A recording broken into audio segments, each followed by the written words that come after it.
Okay. Well, I don't know if you can hear the purring, but little Miss Mew Mew is right here. All right. I just had a stream up briefly, ran into connection issue and decided simply to delete it and start over. Okay. I was listening to the Sewer Town septic tank crowd of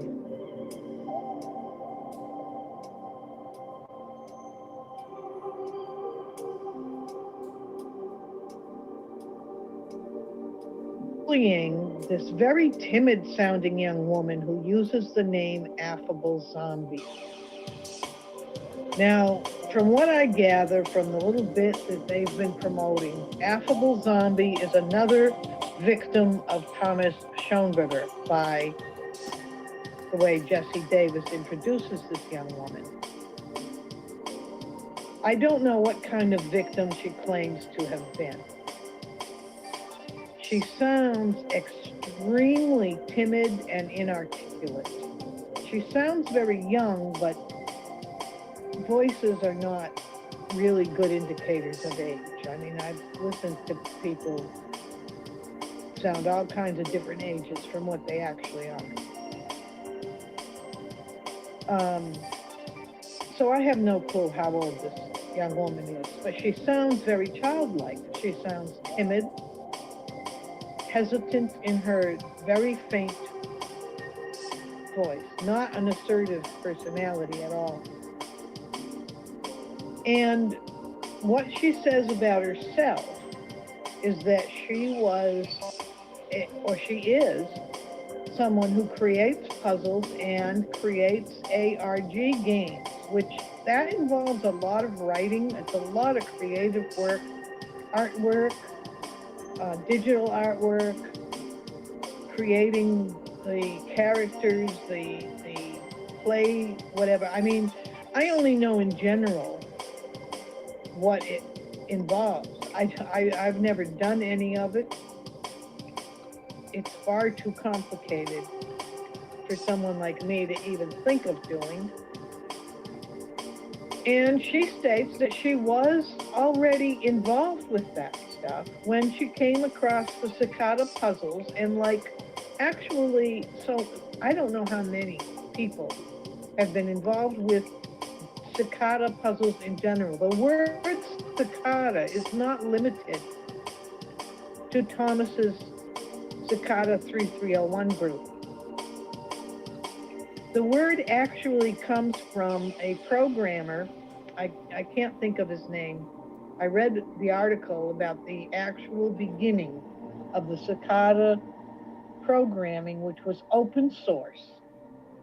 And it was being written by somebody who was trying to put something together that would be part of a huge collective social media activity. And he decided it was too big of a project, so he put the cicada code with the name cicada in GitHub in open source and told the world, anybody in the world who came along to use it, hey, have fun. And he let go of it because he had other work to do.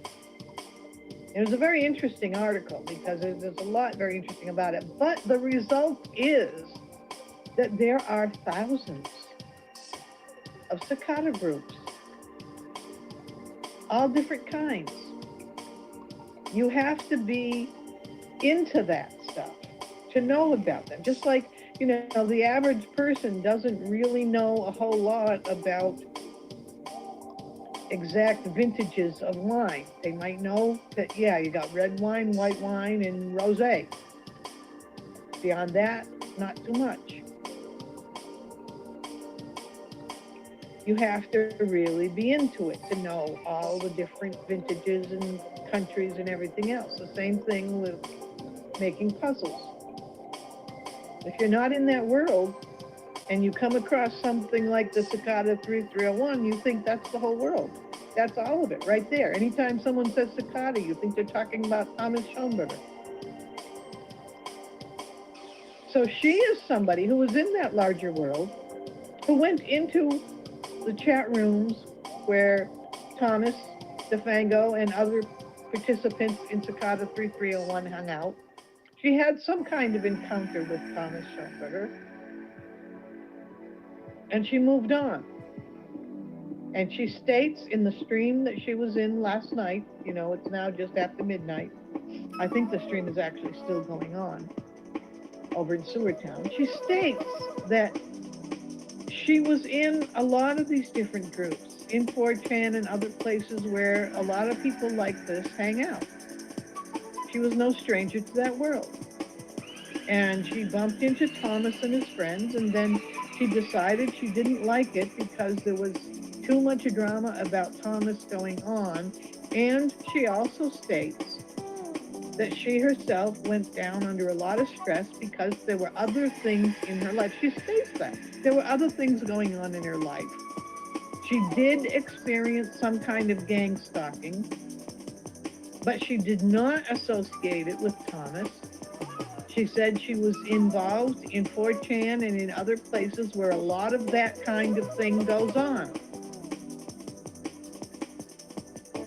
And now she's involved in Sewertown, and whether she realizes it or not, that's a death cult. Affable Zombie, I hope you're listening to this, because I really don't think you understand what you're doing by letting these men bully you. Jesse Davis was really firm that he wants Affable Zombie to say things about Thomas that can be what you might call actionable. He started to talk about, you know, how it's important to know if you had to seek therapy. Yeah, that's the kind of thing that when you're suing somebody, if you simply describe how terrible they made you feel, it's not considered good evidence in court. But if you provide psychiatric notes saying she appeared in my psychiatric clinic because this man did mean things to her, well then, yeah, you can win a lawsuit. So Jesse Davis is playing armchair lawyer, grifter, and trying to really heavily pressure Affable Zombie into saying things that will work into it.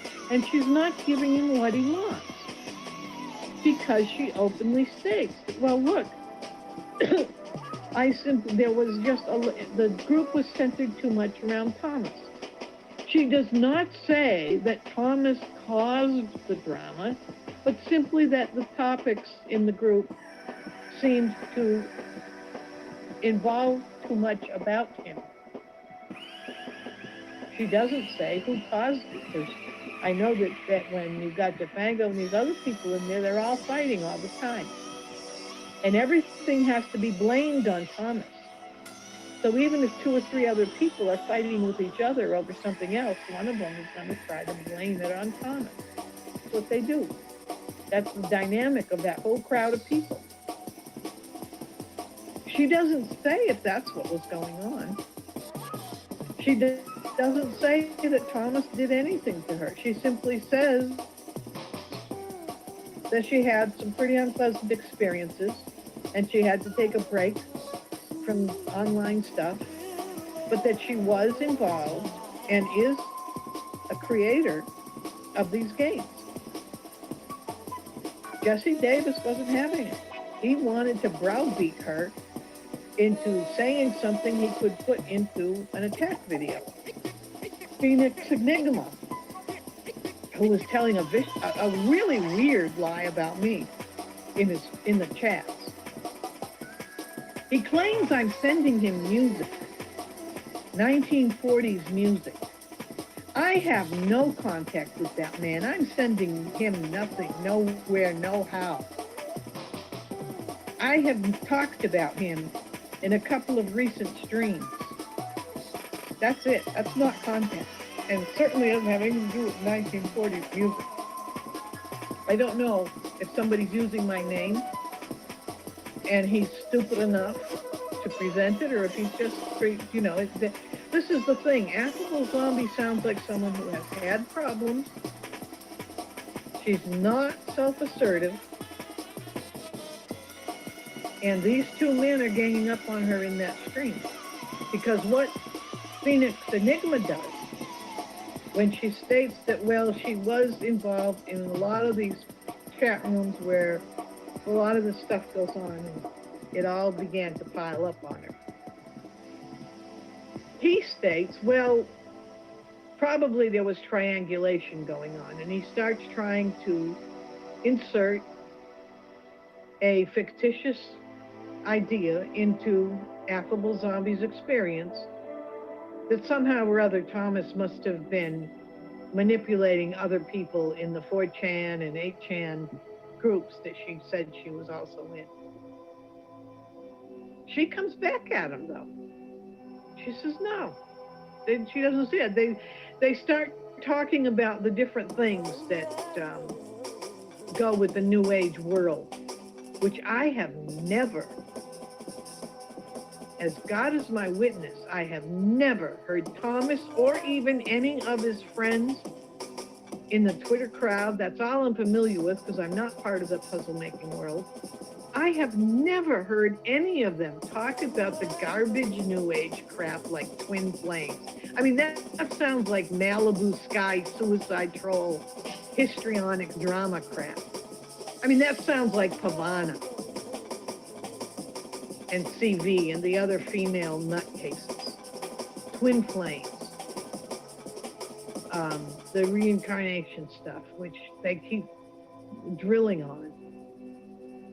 And Affable Zombie, to her credit, says, well, you know, if you go into any website, Pinterest or anywhere else, you see people using these terms. Those are just very common terms. They don't really mean anything.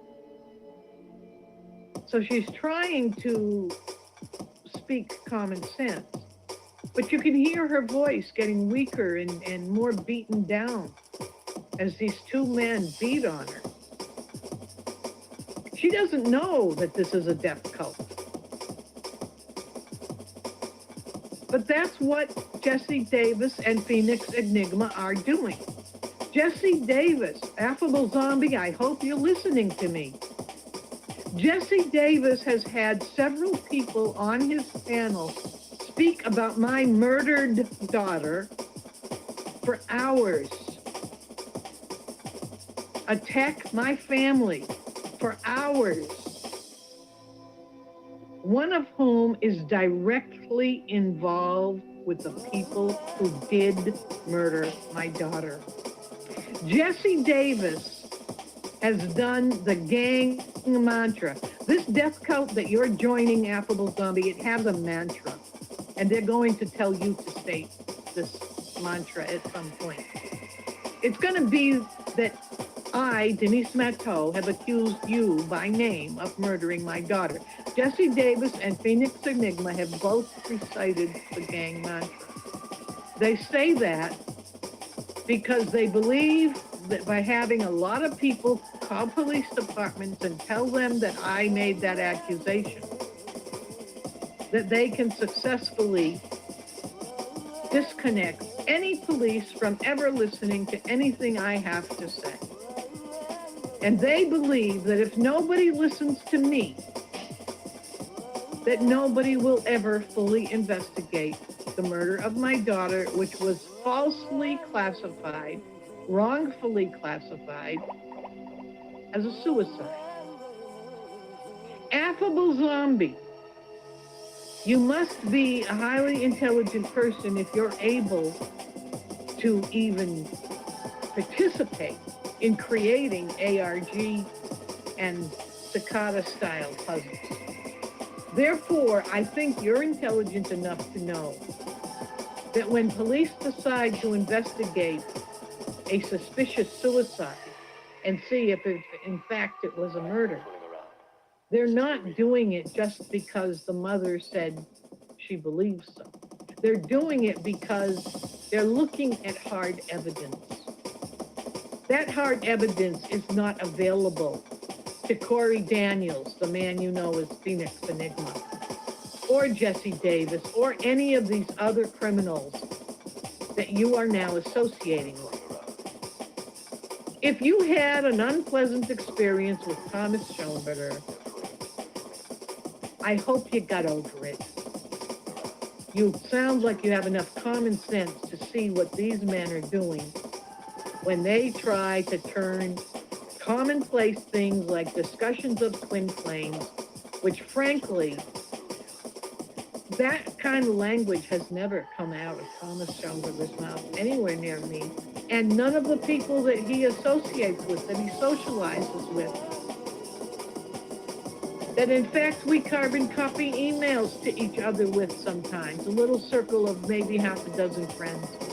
None of them ever talk about that kind of thing.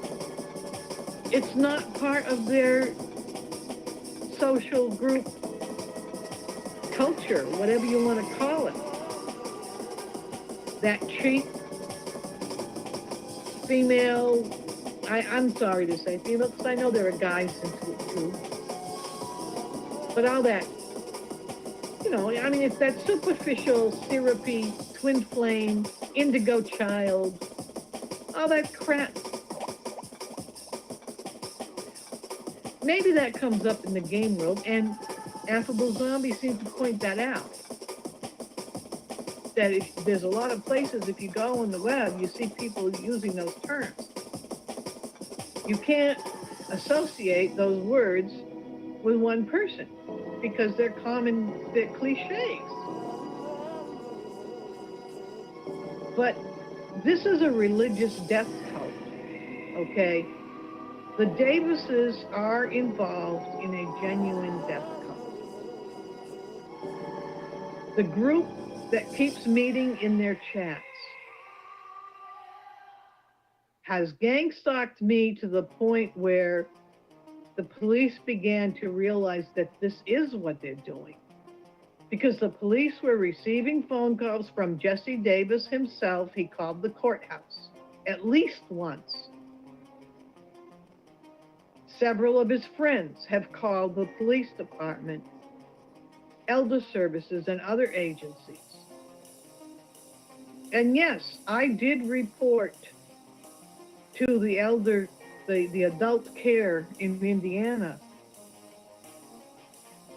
that something needed to be looked into. Because Jesse Davis and Phoenix Enigma, but mostly Jesse Davis, have claimed that Havana Davis is doing therapy by making these attack videos. If you look through her videos, you scroll down, not on the live stream side so much, but on the video side of her channel, you see the disgusting, childish, juvenile attacks. Pictures of me, pictures of cockroaches, fart noises. She likes to use an old picture of Thomas when he was obese.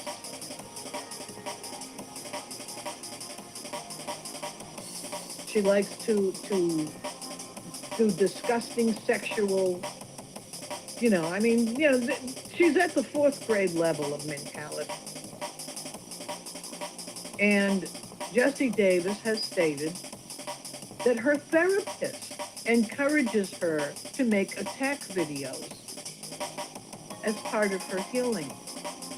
I know that the thugs around her, DeFango, Sherry Vaughn, Jesse Davis himself, I know that they promote it because they're using her as a weapon, and she loves it. She is herself very much a self-activated, aggressive predator. Affable Zombie, you sound like a timid person. You are now joining a death cult that is, in fact, many of the people that were in the groups that you say you were in when you decided things were getting too crazy. You had too much stress going on, some gang stalking going on. Well, what do you think you're doing? with Jesse Davis and these other people who were in those same groups at that same time. Jesse Davis is lying every single time he claims to be the innocent husband who was too busy at work. And he does, Affable Zombie. You're intelligent enough to know about human psychology. He does state that when Paula Davis put on her histrionic drama queen performance of a nervous breakdown, she had deliberately kept herself up. He blames it all on people emailing her when she couldn't sleep. People telling her, well, if you can't sleep, you know that's part of growth or whatever. Stupid stuff. She's an adult, according to Jesse Davis, a well-educated one, who didn't have the common sense to realize she needed to sleep. So she put herself in a nervous breakdown state. Jesse Davis is lying every time he says he wasn't aware of what was going on until somebody in the family called him up and told him to please come home. Mom's gone crazy. Jesse Davis was pushing her, and he states himself that she was upset that he didn't pay attention to all this weird, creepy religious stuff, all this New Age crap. And he thinks it's all crap, and a lot of it is crap. And he was ignoring his wife, who was immersing herself in it, who thought she was channeling spirits, who was desperately seeking companionship with men online if they could talk to her about her New Age crap. And Jesse Davis was ignoring his wife, and his wife got his attention. And it's called a folie à deux, a couple. A mental illness that is not one person, but is the two people. A grifter couple who are forming a death cult around themselves to attack anyone who is interested in meditative trance music, anyone who's interested in ARGs and puzzles, anyone who's interested in the entire collaborative, creative work that characterizes modern art being mostly digital these days. Affable Zombie, I think you know the world I'm describing when I speak about the digital creative world. Take a good hard look at sewer town, the septic tank, the sewer workers, the gutter sluts, who want to create a medieval witch hunting mob. And they involve a lot of the same, you are in there with the same people who are involved with that kind of gang stalking. Jesse Davis will say this isn't true because he himself didn't do this. Well, he himself didn't beat you up the way Phoenix Enigma was beating you up, verbally speaking, in the live stream tonight. But he did land a few punches himself, didn't he? Insisting that you have to tell publicly that you could blame some therapy on Thomas Schoenberger.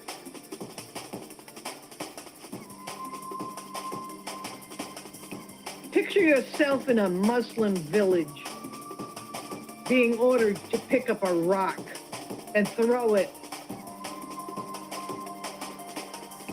because everybody's picking up rocks and throwing them at that target.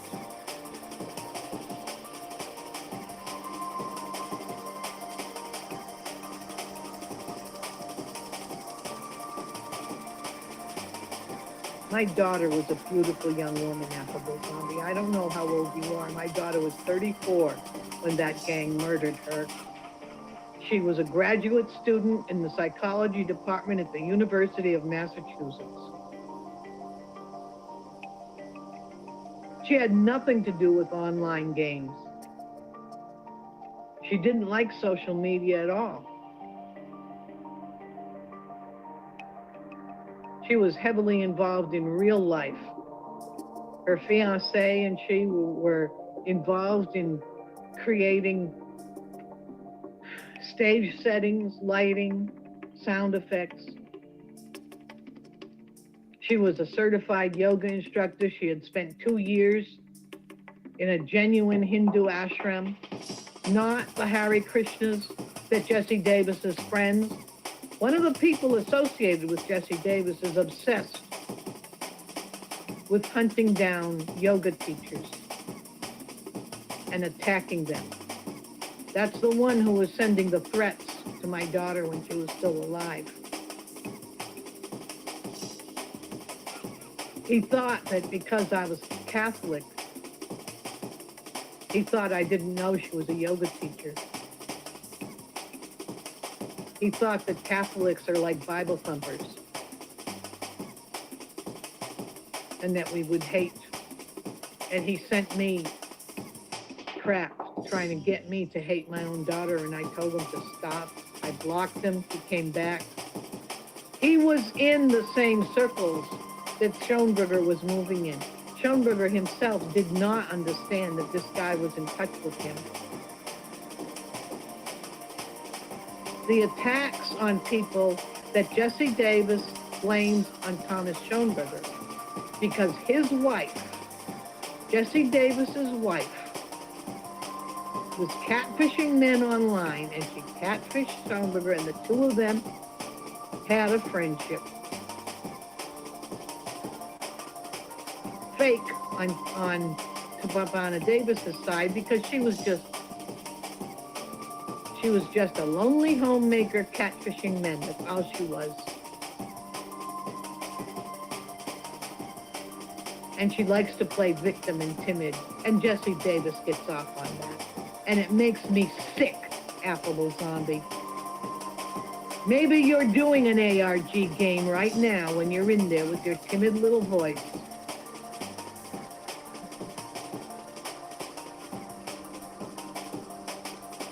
But you know what's going on, because you're obviously not a stupid woman. My daughter was a beautiful woman. And there is no mercy, none, for any members of the gang that murdered her, even the latecomers who are just joining now because you want to join a big pity party. There's no pity. None. And this is not an ARG.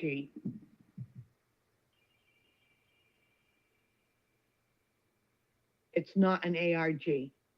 Affable Zombie. It's real life. What did my daughter ever do to you? You want to join the people that believe that because they don't like Thomas Schoenberger, they have the right to attack his friends? Or people who aren't even his friends, but people who just like the music?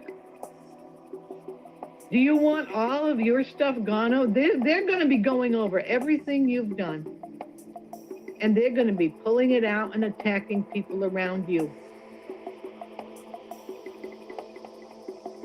That's what they're going to do. And all I'm going to do is what I'm doing right now. Speak up and describe what's going on.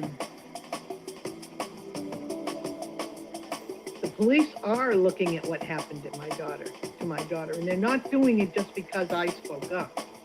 My speaking up did force a look at it. But what really got the police to look was when several of Jesse Davis's friends tried to use my daughter's case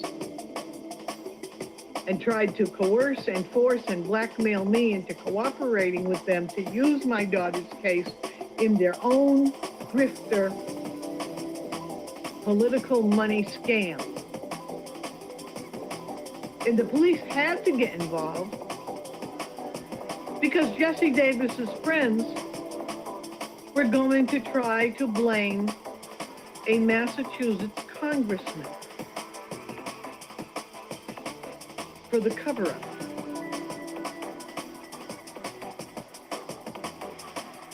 And that's when the state police started to look, because they had to look into whether or not these people were endangering that congressman.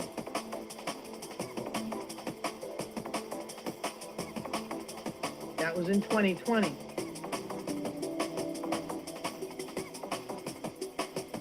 They had already started to take a casual look when I explained that this gang was still active and that I never did accept the idea that it was suicide. And in that conversation, the state trooper, one of the ones who had actually investigated, openly told me that they were now discovering that they did not have all the facts given to them by the university detective.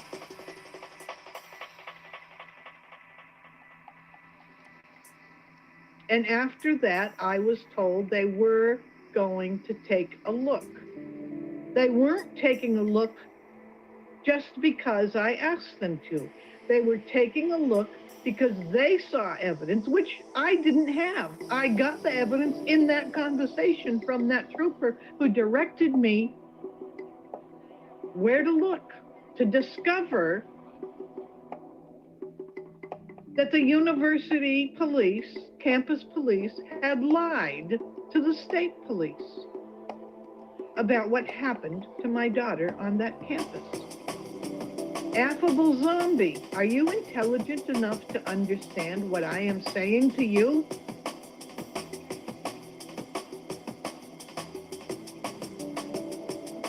This gang was already killing people well before Thomas Schoenberger showed up. And when they got their claws into him, the people in that Cicada group, the people in Dallas,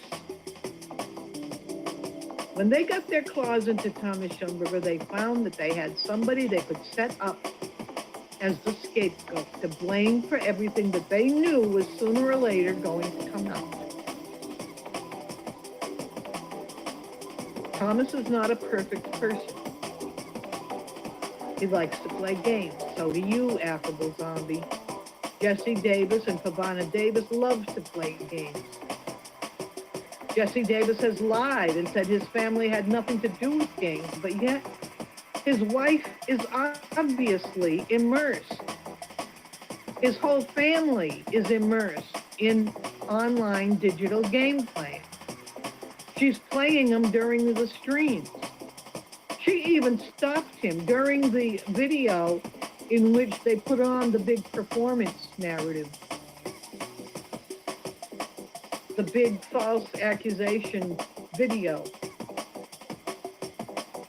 turning Thomas Schoenberger into the demon. She even stops Jesse at a point where he says they had never heard of these games until Thomas Schoenberger dragged them in. And she points out to him that she loved to play those games.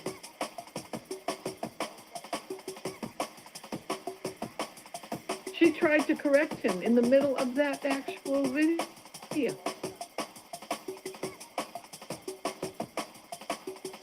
And then he redirected it back to the attack. Jesse Davis and Pavana Davis are a grifter couple. And the collection of thugs that they have around them include murderers. You need to know that, affable zombie.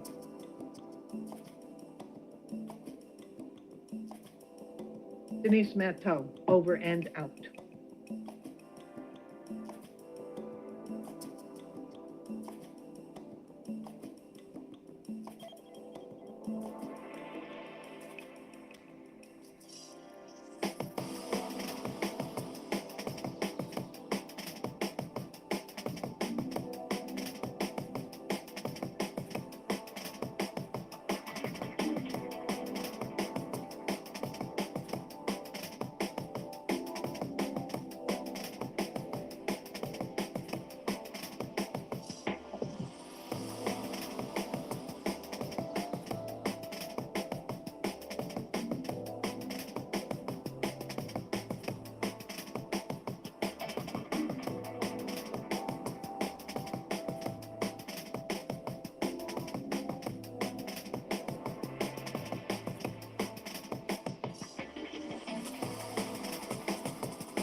You are in agreement of what they are doing, because taking no action is an action of support inadvertently. You got that? Okay, and you're also overlooking the verbiage that comes out of Urban's own mouth. He admits that he has posted up a picture of Sailor's child in a bathtub, attached with lewd sexual comments. I personally have witnessed him post up James D's daughter and made sexually lewd-driven comments about that little girl of James D's. You are sick, and you support that because you're playing ignorance. Everything is in front of your face, but somehow, some way, you know about my actions, my antics. Sorry, but you can't claim that you see one party and the other party you don't know nothing about. You're a liar. And you're nothing but the very person that you accuse others of causing division, okay? Now, you got some serious problems upstairs.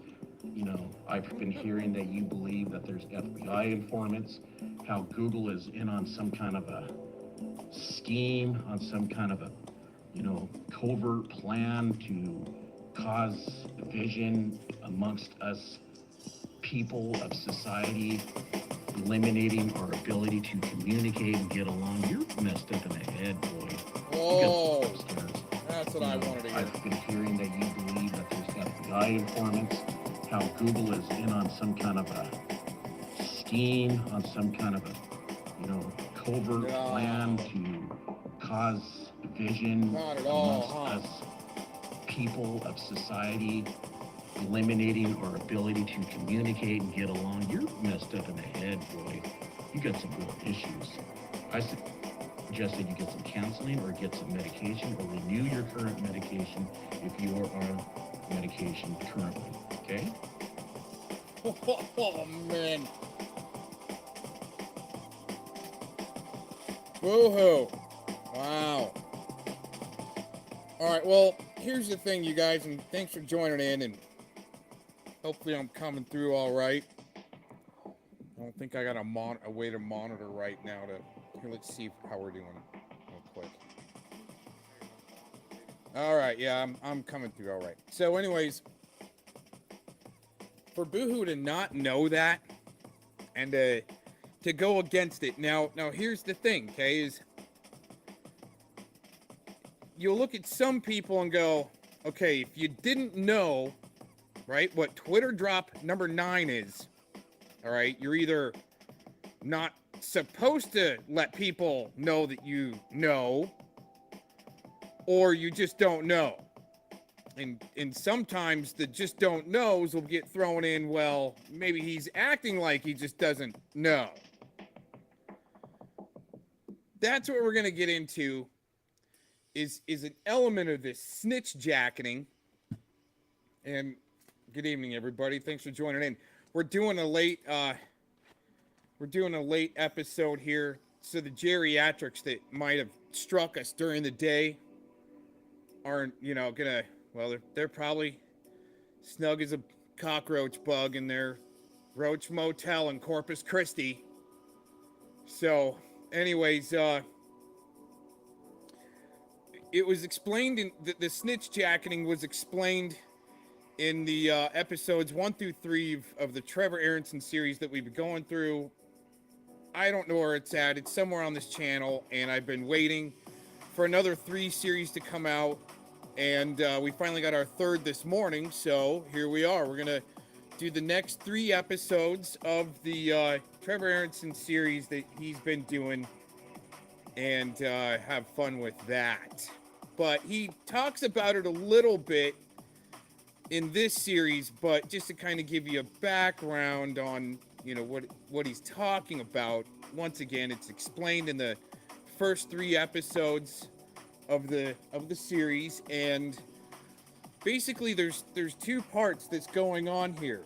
And let me and Cox is taking notes on this stuff, you guys, so watch out, right?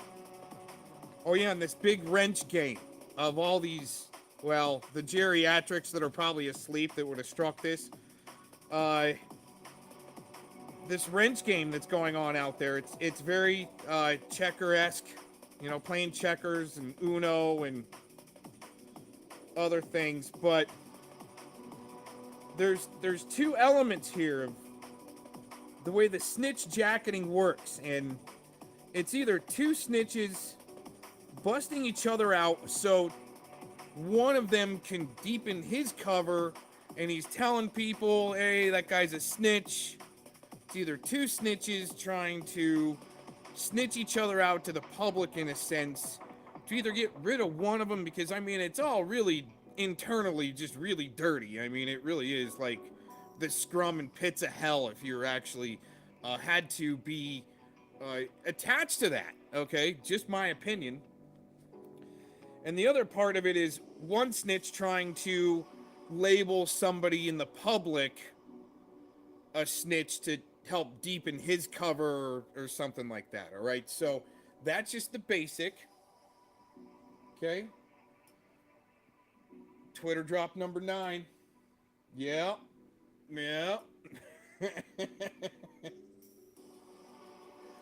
going to keep going into Twitter drop number 9. And until it all makes more sense, I think we need to play this video right here. Watch out. Watch out, everybody. Oh, shit. Here, clicking buttons there. Oh, man. We got another Denise Mad Cow in training, even working in the background, deflecting that she hasn't made sock accounts or clone accounts when she did. Don't let her fool you. She's like an internet ambulance chaser, in my opinion. She knows the laws and worked for law firms. So, I was trying to find the link to it. So I fell asleep rather early last night, whenever after I finished streaming. And so I just woke up and I checked my phone, and there's a clone account under one of my last videos, the one about the lady that says I'm vampiring her, the high priestess lady. And there's a clone account under there, which I'd pin it so they couldn't remove it. I'm sub to you. I've got you, and I've already reported you for impersonation. But so I was just up for a few minutes. I looked at my phone, and this balanced, sane individual, Aaron, can't say his name because even though he's constantly calling himself Mr. Cox, anyway, and he's in Arizona somewhere. But oh, that's hold on. He's got a video. Hold on, lady. This is I need to go back and see when this video was. 2 months ago, and just a couple weeks before then, she was like trying to dox these cities where she thought I was living in and getting a house, and this great house that was paid for in Sedona, Arizona that doesn't exist. Okay. But all of a sudden it's tampered back a little bit. Just an FYI, let you know. Right? Here, we gotta go back. Individual, Aaron, can't say his name, because even though he's constantly calling himself Mr. Cox, anyway, and he's in Arizona somewhere. But he's got a video called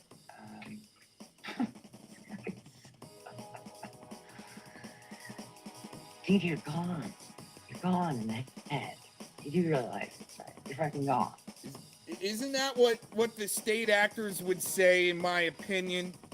In my opinion, that's what the state actors are there to do, is to label who is reasonable, responsible, mentally ill, healthy, unwell, disabled. Oh, are you Eric Spitfire? Are you on SSI?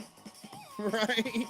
Oh, you wouldn't be happen to be working at the same time you're on SSI, right? That type of shit, okay? It's a waste of resource when you're trying to do it on trained veterans. Just an FYI, because what you're doing is you're actually gaslighting veterans and pissing them off. And I mean, it's all a big gaslight and everything. So anyways, I'm just going to shut up. When people want anything to do with you, people want to use you to their agenda. Because anyone that has half a brain knows to stay the fuck away from you. Okay, so what's the name of your video? I don't even know how I got notification because I'm not subscribed. Free Ride Malibu seems to think Mr. Cox got no what? Case. Yeah, you do have no case. That's right. If you got a case, why don't you file a case? I will show how you were gaming me, pretending to be a friend, how you've been coming for my throat for Wow. I was listening to her earlier, and she was saying, oh, you guys threw me out of the car on the side of the road and left to die. Like these terms, like these serious actress terms on the internet to be like some type of internet ambulance chasing, I mean, I don't know. Trying to be a PI for somebody, who knows, but wow, the actress. Here, hold on, we gotta get that again. Oh. I will show how you were gaming me, pretending to be a friend, how you've been coming for my throat for several years now. Or I've tried to get you to stop, and you just keep well, I mean, when somebody does an unconsensual LARP on you that she's, well, you're her boyfriend and you don't even know, or an interest or something like that, to deflect off of her internet supposed love affair with Dank Williams, and I find out about it later, you want to do that type of stuff to me. I mean, you just made the news. Sorry. Do you have a case? Well, in your... Oh, yeah. What I view as... And she was the one saying that I was going to be surrounded by police and arrested, and she was going to have a news crew on scene during that time. But it's kind of dialed back here. She's kind of gone quiet after a little while. She put something out today, which, she's trying to claim she never did clone accounts, and You know, she even told me she did a few and it started some shit with Betty Washam, and that's how it started a lot of shit. Just an FYI. So she's constantly deflecting away from that in my opinion. Drug-addled brain, you would think so. You would think that. But oh, for verification, your mandibus and your mandible and your manatee.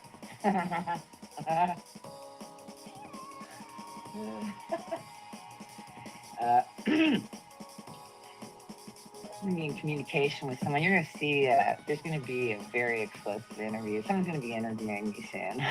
You're going to see. I don't think that happened. I think that's another good LARP. So keep running around pulling your shit. Again, I'm a disabled woman. I've shown my medical. Oh, man. What's your case? What is the case you have? I won't listen to your video. She's always saying that she's going to be the one filing. And now she's like, what's your case? Eric Spitfire comes on the panel the other night. What's your game plan, Cox? Fuck you, man. What? Are you serious? It's called You Made the News. I don't listen to your videos. You clearly listen to mine together and report. Oh, now I'm going to listen to your channel because you're with Becky.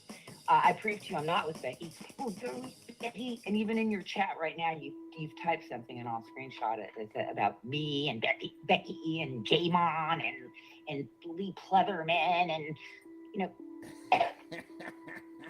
all your fucking tweakered and gacked thoughts about shit. So, yeah, but I can't mirror what you're doing, even though you've done that to me, because you are probably like bitch friend that struck when I was just showing her, slandering me and attacking me. So, again, I'm going back to bed. You'll probably be up for hours pulling that shit because there's something wrong with you. And you need help. You need a 5150 is what you need. You keep attacking the vulnerable woman that's shown her medical. I mean, but you have a case. What is your, just to the point, all right? What is your case? That I said behind the scenes to someone, the name Aaron, then there's many Aarons and no one knows that it's you specifically. But the statute of limitation on that expired 2 years ago.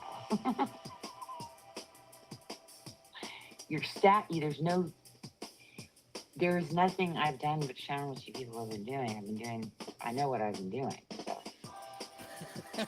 Whatever you've done is re-up the statute on your crime over and over and over again. Your crime of gang stalking and harassment, which yes, I will prove it. And like I said, I don't know what you think you have on me. I will blow you out of the water. Yeah, I will. And mop the floor with you at the same time. Okay? It's gonna take a few more years than just a few years of, let's say, setting up some old geriatrics in Hollywood to, get their retirement money. That, maybe go out for a PI. They can pull up your assets and they go, yeah, go out to the club with this guy and let him smack you on the ass or something, and we'll be in, right? We'll have a lawsuit, right? And it just, my opinion, that's the way it looks. Sounds like sleep, because normal people sleep, all right? So y'all out there, wait for it.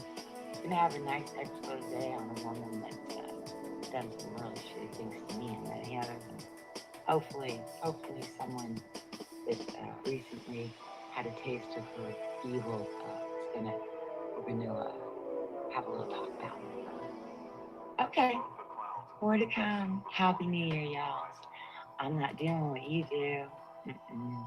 I'm not. You're jealous. You're triggered.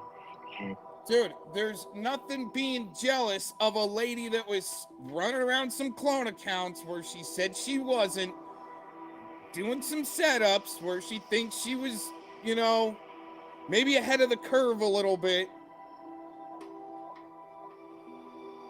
and then wanting to file lawsuits and charges and call elderly services.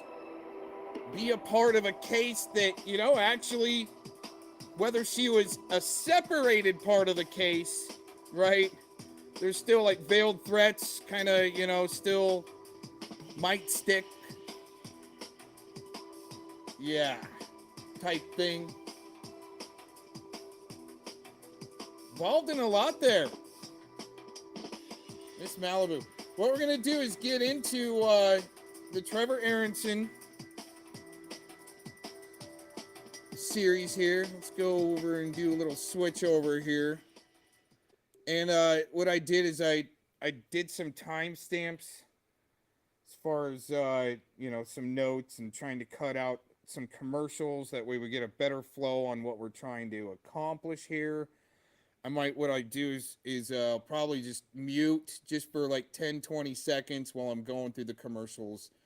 And pretty good series. I was listening to it this morning, like I said, taking some notes on these commercials, trying to cut them out. And it gives a good lowdown on this, on the snitch jacketing, how there are in place in any movement, if you think it's organic or whatever, that there's people in place that are supposed to look like the leaders. And they're getting busted out. But not only are they getting busted out, they're trying to take down, it seems like, as many people with them as possible. You're going to hear about in the series about how they tried to plan a, I believe it was a hit on the attorney general, the Colorado attorney general versus the county district's attorney. And they're one of their snitches, or I think it was a snitch, got it mixed up to where they thought that they were supposed to hit the attorney general, not the district attorney, and it became a cluster screw. And there's more parts after that, I'm sure, that there's going to be popping up. That's kind of where it ends out. I'm not really giving the ending, but that's what they go over a little bit. But yeah, let's go through this. Like I said, I've got some timestamps to cut out. Thanks for joining in, everybody. You guys are awesome.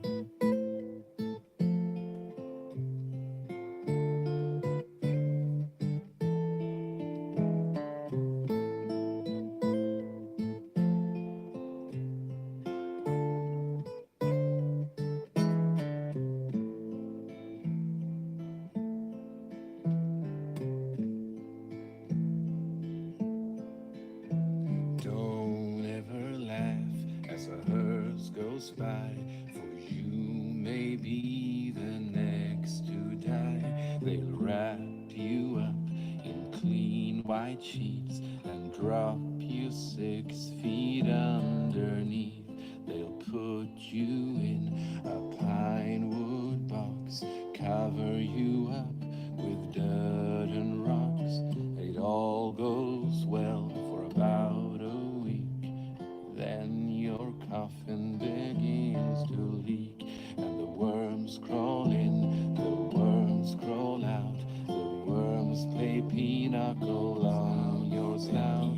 They eat your eyes, your nose, you begin to decompose. A slimy beetle with demon's eyes chews through your stomach and out your sides. Your stomach turns to rancid grease, and pus pours out like melted cheese. You spread it on a slice of bread, and that's what you'll eat when you're dead. And the worms crawl out, the worms crawl in. The ones that crawl in are lean and thin. The ones that crawl out are fat and stout. Your eyes fall in and your hair falls out. Your brain turns into maggot pie. Your liver starts to liquefy. And for the living all is well as you sink further in rise up to drag you down into the fire where you will drown. Your skin melts off as you descend, and Satan turns you limb from limb. Your suffering will never end, and the worms crawl in, the worms crawl out. They eat your guts and then shit them out. And when your bones begin to rot, the worms remain, but you do not.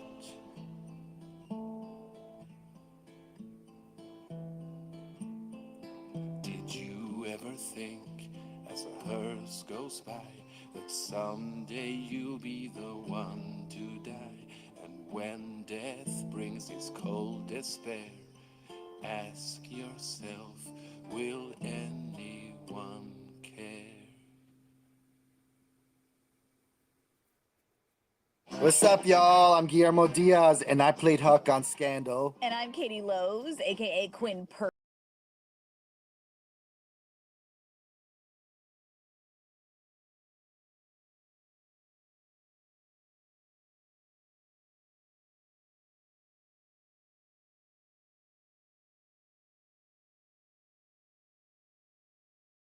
Or cityoftherails.com. Trey Quinn, the black nationalist who was among the organizers of Denver's racial justice protests, is the first to suspect that Mickey Windecker isn't a badass Antifa warrior. Trey doesn't have any concrete evidence. All he's got is a hunch. There's just something off about Mickey. And so I am told by a couple friends that Mickey's got some suspicious connections and ties that they're unsure of. They don't know if we should be doing any action with them specifically. So Trey comes up with a test for Mickey. I'm going to call Mickey, and I'm going to propose something, and then I'm going to see what happens. Trey meets up with Mickey at one of the demonstrations and tells him that he has concerns. The protesters aren't being radical enough. This peaceful protest stuff, it ain't working. What if we did more? And so I start speaking in hypothetical. I'm like, hypothetically, what if this happened? What if an enclave was lit on fire in the middle of the night? And he was like, oh yeah, I got some guys who could probably do that, you know what I'm saying, who are probably down. And so at this point I recognize my vague language and his specific language. And so he's trying to lead me to say specific things. And so I just still am keeping it vague. I'm like, well, hypothetically, if you were down to do something like that, you know what I'm saying, like, could we get it done? And he was like, oh yeah, you know what I'm saying, I got the right guy for the job. This is how he's talking. So once we're done, I'm like, I think he's fucking suspicious. I knew in the middle of that conversation, I knew, because he was trying to get it to happen. He was just waiting for me to set the date, the time, the meeting spot, and then for sure he was trying to get it to happen.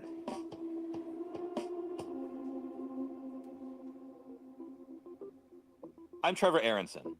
From Western Sound and iHeart Podcasts, this is Alphabet Boys.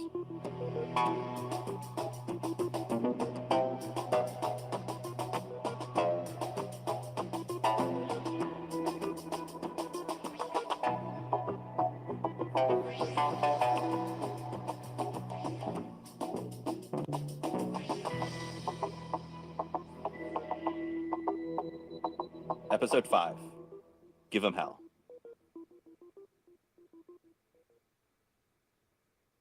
If you're willing to accept the FBI's internal reports as 100% accurate, then Mickey didn't appear to realize that he'd failed Trey Quinn's test. In fact, Mickey and the FBI seemed to take Trey seriously. In an internal FBI report, Scott Dahlstrom, the agent who was Mickey's handler, describes Trey's hypothetical question to Mickey.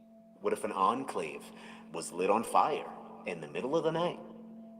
As, and I quote, a firebomb plan. As if it were an actual plan. So Mickey's primary goal as an FBI informant is to gather evidence that demonstrators are about to, or are willing to, commit violence. And a way to push people in that direction is by subtly encouraging violence, while sowing distrust. This stuff with Trey and the firebomb plot is happening in late August 2020, about 3 months after Mickey first arrived on the scene in Denver. Mickey had by now sidled up to activists with the Young Democratic Socialists of America, or YDSA. Mickey's association with the YDSA activists was critical to his ability to infiltrate the protesters.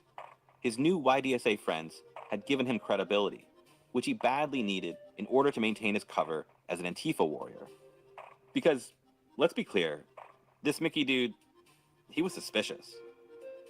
Mickey dressed like a biker. He often used crude language that isn't tolerated within the activist groups, including racist, homophobic, and transphobic slurs. Plus, Mickey was old. A guy approaching 50 in a crowd of protesters who were mostly teens and 20-somethings. But Mickey's association with his YDSA friends acted as a kind of shield against suspicion. The other activists would see Mickey hanging around with these young allies, and so the thinking went, if they trusted him, then Mickey must be legit, right? As a part of Mickey's ploy to entrap protesters, he participates in a group on an encrypted messaging app that includes his new YDSA friends.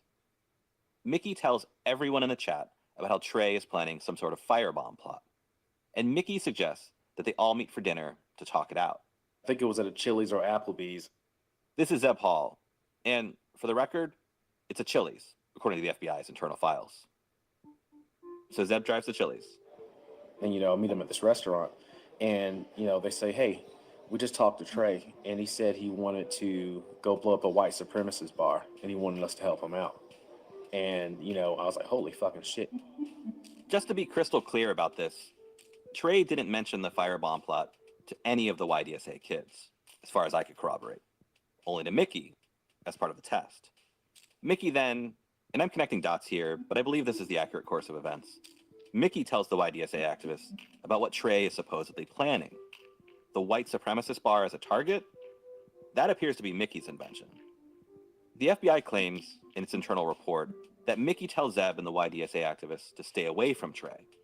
Although it's not stated specifically in the report, the way it's written suggests that Mickey did this out of concern that Trey is violent, that the firebomb plot is real, and so, stay away, kids, that kind of thing. But that's not the way Mickey frames his warning about Trey to this group he's gathered at Chili's. Instead, Mickey invents something out of thin air. He tells them that he thinks Trey might be working for the FBI. Mickey seemed like super concerned, like Trey was an informant. Mickey reminds everyone that Trey is a felon. And as a felon, Mickey claims, he's got an incentive to be an informant. And just look, here he is talking about a firebomb plot. The gaggle at Chili's seems to agree.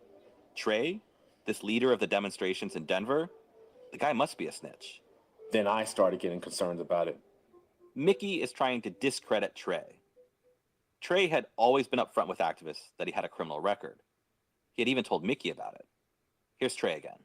I'm a felon, so I don't keep my identity secret. Back when Trey was a college student, he was into the rave scene and into drugs. He sold drugs too and participated in some robberies. But by 2010, he'd stopped using and he was trying to go straight. That's about when a friend of his was short on cash and faced eviction. Trey wanted to help, so he called one of his old contacts. And so I called up my homie and I was like, hey, we're short on some money. If you can spot us some, then I'll get you back. And he was like, hold on, let me call my homie. He's like, this dude got me. If you can get him for me, you just keep whatever he gets. I just want get backs. And so I was like, all right, I'll do it. So basically, Trey's friend gives him the name of a guy who had ripped him off. Trey's friend just wants revenge. Rob that guy, he tells Trey, and you can keep all the money.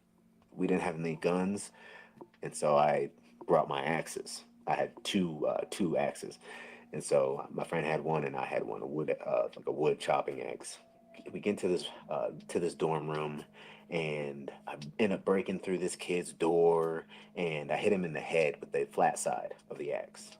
It still cuts him, still fucking gashes open his head, and there's blood everywhere. I get in a fight with his roommate. I end up breaking his eye socket in the fight, and his friend had a big old gash in his head, and we didn't get anything, and he was calling for people who weren't in the dorm. I stayed in that dorm before, so I know the walls are paper thin. He's calling down the hallway, and so it's a whole mess.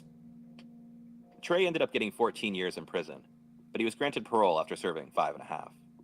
Yeah, it was a trying time, but it definitely needed to happen. Trey says the felony conviction and the prison time helped him straighten out his life. He's married now, with a young child, and he's running a painting business. The criminal life, it's in the past for Trey. But it's Trey's past that allows Mickey to construct his lie. Mickey tells his allies among the activists that Trey must be an informant. Why else would a former felon be talking about a firebomb plot? The rumor about Trey starts circulating online and in person among the demonstrators. You see people accusing me of being an agent, and you start seeing people saying, well, this is what Mickey said, or this is what X said, who also would hear it from either this person or that person who would hear it from Mickey, right? And so I was like, I think Mickey's trying to set me up here as a Fed. It's a classic move for an informant to pull. Trey has been snitch jacketed. More after the break.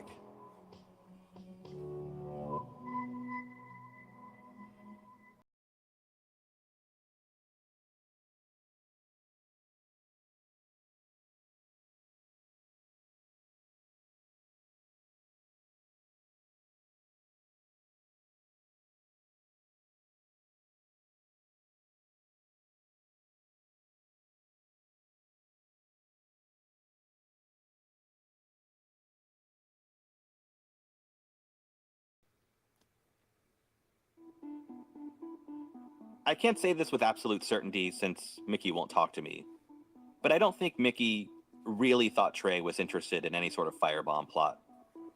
I think Mickey realized that he'd fallen for Trey's trap. By so eagerly suggesting he could make Trey's hypothetical firebomb plot happen, Mickey had revealed himself as an informant, or at least had given Trey plenty of reason to be suspicious. And that's why Mickey says Trey is an informant. Mickey has a lot to lose if Trey outs him as a snitch, specifically the thousands of dollars in cash the FBI is paying him regularly, about every 2 or 3 weeks. If too many activists in Denver think Mickey is cooperating with the cops, then he's no longer useful to the FBI. The FBI, of course, only pays informants when they're useful. By raising suspicions that Trey is an informant, Mickey can protect his cover and his income. If everyone suspects Trey's a snitch, this thinking goes, then they'll be focused on him, and no one will be suspecting Mickey's the real informant. This is a time-tested tactic called snitch jacketing. And snitch jacketing has a long, troubling history in the FBI.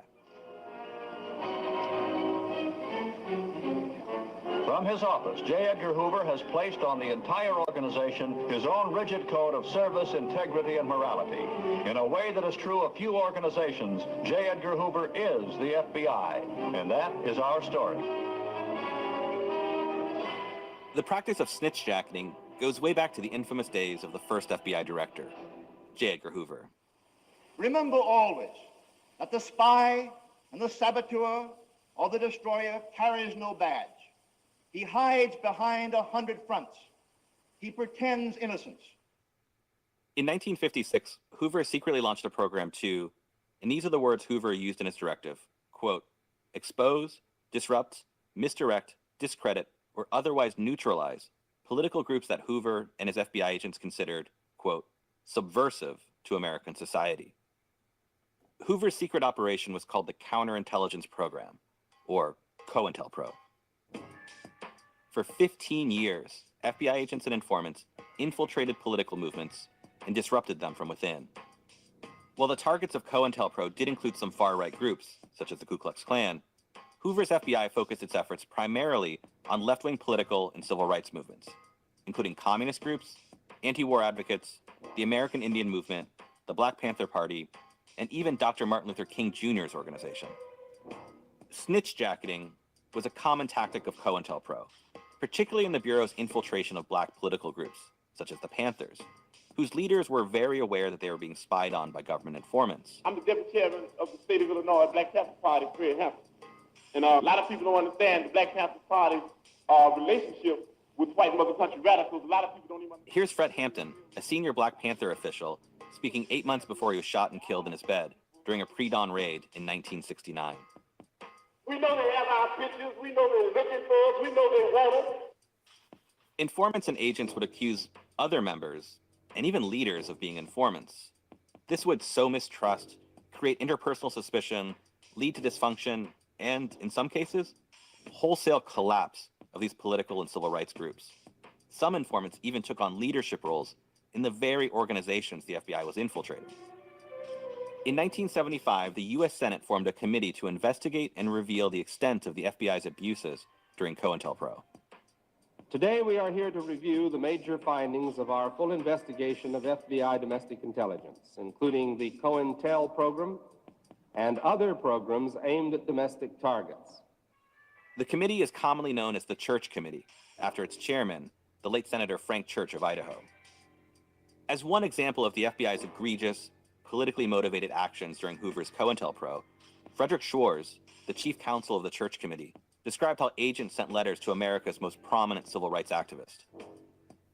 The Bureau went so far as to mail anonymous letters to Dr. King and his wife, which finishes with this suggestion. King, there is only one thing left for you to do. You know what it is. You have just 34 days in which to do it. You are done.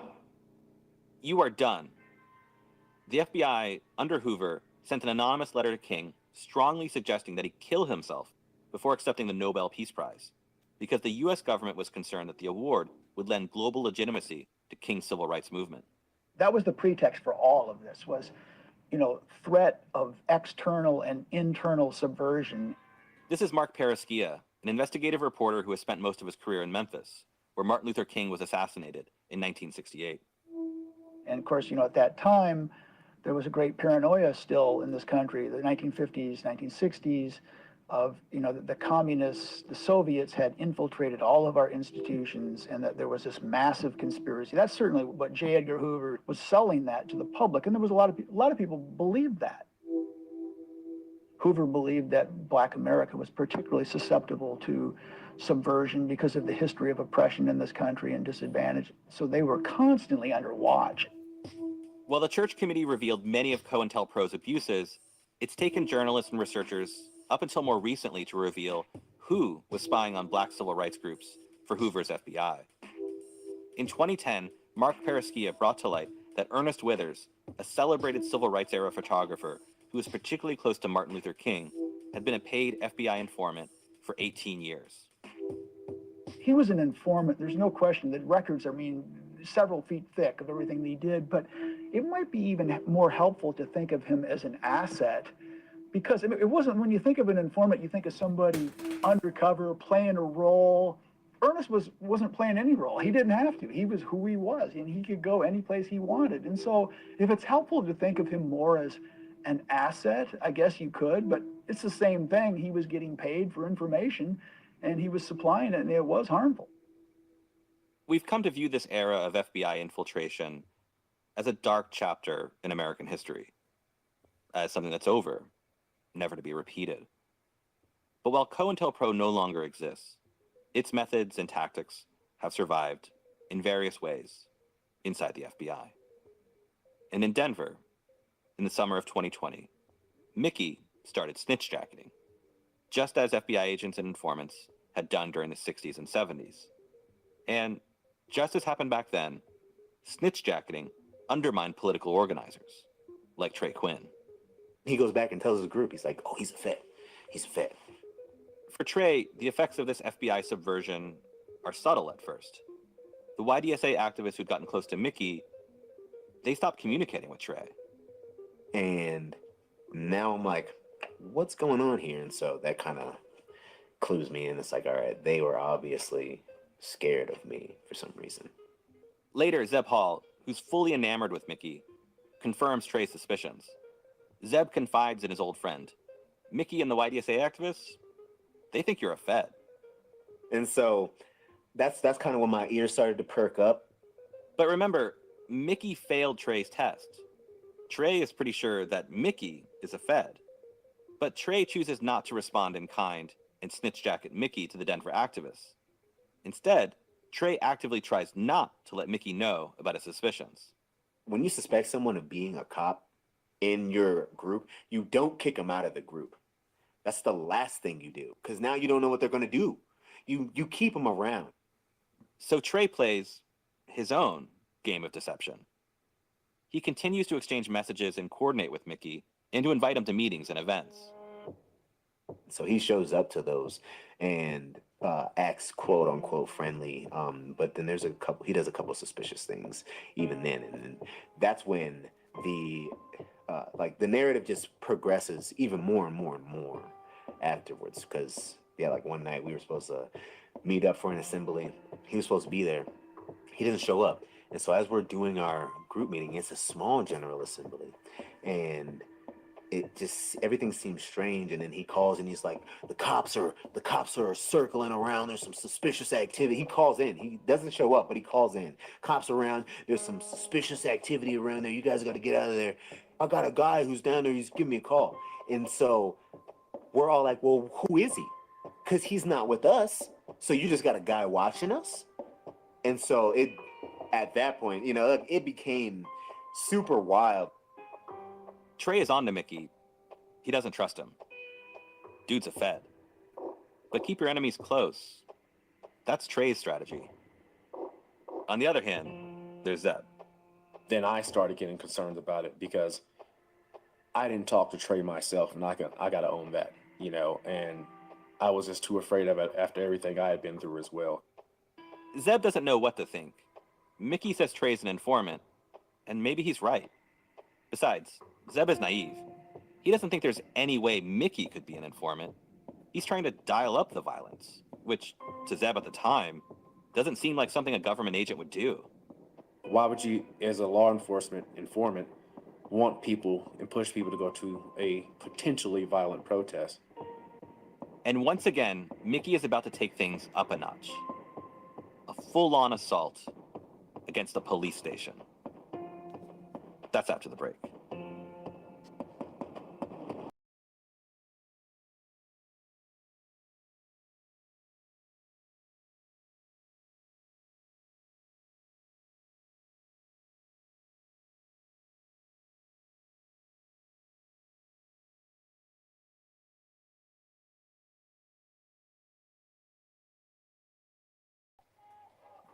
So Mickey arrived on the protest scene in May 2020. By late August, he's become a legitimate leader. The snitch jacketing has played no small part. As Mickey and his loyalists spread rumors that Trey Quinn is an informant, turning people against Trey, Mickey is ascendant among the protesters. And Denver activists have even given him a nickname, the Drill Sergeant. Come on, Drill Sergeant! I can't hear you! Mickey keeps telling the protesters that they need to do more. They need to get more aggressive. They need to get militant. In late August 2020, Mickey is with his two allies in the YDSA, Honor and Aiden. Honor and Aiden were the pair I'd mentioned before, young activists whom Mickey had turned into soldiers. They'd fan out during demonstrations and report back to him what was happening, acting as a kind of surveillance network for Mickey. Zeb goes to meet Mickey and his two unwitting allies at an apartment. The apartment is decked out with flags for the PKK, the Kurdistan Workers' Party, a socialist political party that the US State Department has designated a foreign terrorist organization. With his claims of fighting for the Peshmerga, Mickey had said he was aligned with the PKK, which had given him additional credibility with the activists. Brothers and sisters in socialism, or something. They had like a lot of that PKK stuff with their house. I didn't know what the fuck that was until I met Mickey. Zeb looks over at a table in the apartment. It's covered with guns and other weapons. I'm like, holy fuck. So yeah, they had guns. Another activist there sees what Zeb sees. Mickey and a table full of guns. I walk in, there's guns, weapon, like medical supplies, literally looking like they're preparing for a genuine battle. But this activist is fearful of Mickey, so she agrees to let me record an interview with her, as long as I agree not to use her name. We're sitting on her front porch in Denver. And it was insane. What kind of gun? Were like handguns, rifles? Like rifles and everything. Like a military style? Yeah, I don't even remember. Like, I have this like vague mental image of what that apartment looked like, but it feels like a dream. She reluctantly takes on a role in what Mickey and the group are planning. She agrees to tag along because she's worried about what her friends are about to do.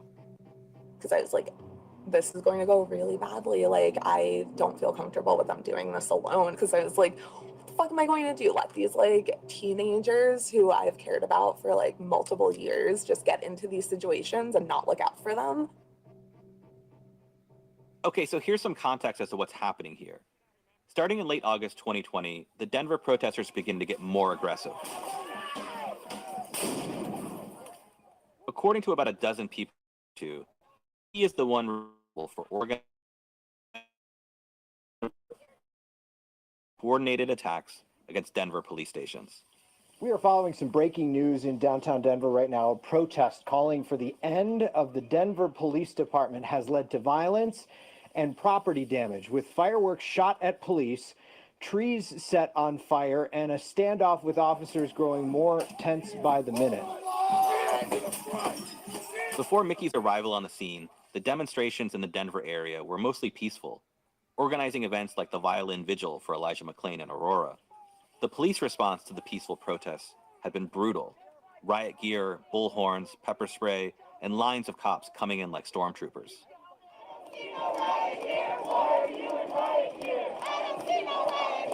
The heavy-handed police response had inspired something of an arms race. The protesters were becoming increasingly aggressive, and they were arriving at events ready for violence. They were wearing makeshift body armor and holding homemade shields. And it wasn't just the cops who were potential targets of aggression. Anyone seen as part of the establishment, they appeared to be fair game. A dangerous mob mentality had developed. Zeb starts to see this transformation, and it concerns him. I mean, he was having people go out there and do surveillance. He was talking about people getting fucked up. It's like one night at the police station, I had to save this fucking reporter. I think her name is Addie something. I can't remember. In downtown Denver, near the police headquarters, Zeb observes a young local TV news reporter named Addie Guajardo trying to do a live shot during a protest that demonstrators have been calling Give 'em Hell. Denver 7's Addie Guajardo has been following those protests all night. Addie, what are you seeing right now? As the TV anchor throws it to Addie, she's backing up as the camera follows her. She's visibly frightened. Her eyes are darting around as if she's waiting for someone to attack her. I'm going to back up a little bit right now. Give me 1 second. We're going to try to get away from these protesters getting a little too close for comfort. And they were going to fuck this lady up. And a few other reporters, and I had to keep them away from her. Zeb is also on camera. He's dressed in jeans, wearing a flak jacket, and a military-style helmet. He pushes back several demonstrators who seem to be trying to intimidate the reporter, and possibly even assault her. They're right here on 13th and Cherokee. There is a business owner right across the street they just started an argument with right now. They're right outside the police department where there is DPD and full riot gear. I'm sorry. As the reporter is doing her live shot, you can hear Zeb yell, "Get back! Get away!" He's trying to protect her from a mob that is growing increasingly violent and unpredictable. We're gonna send it back to you because we don't feel comfortable right now, Jason and Jacqueline. So we're gonna get back out of this right now. Zeb begins to realize that with his rhetoric and Mickey's organizing, it's all having a real effect. Things are changing, but it's also getting out of control. It's getting scary. Zeb wanted to move things to the next level. That's true. But Mickey, he's beginning to realize, is a blunt instrument. He's taken things too far. It's like you don't send a fucking lion to go get anyone some flowers. You know, you don't send a serial killer to go fucking hang out with your mom, you know? Yeah, you don't do that. And then things get really bad. And not just in Denver. The whole nation is reeling from political violence. In Kenosha, Wisconsin, on August 25th, 2020, a demonstration over the police shooting of a black man, Jacob Blake, results in a street brawl in which a 17-year-old white kid, Kyle Rittenhouse, shoots and kills 2 men and wounds a third. 2 people were killed during another night of Black Lives Matter protests in Kenosha, Wisconsin. Investigators say it may have been a vigilante attack carried out by a young white man. 3 days later, in Denver, demonstrators gather at a police building in the city's Capitol Hill neighborhood. Mickey had helped organize and hype up the protest. He was really promoting this event. This is Zeb. He was trying to say, hey, get as many people as you can to go to this event. get as many people as you can to go. It was to get more people to go there and cause havoc. That's what I truly believe. But Mickey's event isn't a demonstration. It's an all-out assault, and the fighting begins to rage before Zeb can even get there. The DSA kids and I were supposed to go out, take photos and everything. I was going to take photos and, be a medic if need be. We had just recently got a CPR certified, and that's what we're supposed to do. But we never really made it by that police station or by the crowd.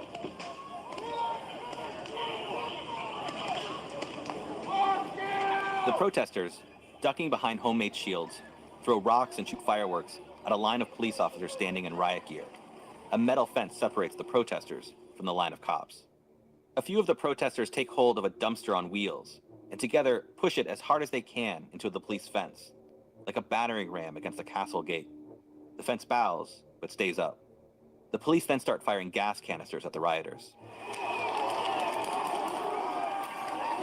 The cops storm into the streets in riot gear and gas masks and holding rifles that fire pepper balls.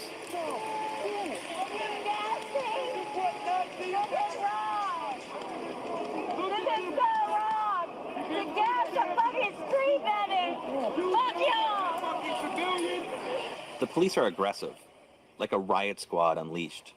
It was like they had been preparing for this moment. A local cop had posted a photo on social media of himself and other officers dressed in tactical gear. "Let's start a riot," he wrote. Dozens of protesters are injured in the police response. The cops fire pepper balls, they break bones. Protesters are rushed to the hospital. One man is hit in the head by a Kevlar bag filled with lead, fired from a police shotgun. A sting ball grenade explodes next to one woman. That knocks out her teeth. But the violence works. The cops effectively disperse the protesters. Mickey played a large part in the attack on the police building. He helped organize and promote the event. But he wasn't a lone actor. The violence broke out spontaneously. Dozens, if not hundreds of people were hurling rocks and other objects at police officers. And it wasn't just protesters who were injured. Denver police reported injuries among more than 70 officers during that week of violence. Mickey wasn't responsible for the fire, but he and the FBI helped create the initial spark. And in Denver, the FBI's just getting started. Okay, so nobody can hear us, so here I'll talk. Okay, so I talked to my dude. He's on board. What he's gonna do, he's coming in Tuesday, so let's figure where we'll meet at. Nowhere like this on Tuesday. Yeah. He'll walk you through what the game plan is. That's in the next episode. This is Trojan Hearse, Season 1 of Alphabet Boys.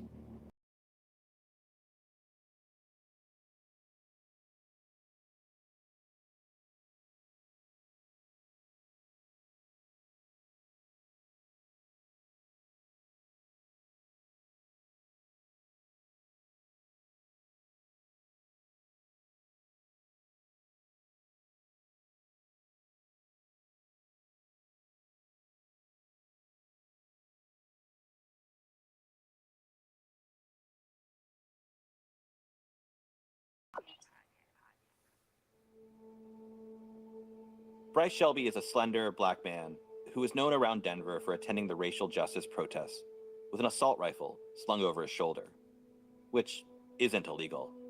Colorado is an open carry state. Bryce would often wear Black Panther Party t-shirts during demonstrations. He's agreed to meet with me in Denver. It's a February afternoon, and it's bitterly cold. There's a fresh dusting of snow on the ground. Bryce is sitting down as I'm setting up. He's fiddling with his phone, and we're talking. It's closed.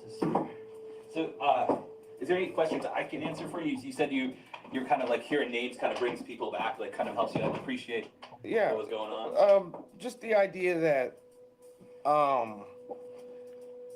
it was, I guess it wasn't Zebediah, that said what he said to the officers. It just, just hearing certain names. Not that I'm trying to hurt anybody or nothing like that, but I can cross certain names off the list. Like, okay, he didn't say nothing. In one of our earlier phone conversations, as I was arranging this interview, I had told Bryce something that surprised him. Zeb Hall wasn't an FBI informant. Until that phone conversation, Bryce had been certain Zeb was the snitch. Bryce is interested in crossing off names because he's running a process of elimination. To this day, he's never figured out exactly why the FBI went after him. Did you think Zeb was maybe, part of what happened to you? Well, he was at one of the situations with Mickey, but we can get into it. Yeah, we're about to get into it. I'm TrevAaronson. From Western Sound and iHeart Podcasts, this is Alphabet Boys.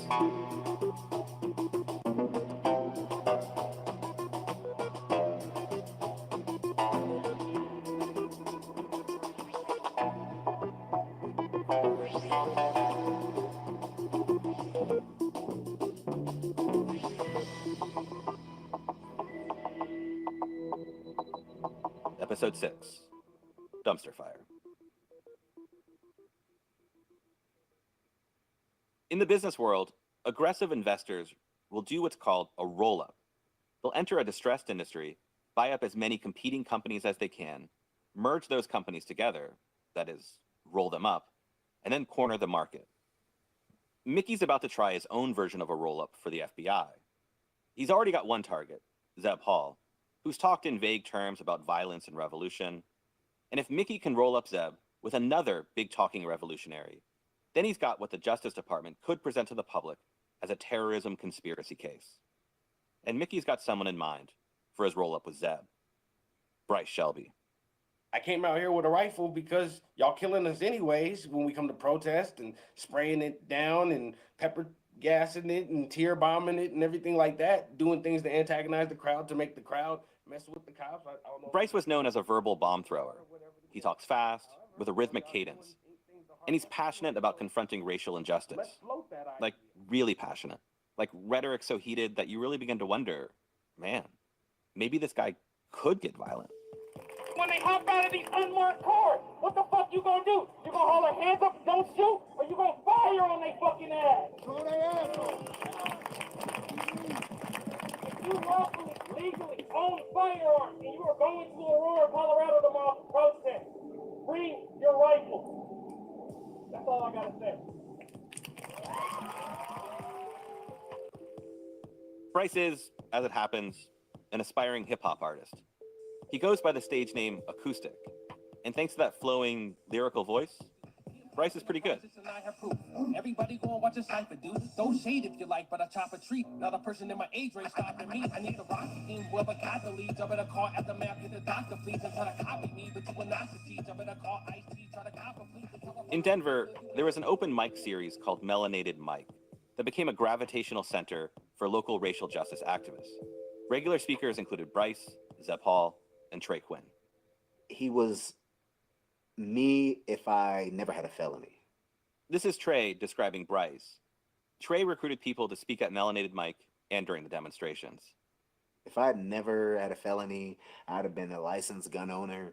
I probably would have been a lot more like him, with my rhetoric and just the way I acted. I do these things a certain way because I know that they can use it against me. And so I can't just outright say all my belief in the most raw form. And he would say the things out loud that I would think out loud, like, or think like I think up here, but they come out of my mouth a different way. He would say just that, that's how he was. So Bryce was radical me, for sure. Bryce could be a live wire. And sometimes in his speeches, he'd just go way too far.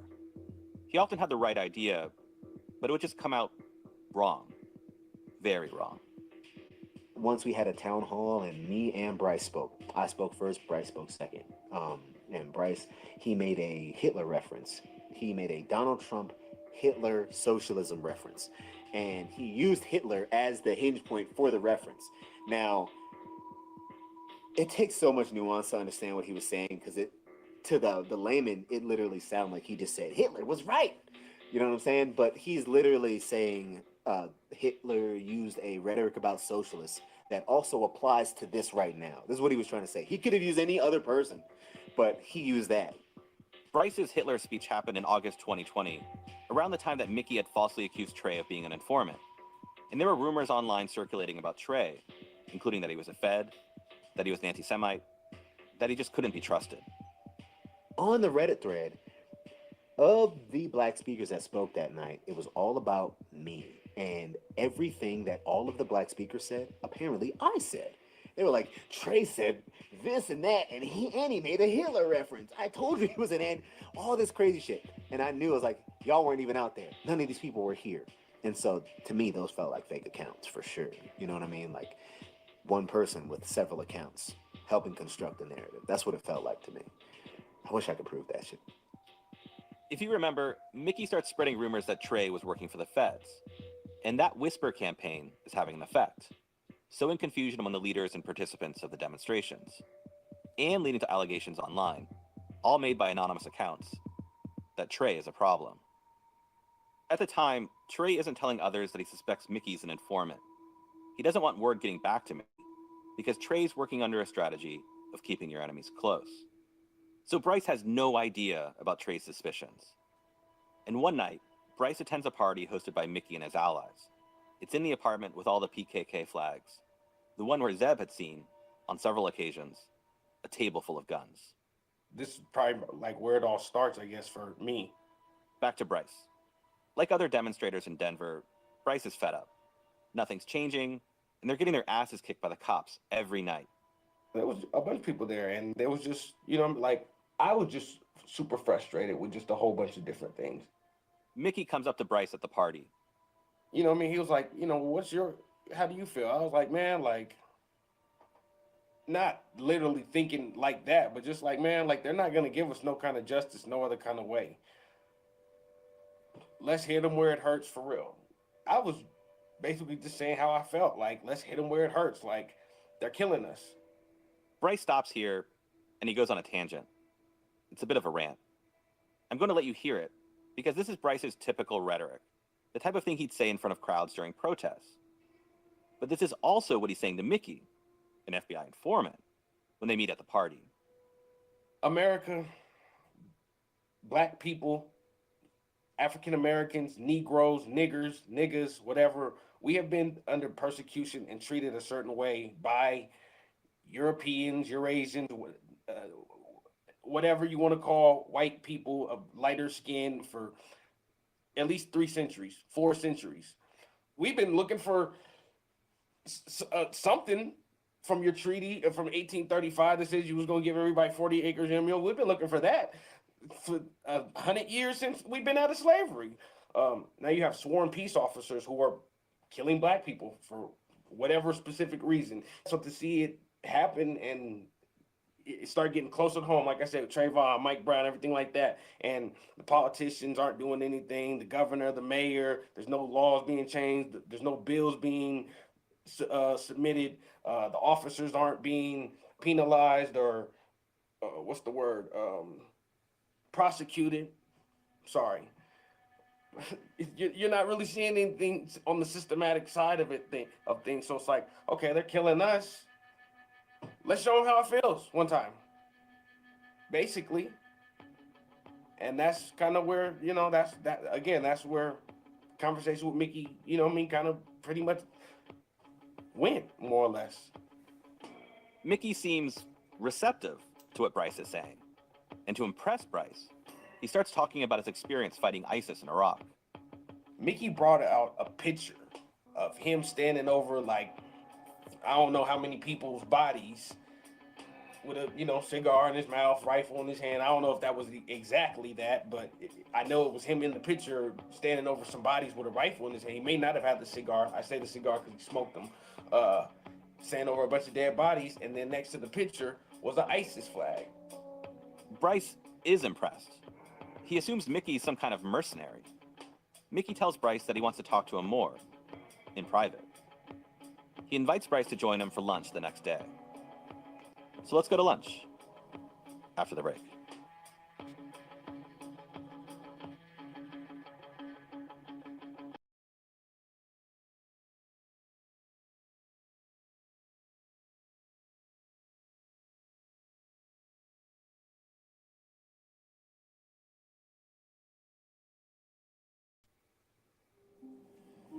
Okay, this is Special Agent Scott Dahlstrom with Special Agent Byron Mitchell.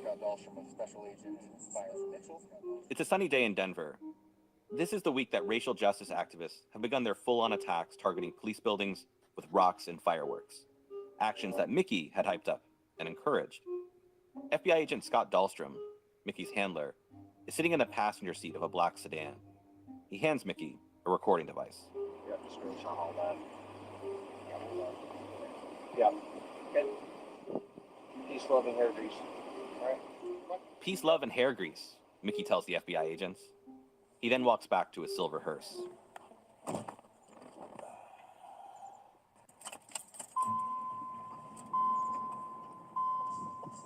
Mickey already has a song ready for this moment, as if he put together a play during Prohibition. He's inside a speakeasy, and the cops are about to raid the place. He's not answering his phone, so I'm gonna drive by his house. He sees a beautiful singer and saves her from arrest. As the song plays, the FBI's hidden camera gets flipped around and faces the partition separating the hearse's driver's cabin from the area where the coffin would normally be stowed. Leaning against the partition, you can see a crossbow with arrows. This isn't a Robin Hood-style crossbow either. We're talking about a military-style death dealer, designed like a rifle that fires arrows instead of bullets. A true zombie apocalypse kind of crossbow. After driving for about 10 minutes, Mickey parks and gets out of the hearse. It's the summer of 2020, remember. The pandemic is in high gear, and vaccines are several months away. Most people are still wearing face masks indoors. In the undercover video, you can see Mickey putting on his mask. It's black. On the left side, it reads Peshmerga with a Kurdish flag. On the right side, it says 9th Brigade with a logo for the Punisher. I'm pretty sure this wasn't standard issue for volunteer Peshmerga fighters. Mickey, no doubt, had it made at a screen printing place. Anyway, this afternoon, with his custom-made Peshmerga Punisher mask, Mickey has his tough guy costume on, and he struts into Famous Dave's, a chain barbecue restaurant. How many get for that? This could be 3 of them, so I kind of got all the loud music and all that. I can turn it down, but I don't think I have separate. Mickey's asked for a table for 3, and of course, since he's secretly recording this for the FBI, he's also requested for the restaurant's music to be turned down. About 15 minutes later, the activist Bryce Shelby shows up. What are you up to? Mickey's arranged this lunch to bring Bryce and Zeb together. Mickey and the FBI are now targeting both of them, trying to find a way to set them up on federal criminal charges. At the beginning of this lunch, Mickey appears to hope he can envelop them in a kind of conspiracy. It's all vague at this point, but Mickey's aim is to fold them into some sort of big, violent plot. At the time, Bryce doesn't really know Zeb.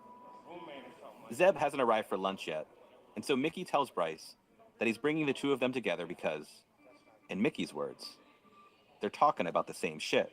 Yeah, you know Zeb. It's like, what? He knows Zeb? Like, Yeah. okay. All right, this is gonna be something then. Yeah, because he said Zeb was like, because Zeb was talking about like the same shit. Yeah. And he was like, I was like, you know what? Because I didn't want to like bring everybody together, try to like sure everybody was cool. Yeah. That's why I asked the way I asked to make sure everybody's like kosher.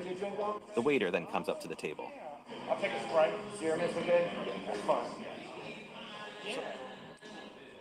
So I was like, you know what? Let me bring everybody together and see if it works out like that. You know what I mean? So, no harm, no foul. You know? Yeah. Me and Zeb have been talking for a minute. Bryce tells Mickey that Zeb has been encouraging him to tone down his rhetoric and speeches, something Bryce doesn't want to do. Mickey then suggests to Bryce that Zeb might have an ulterior motive. Well, I guess he's trying to keep like everything like under the radar a little bit, you know? Keep things under the radar, Mickey says, as if Zeb is the mastermind of some big plot in the making. And then, about 10 minutes later, Zeb arrives. I was wondering if you were coming. Oh, okay. Yeah, I'm trying to stop everything. How you doing? You're good. Good, good. Yeah, you look educated. Oh, fuck. When I saw it was Bryce, I was like, what the fuck? This nigga right here?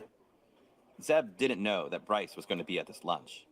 I didn't trust this dude. I didn't think he was just, you know, we all had some issues. Hell, I've got issues, but this dude just wasn't fucking there. And when I saw him, I'm like, what the fuck? this guy, Bryce would walk around with a fucking semi-automatic gun at some of the protests. He walked around with a fucking noose around his neck. And yeah, everybody was upset. But I'm like, yo, this fucking guy. And at that point, I'm there. I was like, all right, let's just see what the fuck's going on now. But Mickey wants to bring these guys together, and he wastes no time in getting started. He tells Zeb and Bryce that his guy, an outlaw biker, a bad motherfucker, is coming into town. Okay, so nobody can hear us, so here I'll talk. Okay, so I talked to my dude. He's on board. What he's gonna do? He's coming in Tuesday, so we have to figure out where we'll meet at. Nowhere like this on Tuesday. Yeah. He'll walk you through what the game plan is. Mickey says he's going to back away from all this once he introduces Zeb and Bryce to his guy. And his excuse for doing that is he's got a broken finger. Mickey claims to have injured his finger in a motorcycle accident at Sturgis, an annual biker rally in South Dakota.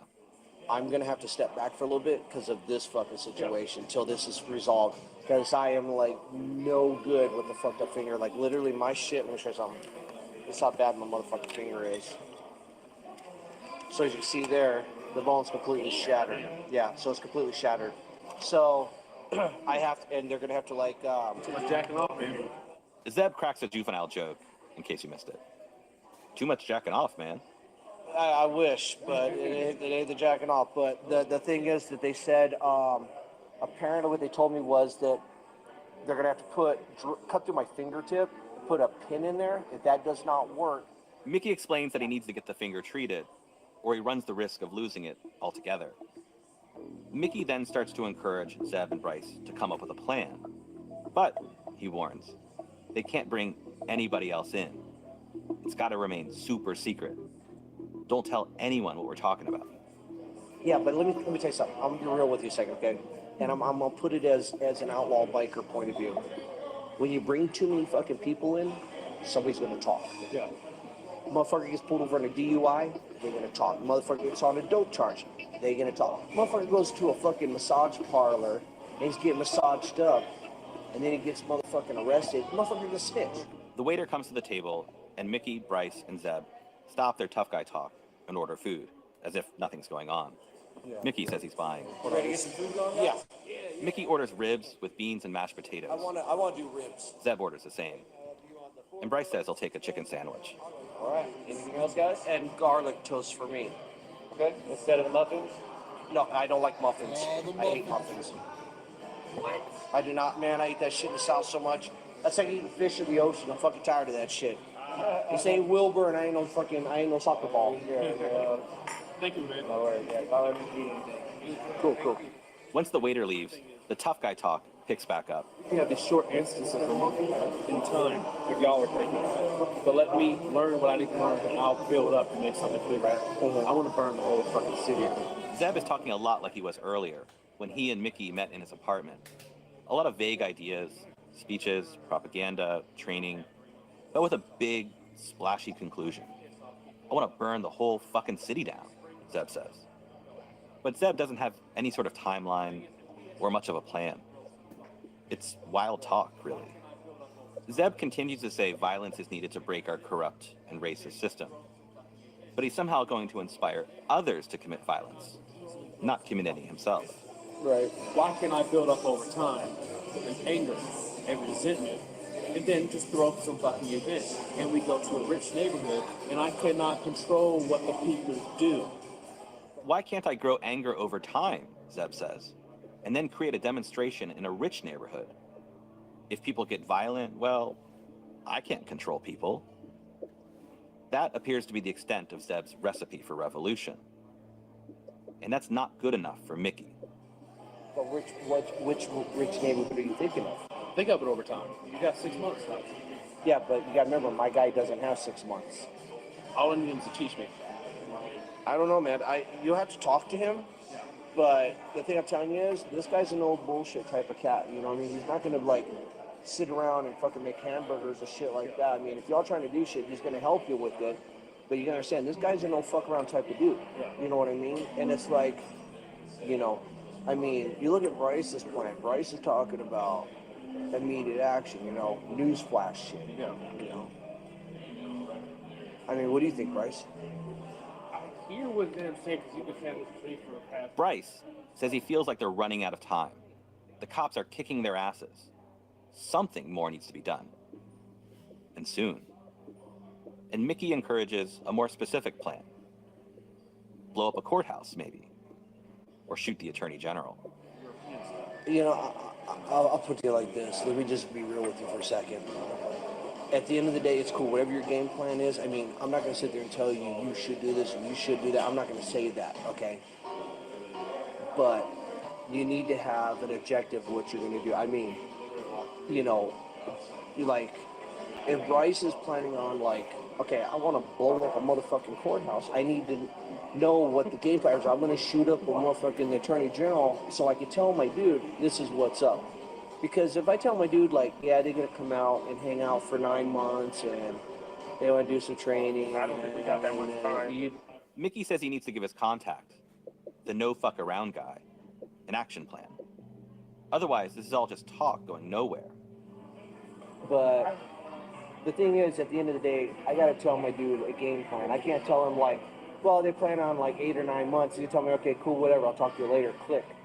Zeb won't commit to anything concrete. But Bryce, he likes one of Mickey's big ideas. That's after the break.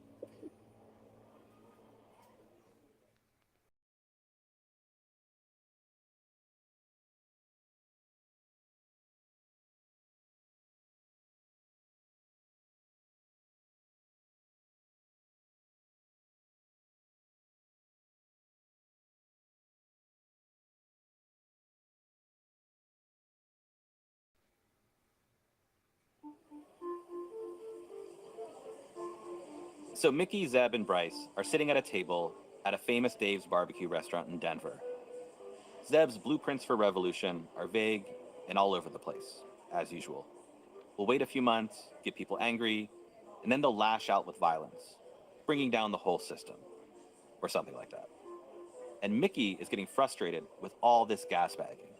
He wants to introduce Zeb and Bryce to this person he calls his outlaw biker buddy, a no fuck around guy, to use Mickey's description, who can provide whatever help they need. Training, guns, explosives, you name it. So Mickey reveals to Zeb that Bryce might have a scheme in mind that the no fuck around guy could get behind. Bryce has the home address of an important elected official. And well, what if that politician winds up dead, shot as he's getting out of his car or leaving his house? So the question is, are you cool with Bryce doing what he needs to do? I don't give a fuck. If he gonna do it, motherfucker. Shit. Okay. Do it. I got the DA's address. Yeah. I got the DA's address, Bryce says, referring to the district attorney. Well, you mean the attorney general, not the DA. That's even better. That's even better. Yeah. My thing is, It's clear from this conversation that Bryce doesn't know that the district attorney and the attorney general are two different people, two different elected positions. Zeb then goes on another tangent about how violence against someone like the attorney general could be the start of something big. But in typical Zeb fashion, he describes how they'll also need to do speeches and propaganda, have a demonstration, maybe a parade, get people so frustrated that they'll get off their couches and overthrow the ruling class. Mickey just ignores most of what Zeb is saying, and then brings it back to Bryce's specific plan. What is, seemingly, an assassination plot against Colorado's attorney general. All of this is happening over lunch at Famous Dave's. Right. But here's the thing. So this is what I'm going to do then. I'm just going to let my boy know that, and I'm just going to talk to him and say, look, homeboy has a plan how he wants to go about it.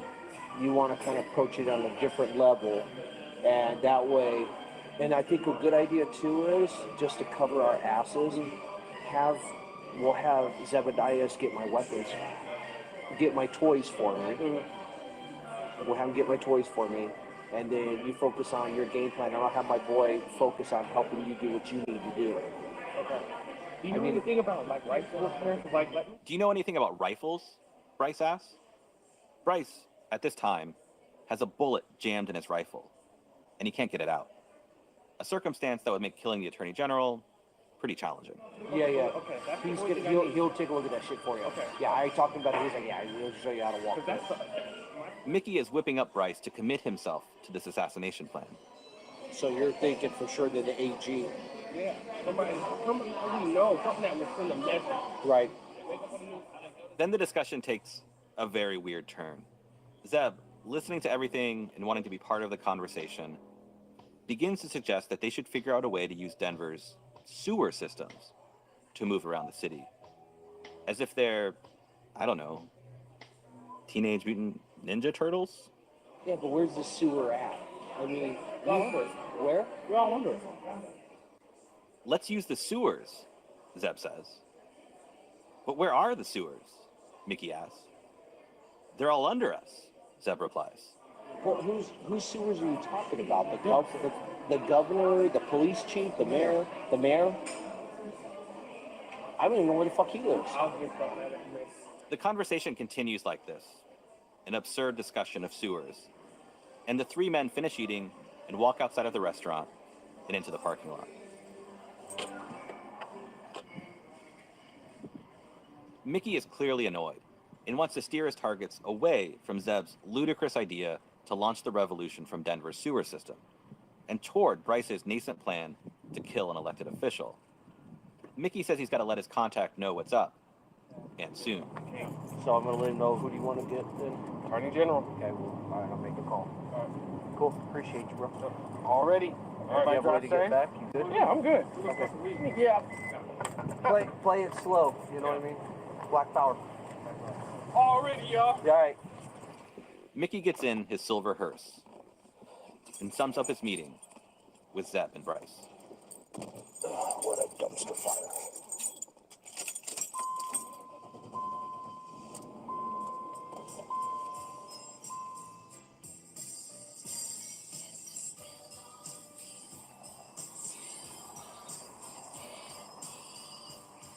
Mickey's playing Fleetwood Mac on the car stereo. After a short drive, he gets out of the hearse and walks over to meet with the FBI agents, who are sitting in their black sedan. Mickey taps on the car window. FBI agent Scott Dahlstrom opens the door, and Mickey hands him the recording device. Attorney General's your target. Attorney General is your target, Mickey tells the agents. The FBI now appears to have a serious investigation in Denver, a plot to assassinate a statewide elected official. Motherfucker hop out the car. You know what I mean? Pop him. Bam. That's in the next episode. This is Trojan Hearse, Season 1 of Alphabet Boys.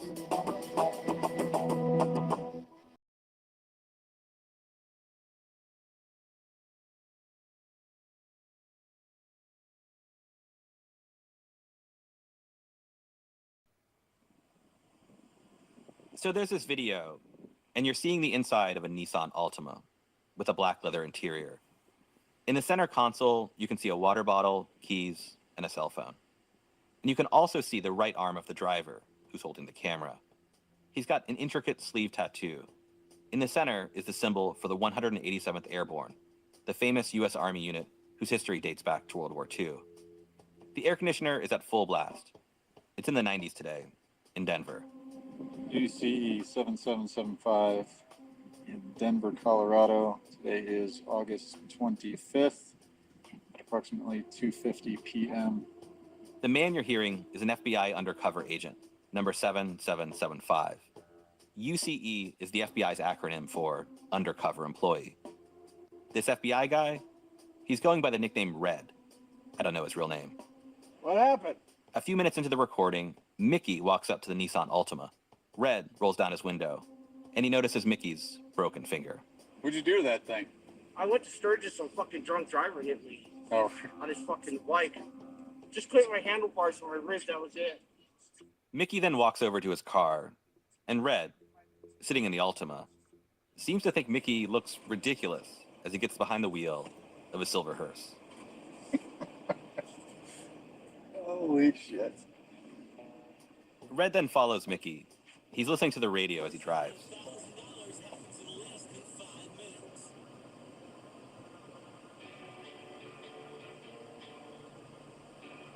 few minutes later, Red pulls into the parking lot of a TGI Fridays.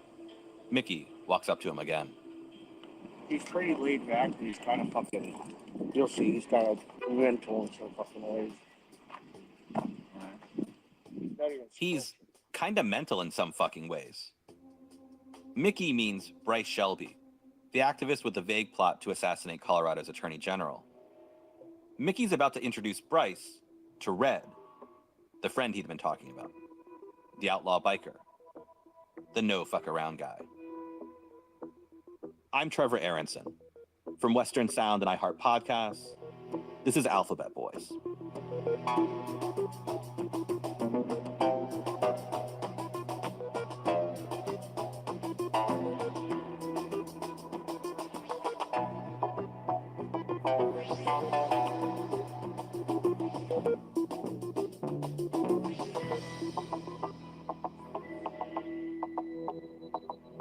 Episode 7. They call me Juice.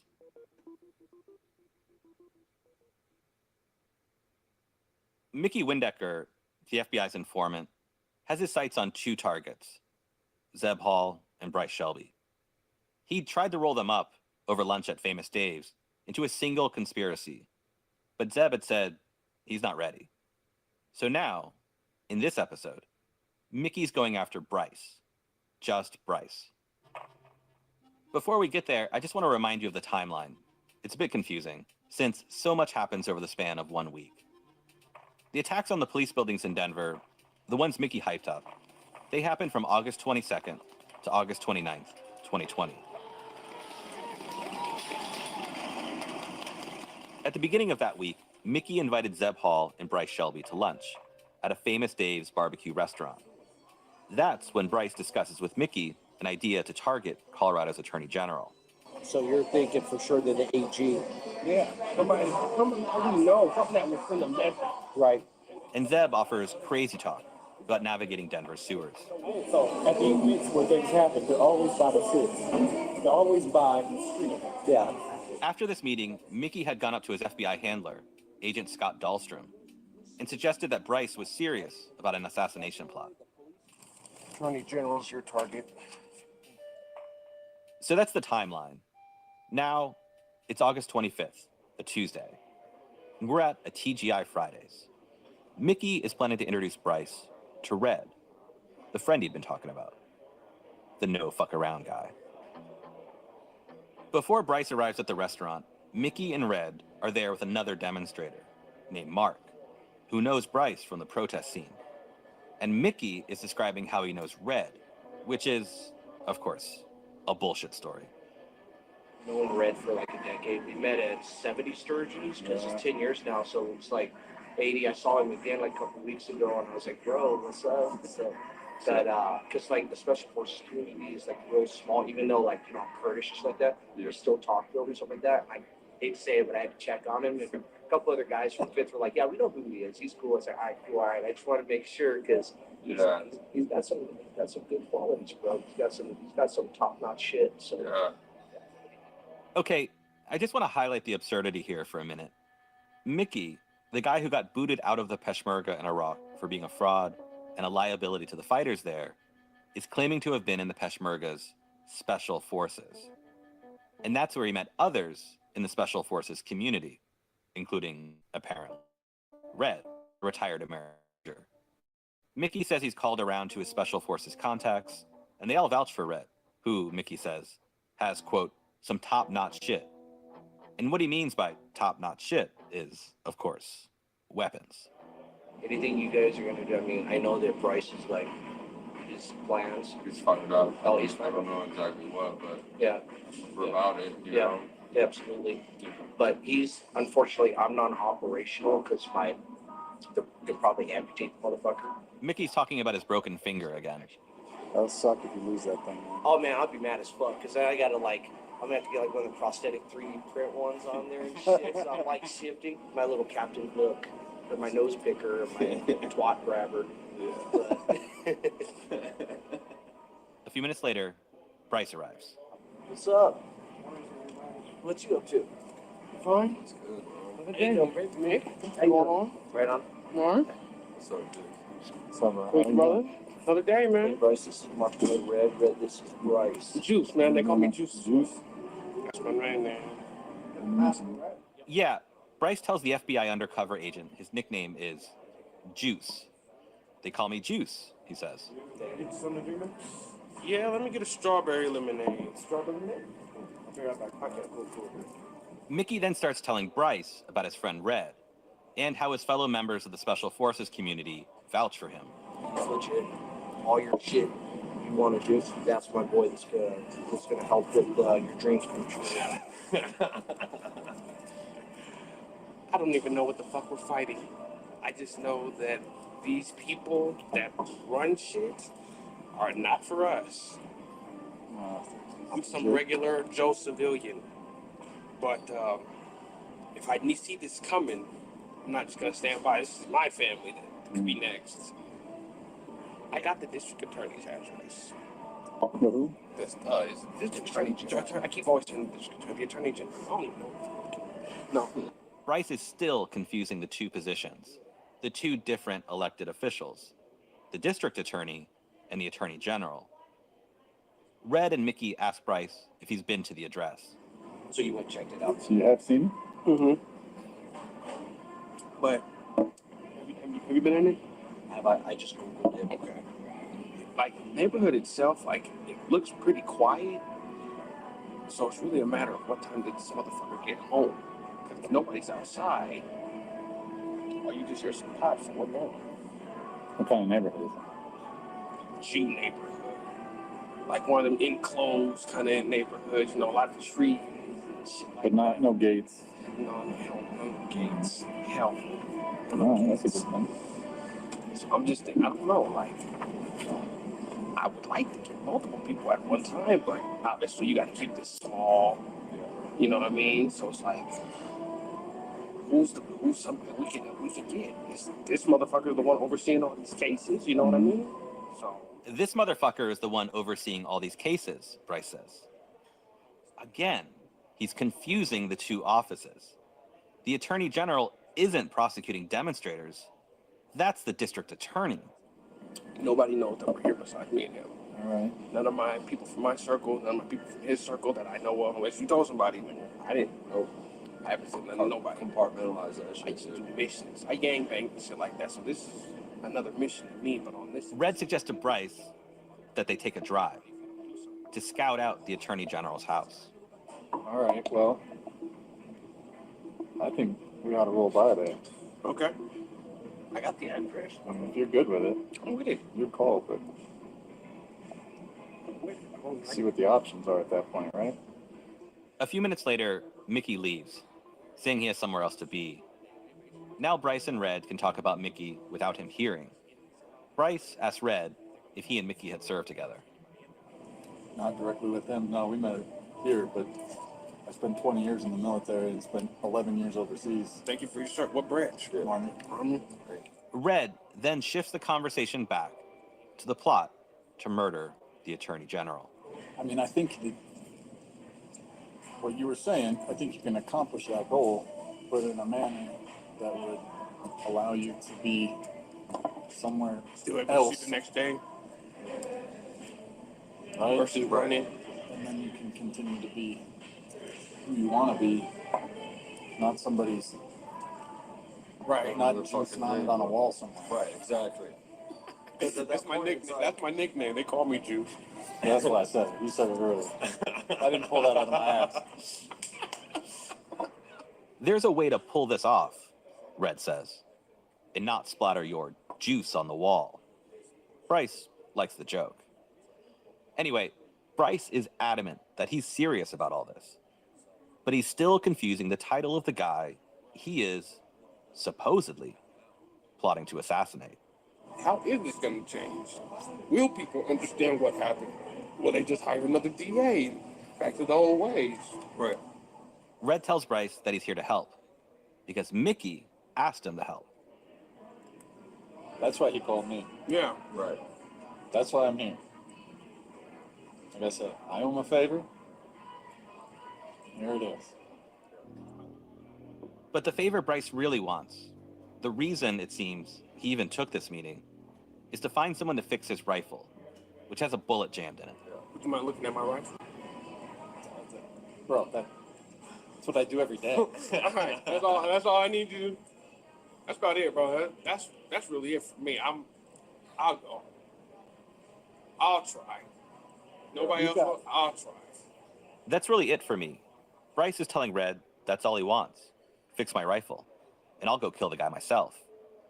Red, not wanting Bryce to go on his own, suggests instead that they plan this thing together. You got to think about it. Like, you got to give it some thought, and not in terms. I'm not arguing with you in terms of your end game. I'm saying you got to give it some thought as to. I think we ought to take a ride. Okay. And just go see. There's no harm in that.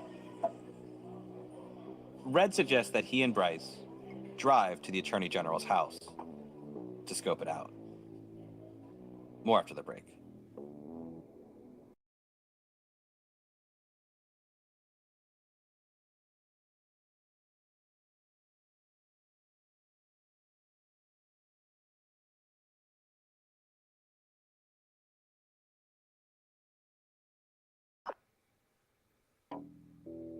He was really basically asking me like, what would be my plan? How would I do it and shit like that? And I was really just saying like movie shit.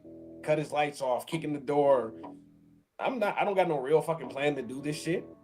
This is Bryce Shelby. I've asked him about his conversation with the FBI undercover agent, Red, and his supposed plot to kill Colorado's Attorney General, whom Bryce kept getting mixed up with the district attorney. I'm not sitting in my fucking room writing up fucking a damn blueprint and what the fuck? I didn't even know who the nigga was. Why? So I think a listener would say like, well, why did you talk about it? I guess.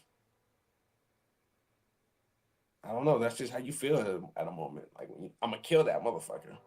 You said that about a lot of people that pissed you off in life. Listeners, you ain't never killed them for real, have you? This assassination plot, though, ends up being a little more than talk. Bryce had the Attorney General's home address. He said he got it from another demonstrator who, trying to be provocative, had read off a bunch of elected officials' home addresses during a speech. So Red, the undercover agent, suggests they drive out to the house, maybe come up with a more concrete plan. Bryce agrees to go. On the ride over, they keep talking, and Bryce is acting like a tough guy. So what are you thinking? I mean, let's just put it this way. If you could have it any way you wanted. Just catch that motherfucker hopping out of his car. Because originally I was thinking, shut the power off and come through the window or something like that. Oh, shit, you're talking about Rambo. Yeah, but then I got to thinking that's too much shit.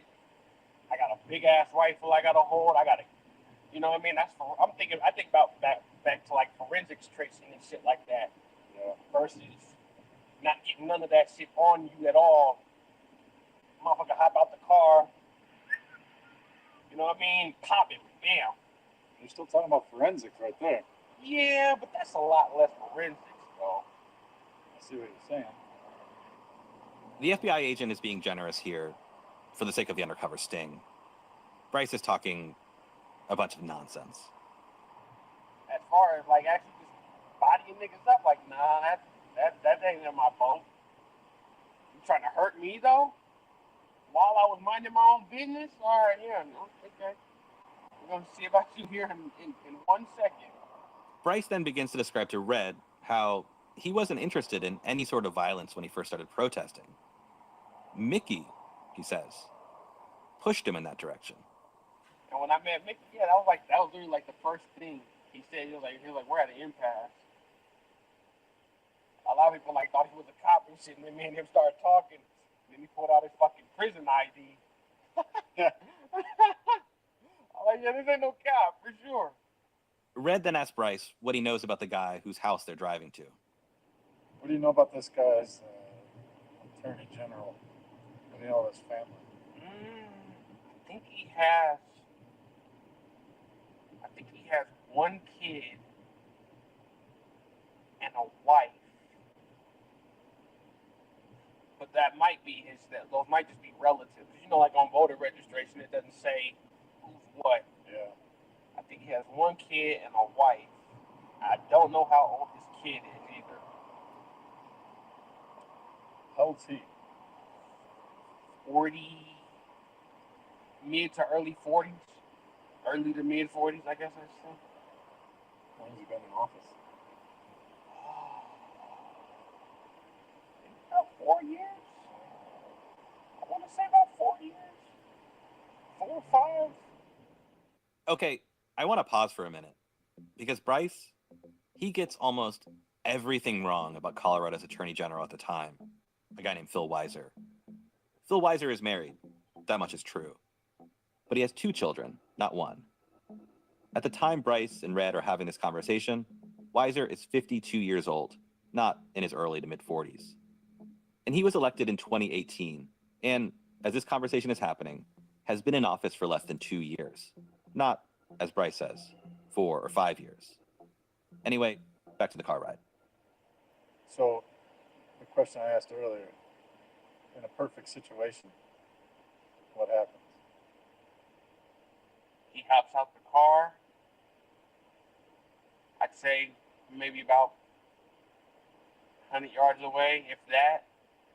If we could park somewhere close, that'd be great. If not, I ain't worried about it. This kind of neighborhood, like I said, it's trees and shit like that. So, you know what I mean? You could do a nice little sprint before anybody ever sees anything.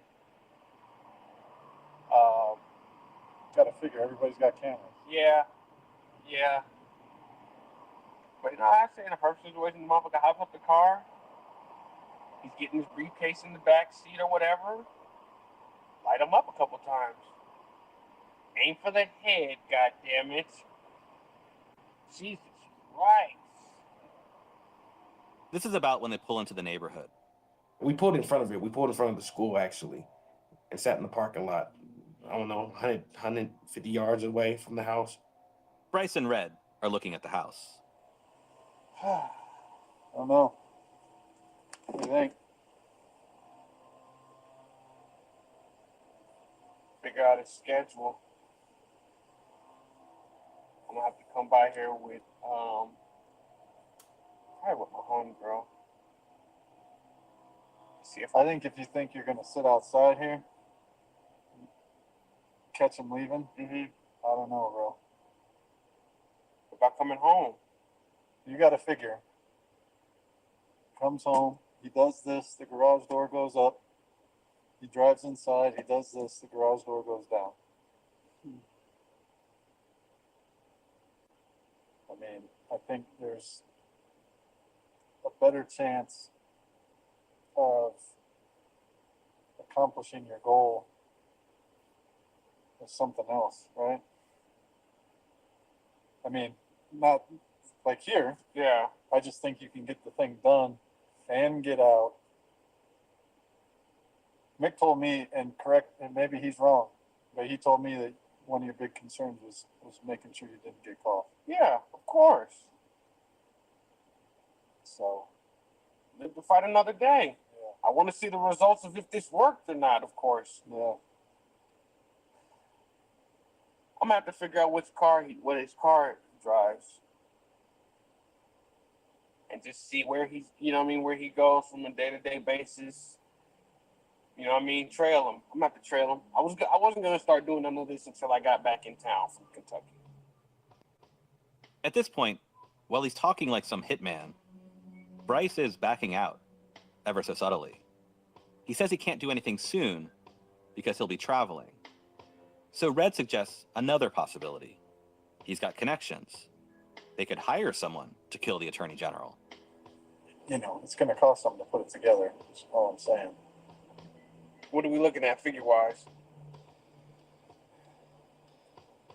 $500-$600? Yeah. I figured that. Somewhere in there. Red and Bryce then drive back to the TGI Fridays, where Bryce's car is parked. On the way back, Bryce confuses again the attorney general with the district attorney. Do DAs have? I mean, do attorney generals have security? Well, I'm sure it's at the building. I don't know if they got them like Personal protective details or anything. What Red didn't know at this point is Bryce is onto him. Bryce doesn't know a lot of things, that's for sure. He certainly doesn't know much about his elected officials. But Bryce knows this. $500 or $600? No way you can find a hitman to kill an elected official for $500 or $600. And I just kind of like, okay, like, yeah, I'll let you know. Like, you know what I mean? Like when you hear a motherfucker say some bullshit and you're like, yo, okay, yeah, I'll get right on it. I got you. Yep, I'm gonna call you. Yep. Ha, you stupid, bro. I'm gonna hit you though. Calling you, bro. Bryce, he knows. Something is very off.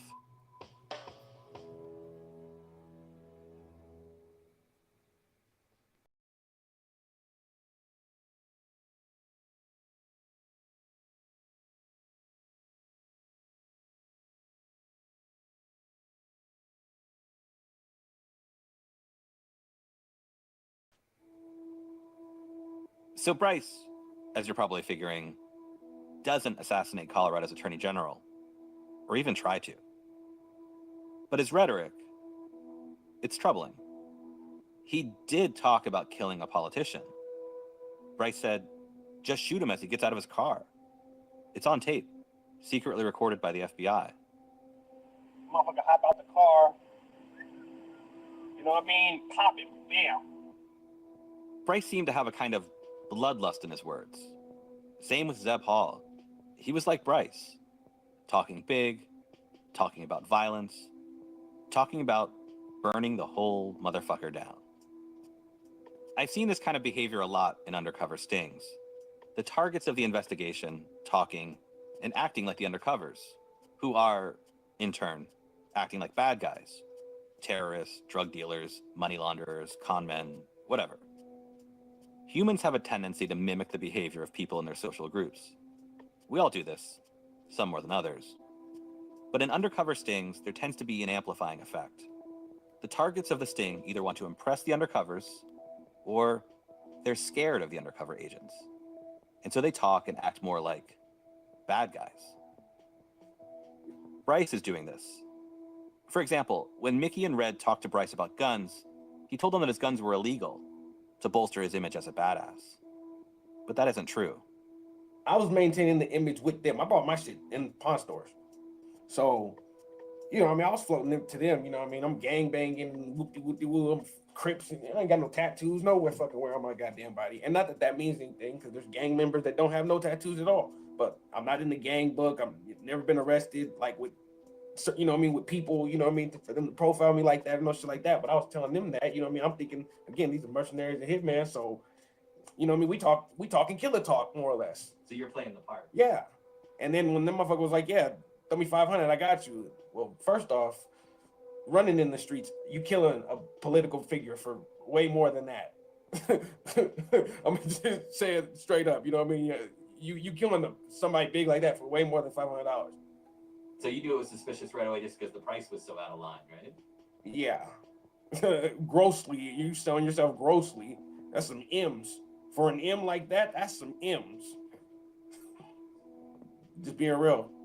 By M's, Bryce means millions. A murder like this would cost millions, not $500. After they drive over to the Attorney General's house and discuss how they might kill him, Bryce never talks to Mickey or Red again.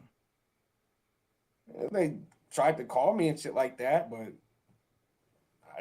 you know what I mean? I didn't recognize the number, shit like that. You just ghosted him at that point? I wasn't trying to fuck with you to that degree, no way. You really trying to do this shit. I'm not doing this. I know it's not going to end the way I want it to end. Okay, all right, you killed a couple of our people. All right, we're going to change all laws, give you all reparations. Yeah, no, that's not going to change anything. It's going to piss them off more. We're really going to start killing black people more. Yeah. I asked Bryce if he thought what happened to him and what happened with Mickey's work in Denver were all a continuation of the FBI's history of targeting black political activists. Bryce says, yeah, just read some history. There's a document, you can find it on the internet, you could Google it. It's called Operation Black Messiah, and it's pretty much made to prevent the rise of any militant-minded, charismatic black males, any heterosexual, stereotypical black males that rise to power, fame, glory, whatever, you know what I mean? Don't let him get to the people. Don't let them love him too much. They'll kill for that motherfucker, and therefore they'll turn on our white asses, more or less. You might know what Bryce is referring to here. There was recently a movie called Judas and the Black Messiah about the government's involvement in the killing of Black Panther leader Fred Hampton during a raid. Now, there wasn't an Operation Black Messiah per se. What Bryce is referring to are the COINTELPRO operations under FBI Director J. Edgar Hoover, the ones that infiltrated and subverted black political groups, like Dr. Martin Luther King's organization and the Black Panthers. These programs were meant to prevent a Black Messiah, this was Hoover's term, from unifying black political groups in the United States. Bryce believes that the government is out to destroy any increase in black political action and power. They've done it before, and they're doing it again.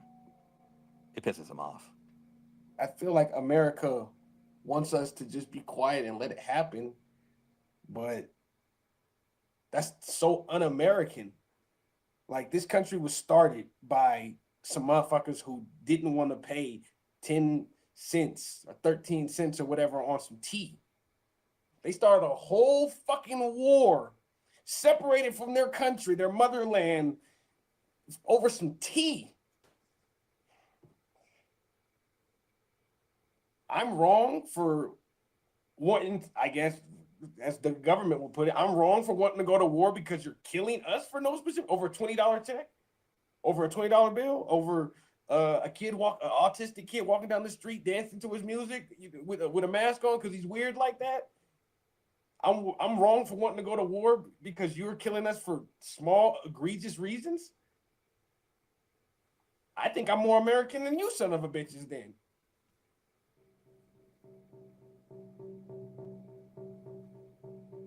The FBI is far from done with Bryce, and they're going to find a new way to draw another protester into their trap, Zeb Hall. At the same time, Mickey's work for the FBI is slowly metastasizing beyond the Denver area. Mickey provides the FBI with information about demonstrators in Colorado Springs.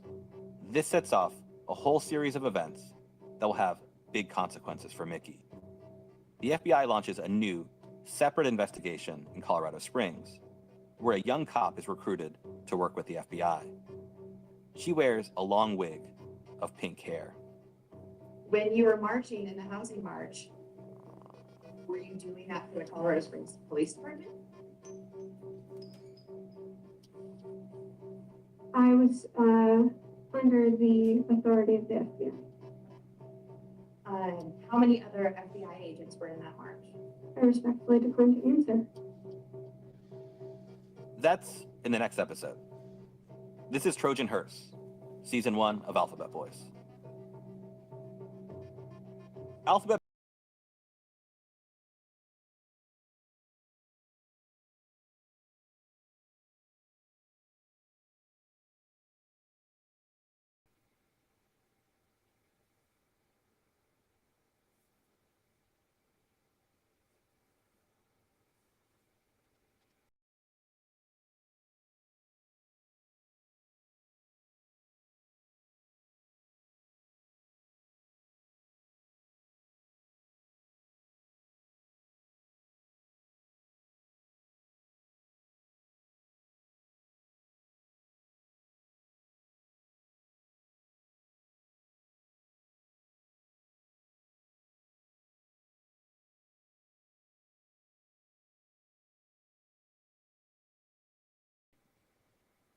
Okay, hey everybody. Hopefully you can see me, hear me okay. Please let me know in the chat and we'll see if that pops up. I wanted to just do a bit of a stream today in response to what happened on Lepo's channel. Vaporbat Records was on Teenage FBI Live with a nearly 4 hour long stream interviewing Lieutenant Colonel Dr. Michael Aquino. And it was an excellent interview. Michael Aquino is the founder of the Temple of Set, and he is a former member of the Council of Nine of the Church of Satan. So he was kind of like the number two to Anton LaVey, and then he left the Church of Satan to create his own group called the Temple of Set. He's also a military colonel, deeply involved in psychological operations for his whole 40-year career, and highly trained and specialized in it. He did black magic rituals in a Nazi castle. So that's some of the stuff that we're going to get into today. But this episode was basically a PSYOP fest, and it featured only 3 people. They were given the appearance of being random callers, but in fact they were, I think, were quite carefully chosen. And in the chat for the episode, there are a number of people that the chat wanted to call in to ask questions, and they weren't really having any of that. There were no questions taken from the chat, but it was Thomas Schoenberger, the All-Seeing You, and Frank Bacon. So these guys, together with Lepo and Michael Aquino, probably the highest level Satanists that we know of that's ever served in the US military. Certainly could be more high-level ones in the British military. There's a guy called J.C. Fuller, who was a general, a brigadier general, I think, that was a friend and disciple of Aleister Crowley. And Michael Aquino himself, following in Crowley's footsteps, he believes he did a ritual on the beach in Santa Barbara channeling Iwas, which was the same spirit that spoke to Aleister Crowley in the pyramids, and he gave him this whole new religion called the Temple of Set. So some similarities in this religion with the Mormon religion, how the angel Moroni came from the sky and gave Joseph Smith these golden tablets with the whole new religion in it. And maybe every great religion has to start with a similar kind of myth to that. But let me just pause for a second and make sure everything's coming through all right on the chat here.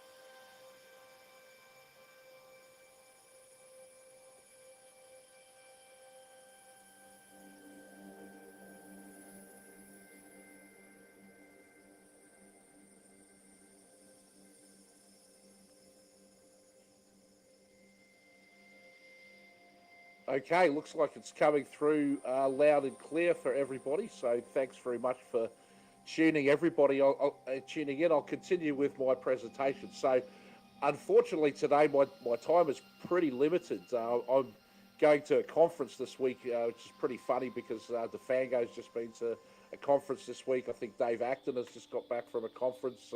Seems like there's a lot of conferences going on at this time of year.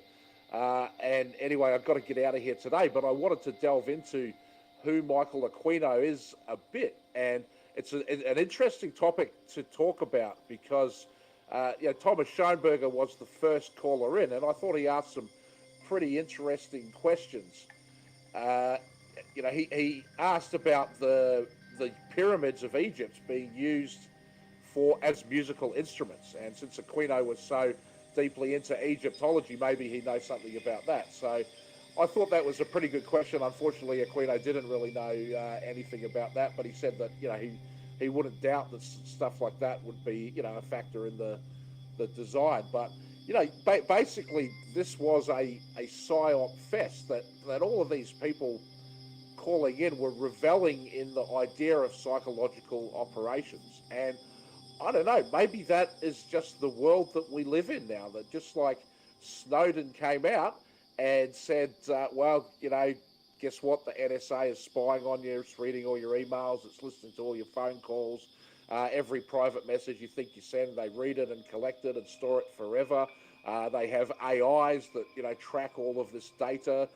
run simulations on you, and can basically read your thoughts and predict your behavior.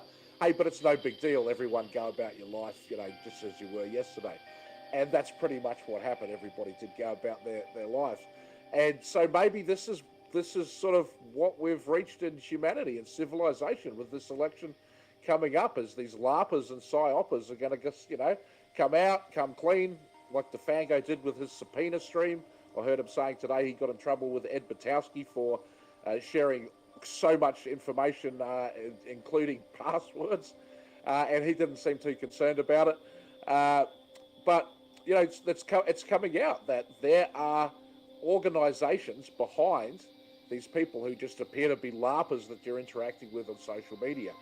In the stream, Frank Bacon couldn't wait to tell Aquino that he had been a member of a secret society in Denver, Colorado, which is where the NORAD Mount Cheyenne missile systems are. So Michael Aquino was actually in space intelligence. He would have been close to Denver, Colorado, in that part of his career. Colorado Springs, I think, is the Mount Cheyenne. And he said that he was part of the Golden Dawn for at least 10 years, and he knew Boyd Rice. Now, if you followed my investigation into Tracy Twyman's mysterious and sudden death, you'll know that she actually also knew Boyd Rice. Boyd Rice was one of the co-founders and key members of the Church of Satan and a major figure in the black magic occult world. So this guy Bacon that attacks me constantly on Steamers and anywhere else that he gets given a platform, because he doesn't like what Queen Tut said about him in Crypto Beast 16. Everybody should go check that out. He is literally a dark occultist. The other guy that's part of Lepo's crew, Jay Anon, his Instagram is full of pictures of Baphomet and Freemasons and stuff like that, pentagrams.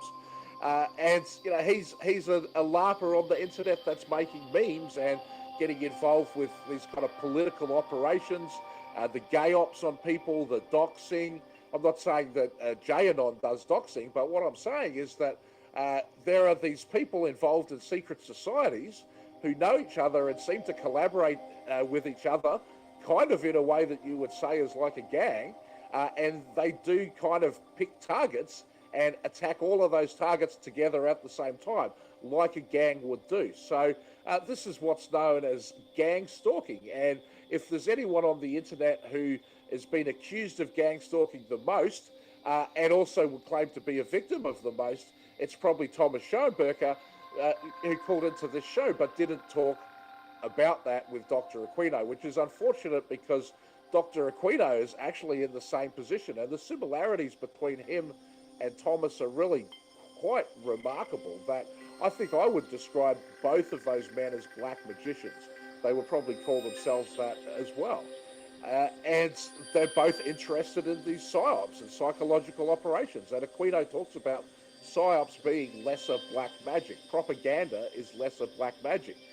New t-shirt coming from truthclothing.io, I hear, propaganda. But this new type of psyop and all this LARPing where people appear to be a truther, but in fact they're not crowdsourcing truth. They're really just trying to build clicks, views, audiences, get people to, subscribe to their Patreon, give them donations, fund their lifestyle, not so much out of entertainment, but out of attacking others. And when you're the victim of that, it seems that these people just have a personal grudge against you. But now that these documents are being driven out by some of these lawsuits, we're seeing that actually some of these people are working in teams. They're working in organizations such as this Shadowbox organization, or such as Black Cube, or the Integrity Initiative, or Cambridge Analytica. These types of groups are precisely targeting people using all of the available social media data, which is a lot, right? I mean, Cambridge Analytica supposedly got the social graph off Facebook in 2012 of everyone in the Democratic Party. Now, that's the time when DeFango was involved with the IT for the Democrats, supposedly reporting to the person who was directly responsible for giving Cambridge Analytica that technology. Ask him about it. I'm going by what he said about it. But yeah, and then you have this link with Trevor Fitzgibbon, with WikiLeaks, with Podesta's Center for American Progress. Not only were these people partners with Thomas Schoenberger, but Trevor and DeFago were partners again in their own thing called Silent Partner IO, that they were doing within Shadowbox. And Thomas and the other partner, Fox, they didn't like that. So they all sort of parted their ways. And when that happens, everyone learned the name Thomas Schoenberger from DeFago. And before that, people hadn't heard of him. And people say to me, well, Thomas, don't you understand he has a criminal record? And you'd be surprised how many of these characters in this YouTube psychological drama have criminal records. And then they say, well, but don't you know that there was this lawsuit? He was accused of stalking, and there was this lawsuit. This is one that hit on Twitter recently. And you go and look at it, and it says case dismissed. I mean, it didn't go into a lawsuit. It was all. Someone made a claim, said that he'd done some stuff, and then the case was dismissed. So, I mean, maybe he was guilty of that. How would I know? How would anyone know if there's not a lawsuit? But it's incredible how people basically dredge up dirt on people and then publish it, dox them with it, and then also then make videos and streams attacking them with whatever dirt they can do. I mean, look at, if you go have a look on my Twitter history of discussing with Lestat, he basically set up this trap to get me to talk about adrenochrome, and then he attacked me with it, saying, ha ha ha, Steve Outram believes in adrenochrome, look at this fool. I mean, this is a true story, that people actually spend their time doing this stuff. And this is the type of thing that Aquino is the absolute master of. All of this LARPing, this mind war, this lesser black magic and propaganda, and smoothly, seductively leading people towards information that's almost right, but not quite right. That is the nature of this. This is like the left-hand path. Go look on Lestat's channel. He made a video called that, the left-hand path versus the right-hand path. And righteousness, right? This is what Jesus Christ and God and the Christian religion is about. This is actually also what Judaism is about, as far as I know, and even the Muslim faith. Righteousness, doing the right thing, doing something that is good and proper, and staying away from wickedness and evil and sin. And the alternative side of that evil, you don't have to believe in the devil or Set or ancient Egyptian gods or anything. You could be an atheist, you could be Ayn Rand objectivist, and you have the same ideologies as the Satanists. The Satanists are all about self is God. And I believe religion is a personal thing. It's not something I want to get into today, but I think that all of us have a relationship with God within ourselves. And that's, to me, is what the Christian faith is all about, is making that connection with God in your relationship with yourself. It's not about what comes out of a church or who you give money to, but just as the same way that there are churches on the Christian side, on the dark side there are churches as well, and the Church of Satan is one specific one. Aquino was heavily involved in that. The Temple of Set is another specific one. And he might say at first class, or try to create the impression that he and his wife are just into animal welfare and it's all very positive what they're doing. I mean, the guy is a great philosopher, and mind war is a great philosophy, and something that I think will be discussed in many generations to come in the future. But if you watch this Lepo interview, and I'm not going to play any of it, but if you see it, he's basically, it says that this whole technology, that everything that he learned from, he's joined the Esalen Institute when he was 16, and he was exposed to what they had gleaned in their research collaborations, spying, if you like, sending people to form relationships with Russian scientists and academics, and getting the knowledge of the Russians. So this is the true Russiagate here, people, is that mind war, the idea, if you read the original mind war paper that Aquino wrote with Paul Vallely, who's the Fox News military analyst, they're basically outlining the idea for CNN and Fox News to have journalist units embedded with military units reporting from the front lines, so they can shape the propaganda to be whatever they want, because no one's going to go to the war zone to actually check their story out. And if you look at since 1980, when that paper was written, that's 40 years, and that's basically been the military doctrine. This is all part of the revolution in military affairs, which, I'd recommend go check out Matthew North's work on that. But let me just show you, or let me just finish that point about, so the similarities between Thomas and Aquino is that there's a whole bunch of people that absolutely demonize both of these people, that when they hear their names, they're like convinced that these are the embodiment of evil. And if in fact those two men are black magicians, then this would be exactly what they wanted. This would be the absolute desired consequence. Get people quaking in fear. But if you have a look at Thomas's work through Sophia Music, I don't really see that that's what he's trying to achieve. And if you have a look at Aquino's work since he retired from the military and in his books, I don't really think that's what he's trying to achieve either. So I try to take both of them as, well, look, they're men that may have different philosophies, ideologies, ways of doing things from me, but what do they have to offer me if I'm going to give 4 hours of my attention to watching an interview? I'm interested in hear their thoughts and different perspectives and consider them and see if I agree with them or not. And, there's many areas where I could agree with both of these men, but does that mean that I then am a follower of them? Am I working for them? Am I part of their side? Absolutely not. I could be on a different side from someone, but still come to agreement with them. And that's what the entire world is all about. And if we lose that, they win, right? So I find it very striking that if I say anything in defense of Aquino, you watch what will happen. I will be branded as an Aquino apologist, but I don't know that I am. I'm not prepared to say 100% that guy is not guilty of some bad stuff. But I am prepared to say that I don't think he's guilty of everything that he's accused of at all.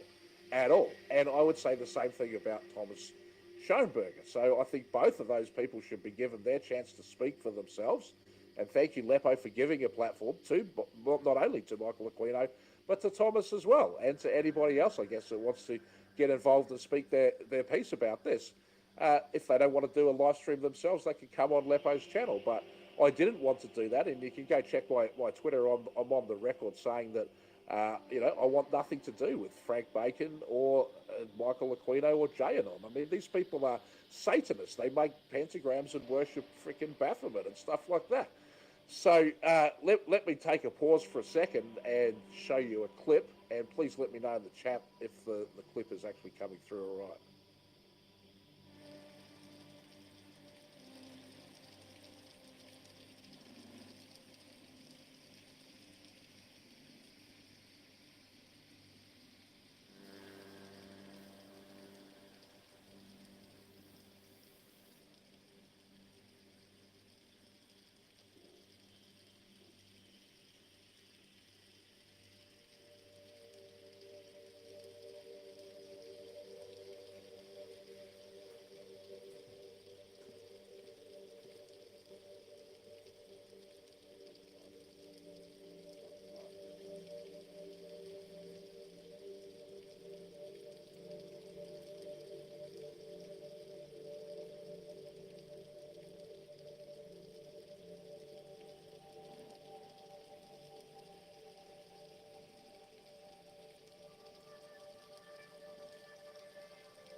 Okay, so getting some word that there's no sound on the clip there.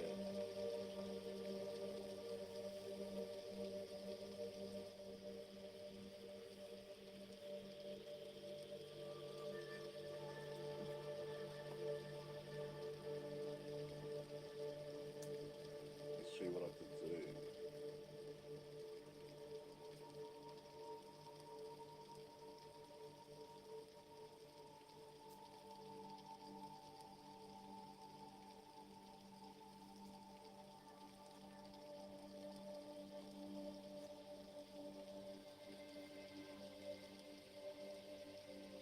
How about now?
let's try again with the sound. Otherwise, I won't play clips.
Okay, I'll just move on. Fuck, sorry about that.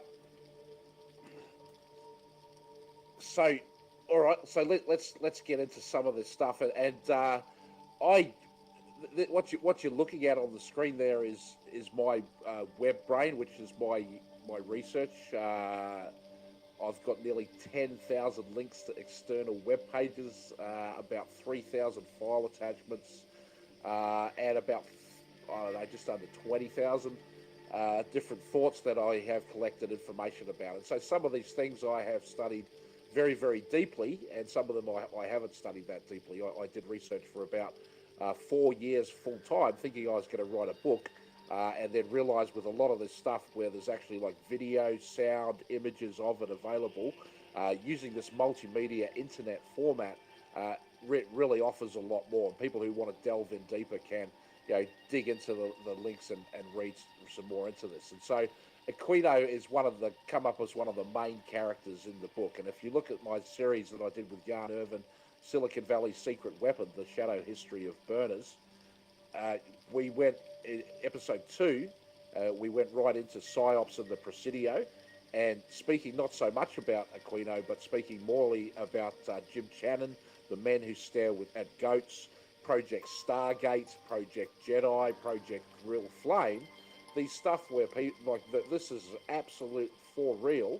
At the Presidio, which is the area of green pictured on the screen there in the background, and other locations around the world, secret military projects were doing remote viewing, trying to see inside submarines and underground bases and things like that. And if you watch The Outer Light, it's a channel I really recommend, Esoteric Ed, he was saying how the US military is training the majority of their forces to be able to fight in the 10,000 subterranean cities that they've identified around the world. So what on earth is going on inside the earth, right? That's something different. But underneath this Presidio is all these bunkers and tunnels. And it's covered with satanic stuff. It's got pentagrams and everything in it. And so people are obviously doing satanic rituals in these Presidio bunkers. And in fact, child molesters have been caught doing rituals in these bunkers. And there was an enormous scandal in the 1980s at the Presidio, a childhood ritual abuse scandal. And I don't know if we're going to have time to get right into that today, but just to put some context into it, Aquino was accused of that. And at first, I believed for sure he must have done it. If you read the stuff that's about him on the internet, you'll be convinced for sure he must have done it. But I keep an open mind and I do my own research and I look into things. And the more I looked into it, like I read his book, which is called Extreme Prejudice, and his own writings. And, he does make a pretty good case for almost all of the evidence. But I have to say, it's almost all, it's not quite all. And there are a couple of things that definitely still give me some concern. But I don't think today's going to be a big investigation into that side of it. But I do, want to kind of highlight some of the things this guy did. So let's start with that DOD Directive 1300.17, the accommodation of religious practices within the military services. So the date on this is February the 3rd, 1988.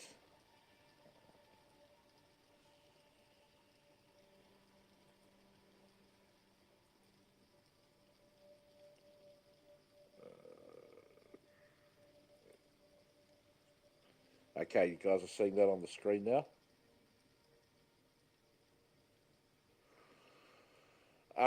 So this was a big thing that's going on in the 80s, and you hear this talk of the satanic panic. You look at the creation of the False Memory Syndrome Foundation that basically, up until about the mid-70s, the MK Ultra project had 149 different sub-projects working with all kinds of universities, hospitals, mental hospitals, and all kinds of drugs, at least 15 different kinds of hallucinogenic drugs, doing experiments on people and, basically trying to mind control them, trying to hypnotize them. If you go to my channel, Crypto Beast on Vimeo, and just type in Aquino, you'll see the 4 clips that I was going to play and check them out for yourself. But he's actually there talking about hypnosis and mind control being part of MK Ultra. He says MK Ultra was a load of bullshit. They couldn't make any mind control assassins, but also it was all about hypnosis, and that's what stage magicians do as well. So this, when you watch this interview with him, you have to bear in mind that this is someone who is an absolute master of black propaganda and hypnosis, and just the way that he speaks, his pattern of speech, the topics he talks about, the way he moves and shifts conversations around. This is something that I study in general in people, and I'm fascinated to learn it. Why would I study something like that? Well, I'm a business guy, I'm a sales guy, and anything that I can learn to help me get a sale, I've always wanted to learn that since I was a little kid. And to me, a lot of how you get a sale comes from authenticity, from really believing in the product yourself, and have something that you're enthusiastic about. And that comes across to people. People feel that that's true. And that's what Aquino says as well, if you read his book. His book, Mind War, is an incredible book. And so I respect him in his thinking and his contribution to the military science, and how many lives potentially have been saved because we're going to have these propaganda and LARP-based and PSYOP-based battles, the war on for your mind that Alex Jones talks about, instead of actually civil war in the streets. And you look at some of these LARPs running hot that have happened in the US recently, also in my country, New Zealand. We've had a big massacre this year as well. And the guy in the Christchurch massacre, he had these logos all over his stuff, Knights of the Black Sun. And this is what Michael Aquino was doing in Wewelsburg Castle in Heinrich Himmler's Nazi magical chamber. He's doing rituals for the Knights of the Black Sun. So, this is not someone that I support or endorse in any way. Like, this is against my religion. However, I can have respect for him, and I don't automatically class him as guilty. And something that's very important to remember is there's a principle in our society of innocent until proven guilty. And I know that that's hard to do, but in the case of the allegations against Aquino, which were very, very extreme and severe, he was deeply investigated. And he went on to hold his security clearances and even get promoted and work to the most sensitive areas of intelligence after that happened. If there was any truth to the allegations, wouldn't they have used that to throw him out of the military? Because he had right up to the top level of the Pentagon, and Jesse Helms, the sort of Christian right, they had singled him out to be, the symbol of Satanism in America that they had to kind of, attack and get out of the military. And so this document that's on the screen here is from this time when the Satanic Panic is going on, a combination of religious practices within the military services. And they're basically getting the military to say that, freedom of religion is part of the military, and including observing holy days. And so why should that not apply to the Satanists and the Setians as well? It's all so they should be able to, worship their religion, have their pentagrams on their gravestones, and have a priest deliver the satanic rites to them if they die. And so one of the consequences of this is that if you're a Christian priest in the military, you get forced to learn these satanic rites so that you can administer them to the satanic members of the armed forces, of which it turns out there are many. And from the very beginning of the Church of Satan, it's included members of the old armed forces, and seems to even have been targeted at them. So the Church of Satan, Anton LaVey's house, was on California Street, which I think you can see my mouse, sort of around here. This is Golden Gate Park, this strip of land in the middle here. So this whole block of land used to be the Presidio, and then this development here is on Presidio land, but now has become a residential area.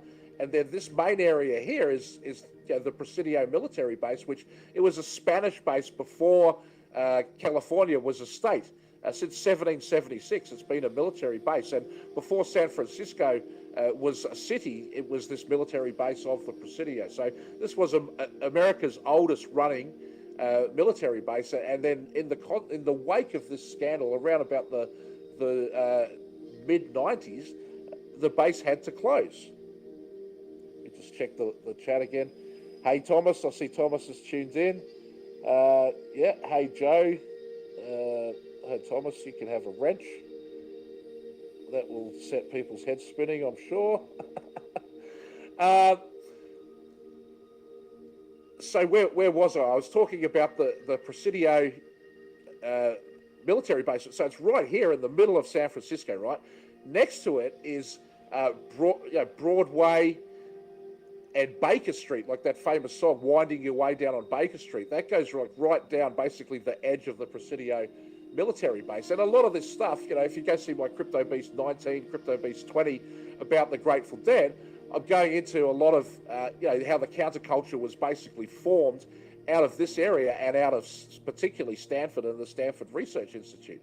And that they were basically looking for a way to get the tech industry in one place where they didn't really want to leave and where they were allowed to be, creative and explore different kind of intellectual areas because they could be easily controlled through the distribution of things like LSD through the Grateful Dead. And LSD itself being a suggestogen, I've had a falling out with Jan Irvin, but I do still, endorse a lot of the research that he did several years ago and talking about the entheogens, what's in a name. And he coined this phrase suggestogen, saying that this is what they were really interested in, is giving people stuff that would make them super suggestible and then programming them with electronic means, electronic music, electronic guitar, images flashed up before them, flashing lights, hypnosis.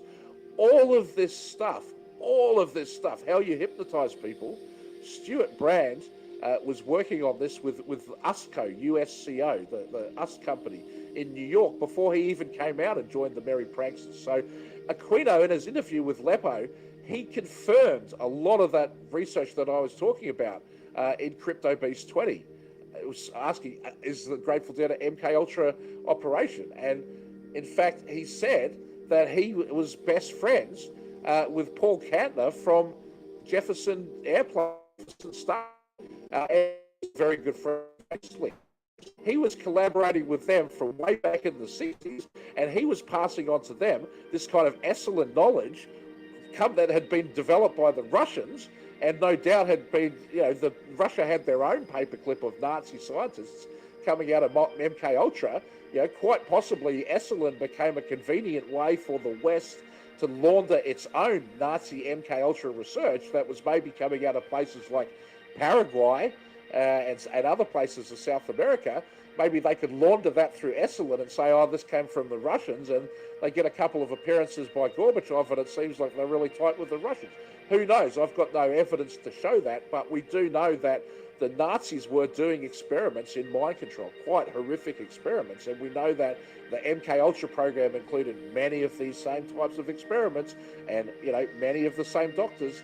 You've also got the social engineers of the Frankfurt School who came over, many of them before World War II, to unleash on the world this current system of cultural Marxism. And the idea of the creeping in from religion of saying, well, we have to allow Satanism in the military. And fair enough, these are soldiers, we want them to be killers. And you can see coming out of the Vietnam War, the horrors of that particularly bloody fighting, or moving on to the world that we're in now of this drone fighting where people can be so remotely detached from the consequences of pulling that trigger.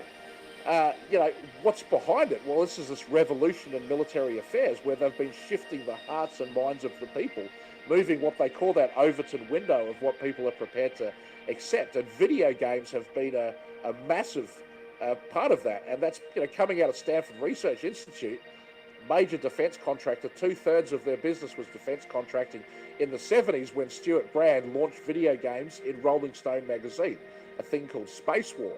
Now, you might have heard of Ronald Reagan's Star Wars program. That was developed at Bohemian Grove, and Bohemian Grove has many close connections to the Presidio.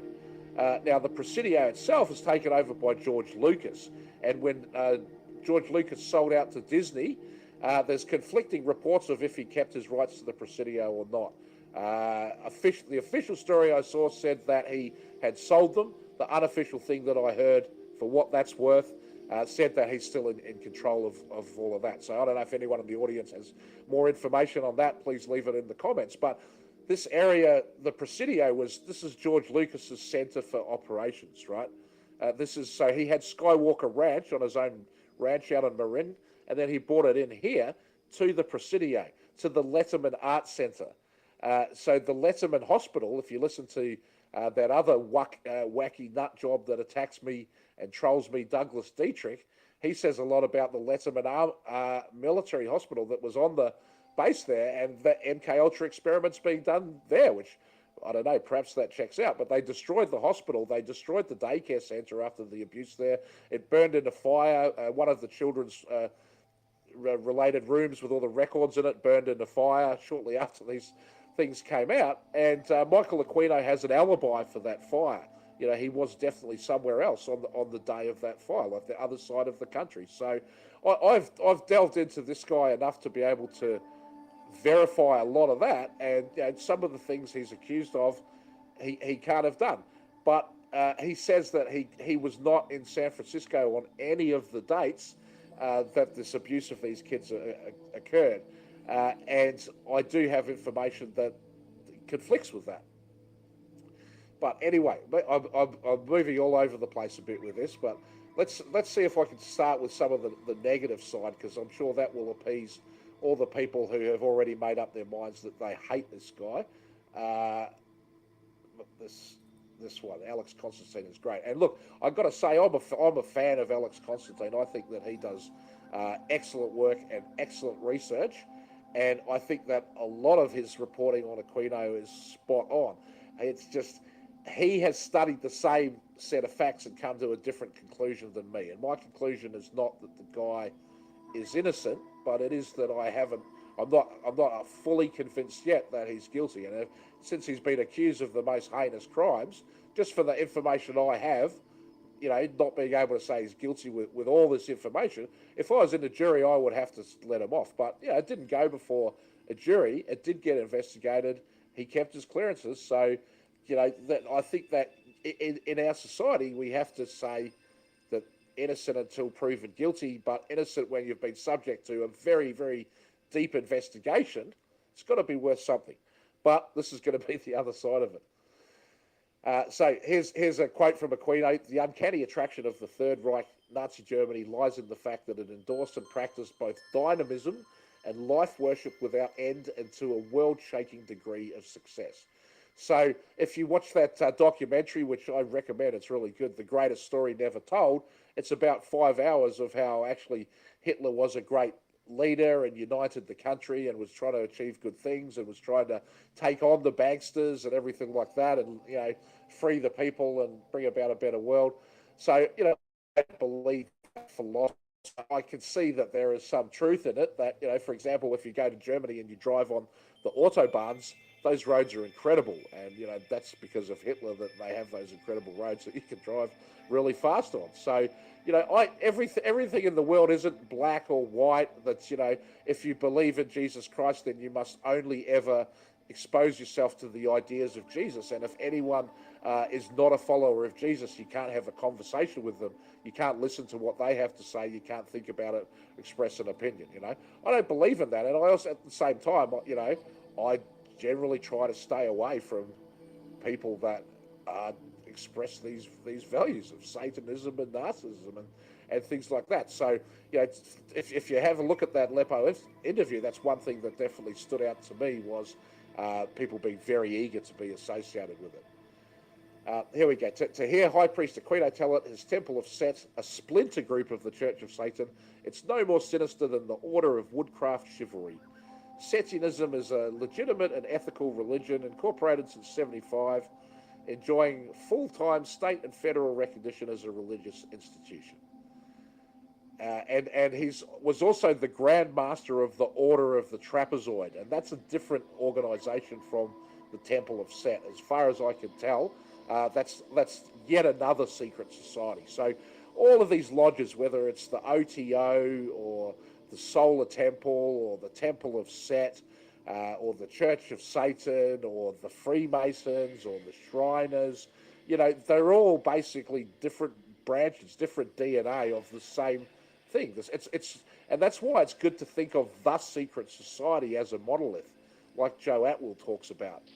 All right, I'm going to pause for a second. I'm going to have a glass of water, and I'll go take a look at the chat.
Okay, I'm back. Great to see everyone there in the chat. Thanks so much for tuning in. Unfortunately, I did say at the start I've got to go. I'm going to have to go in like 10 minutes. So I'm not getting anywhere near as into this as I could. But check out this Alex Constantine thing. He talks about Aquino in Vietnam, this thing called Operation Wandering Soul. And they had this blood-curdling tape with Vietnamese Buddhist burial customs. And they played this funeral music, and then they got into screaming getting louder. Then after an eternity, the screaming subsided into the moans of a dying soldier, his body abandoned by comrades. It was chilling, and then finally you hear him being dragged away screaming by the demons. So this is the sort of thing that this guy created as a military weapon, right? Weaponized psyops. They're using electronics and information and the way people think, and hypnosis, the way they deliver words, trigger buttons and emotional reactions that they seek out of people.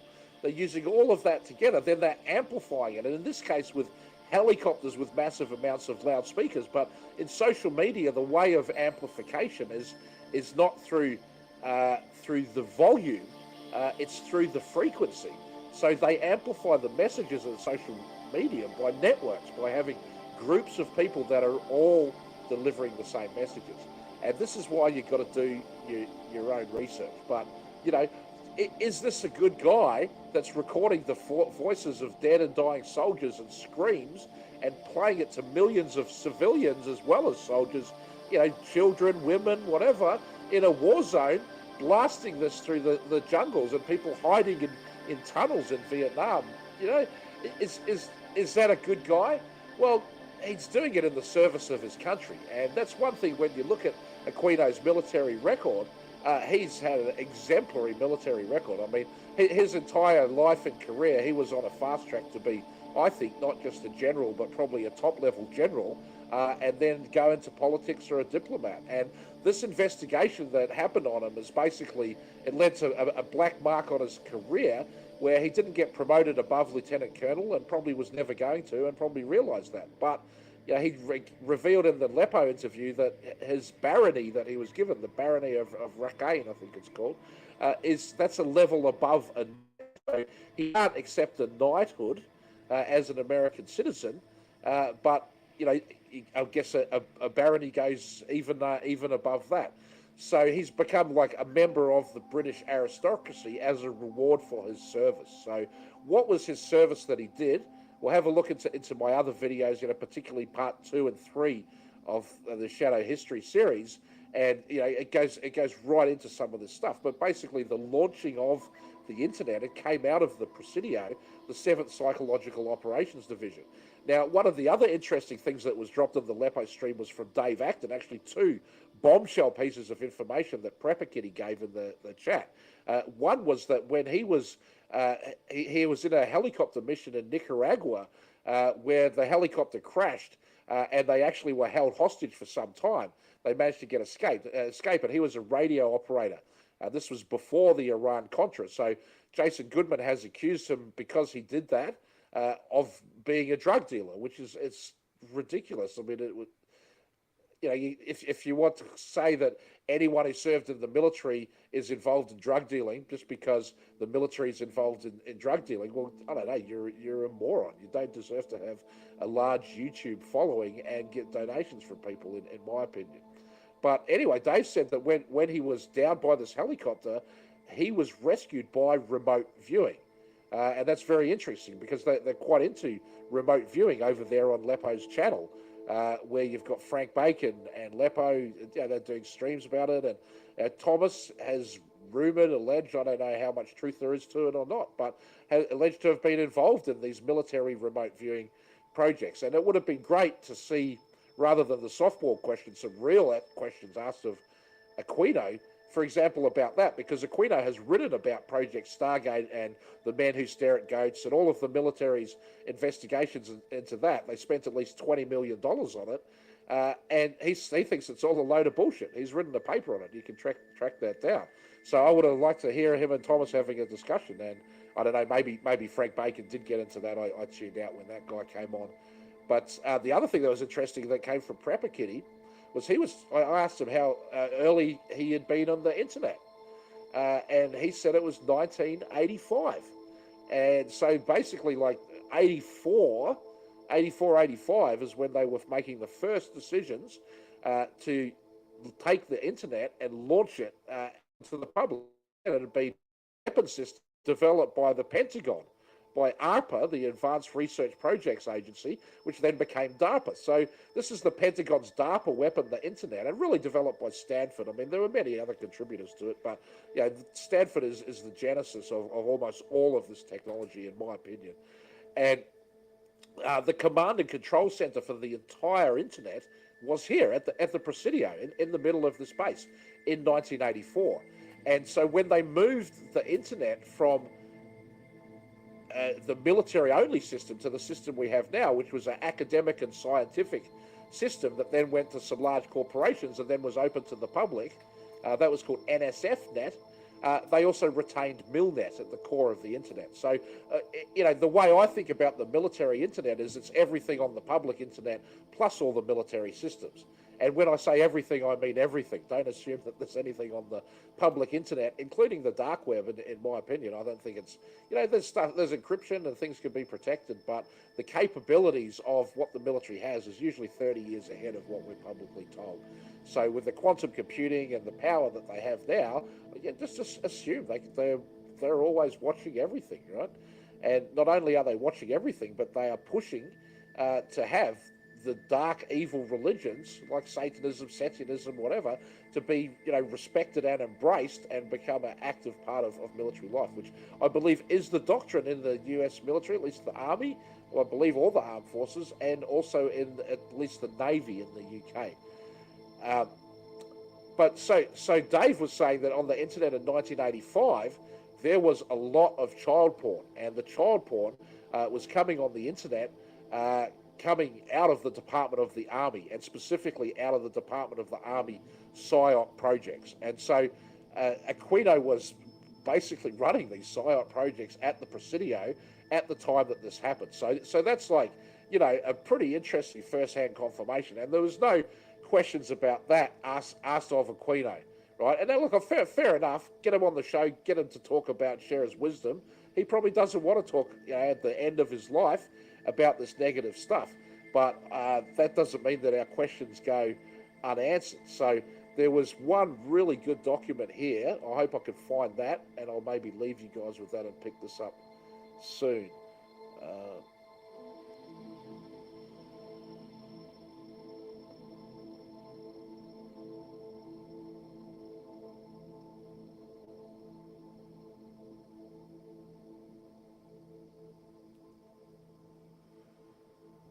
Well, we could take a quick look at this one. The original handwritten police report. I think this is, you can go to Biblioteca Pleiades, which is a great site to get that. But this is talking about when he was identified by one of the kids who had been molested. So there were definitely kids that were molested. One guy was prosecuted for it, Gary Hambright, a teacher. He died of AIDS before he could go to jail. There's no evidence that any of the kids had AIDS, but there is evidence that 5 of the kids had chlamydia.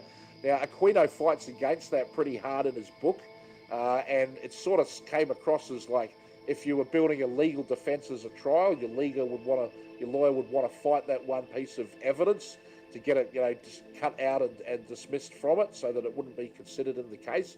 But when you read it in the book, you're thinking like, well, if this guy really was innocent of all of this, why is he fighting so hard to say that, it's bullshit that the kids had chlamydia? Like, why wouldn't he say, it's horrific that the kids had chlamydia, and oh my God, I can't believe it, right? So there's a couple of things like that are still definitely red flags for me. Look, I'm not going to read this out because it is sort of quite a bit graphic. But basically, the parents, who was the chaplain at the Presidio, so he's there on the God-fearing Christian side. He's saying, their kid was one of these kids that got molested. So a letter came out from the army saying, hey, we think some kids might have been molested by a teacher. And then the kid of the chaplain one day happens to see Aquino and his wife going, in and out of the military commissary, I think it was, on the Presidio, and he's got his distinctive eyebrows. Maybe he's wearing a satanic-looking collar, or however he liked to go about. And the kid's like, oh, that's Mikey and Shamby, and that's who molested me. And so that led not to any criminal conviction or prosecution, even though there was multiple investigations, but it did lead to a $3 million lawsuit from that chaplain against Aquino. And so there's this broader context, I think, going in of the Christian right trying to fight against military going into the Presidio. That's one of the subtexts of what is going on, that in a way works in Aquino's defense. But the other subtext that's going on is that in those bunkers there, kids were molested. Child molesters were busted doing it. And, these children had chlamydia. How did they get chlamydia? And even the teacher, as he was walking out of court, he says, if it was me, it couldn't have been only me. Why am I the only one being looked at? So if it did go on, and it wasn't just here as well, there were 14 different military bases all around the world of different branches of the military that reported this type of thing going on. It happened at West Point, which is the US military academy, where they train their most elite personnel. Timothy Leary, I think, went to West Point for maybe a year. He didn't make it through. But Rudy Giuliani was the prosecutor sent in to investigate the child abuse at West Point, and he went and said, I couldn't find any evidence of it, and it was all hushed up and covered up. But it actually, they did find some Marine there that had possession of child porn and was a bit crazy, I think. And then at the Presidio, they did find this teacher, but he was never successfully prosecuted. He could die before that happened. But there was a police officer called Sandy Gallant, and she was very involved in investigating Satanism in the military. And that's what I'm trying to find, is that there was an original report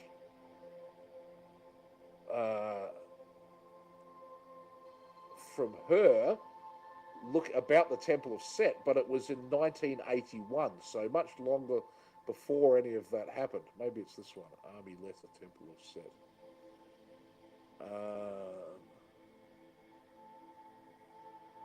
Yep, I think it's this one. Yeah, okay, so on 21st of July 1981, the undersigned was contacted by Officer Sandy Daly. So I believe that she later became Sandy Gallen. I think that she's the same person who became the chief investigator of satanic crimes, not just for SFPD, but as a result of this satanic panic kind of thing that was going on, she was able to go nationwide as, one of the top satanic police people in the world. The other one being probably Ted Gunderson, who was tied with Michael Aquino. Aquino's written some things debunking him. Ed Opperman says that Aquino and Gunderson were pretty close. Be aware of these activities of the Temple of Set, and Michael Aquino is the leader of the group. So 1981, that's going on. Now, let me just quickly show you, and then I've really got to end the stream abruptly and run. Constant Cumby's New Age Monitor. So I've been in touch with Constance. She's an attorney and researcher, and she wrote a book called The Hidden Dangers of the Rainbow, which is really about how the philosophies of the New Age movement actually came from the Nazis. And that's kind of a key puzzle piece in linking all of this stuff together. Aquino is a follower of the Nazis and studier of magic and hypnosis, and MK Ultra's doing magic and hypnosis and mind control. He's friends with Jefferson Starship and hanging out with the Grateful Dead. Aquino's mom was one of the founders of the KPFA in Berkeley and the Pacifica Foundation that backed that. And they are the main promoters of the Grateful Dead's music and show. And then you've got Bill Graham and all that stuff. Watch my special, 50 Years of Flower Power, where we talked about that stuff. But this is an amazing magazine. In 1986, June, is about the first time I've been able to trace that, word of this First Earth Battalion and Temple of Set were getting out to people in the public. And this is the absolute time that the internet was launched publicly, and this is the time that Burning Man was launched publicly as well, at the same time as this. And Burning Man was launched right next to the Presidio at Baker Beach, just as Anton LaVey launched the Church of Satan right next to the Presidio. So Jim Channon is beyond the scope of this stream. There'll be another stream to talk about him.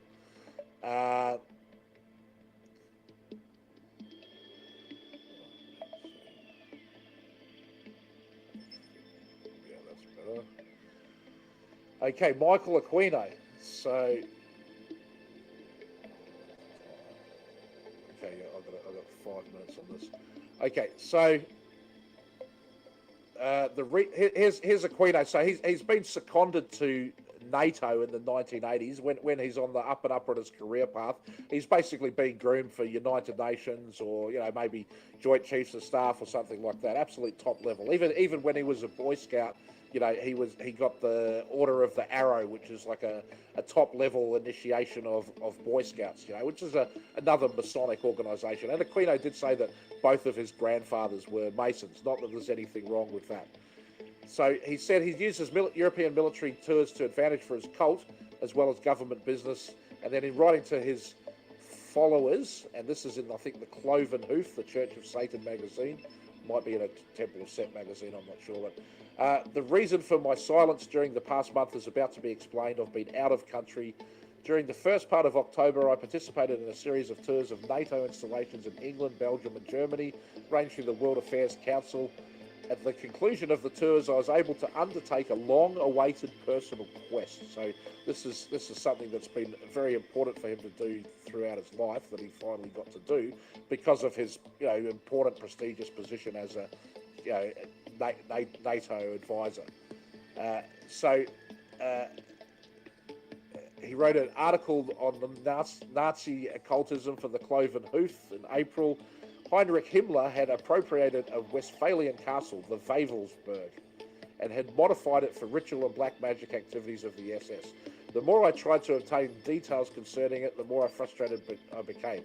Upon returning to the medieval museum room with the curator, I inquired whether I might be able to spend some time in the Hall of the Dead alone. To my surprise, he assented, provided that I sign in the log for the key. I did so, returned alone to the hall, locked myself in, and undertook what I shall henceforth refer to as the Wavelsberg or Wavelsberg working. It's to summon the powers of darkness at their most powerful locus.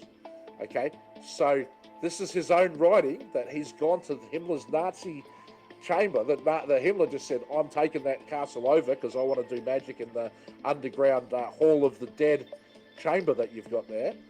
And Aquino has got access to it alone, and what he wants to do with that time, his own kind of meditation, I guess, summon the powers of darkness at their most powerful locus. So, Lepo makes fun of Truth Convoy for saying that show is the gates of hell, but this is like pretty much is, dude. Like I don't see what show on YouTube you could say is more close to it than someone who is like the most respected, top level psyops, career military guy for 40 years, who on his free time wants to go and do this shit, right? So I'll scroll through this so if people want to come and read the rest of it, they can freeze on the screens and have a look about what he's doing and the nature of the thing, and psychotronic research, and this is what all this is about. And one of the things that Aquino talks about is proxemics, and proxemics is the idea of creating the environment of how you are going to deliver a message to someone, and the more you can get closer into that person, the more receptive they're going to be for the message they're delivering. And so that's why you see with these gang stalkers all this like getting to know you, sending you personal messages, including you in their discussions and their chats. They're trying to recruit you into this so they can figure out what are the emotional buttons that they can press that will trigger you, and then once they know that, they're able to manipulate you and drive you in the directions they want. And who's they?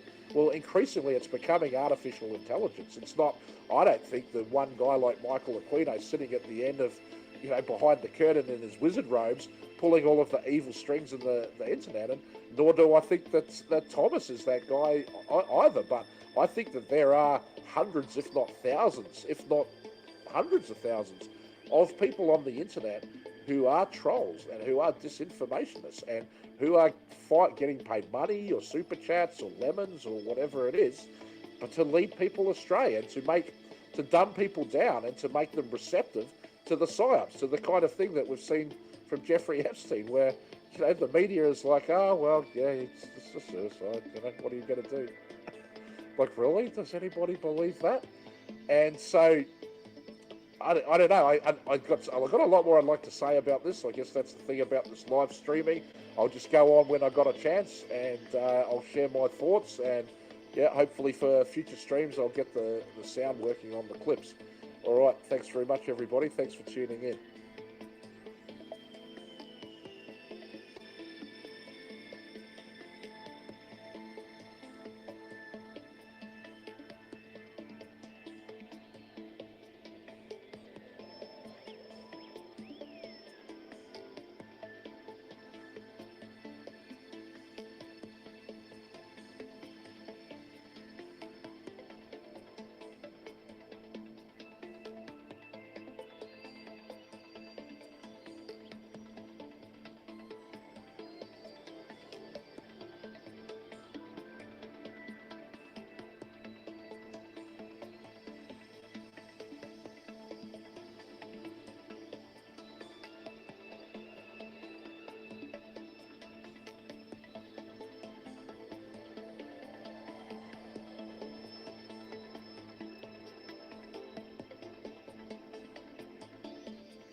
If we don't keep the temperature from going above 1.5 degrees Celsius raised, then we're in real trouble. that whole generation is damned. I mean, that's not hyperbole.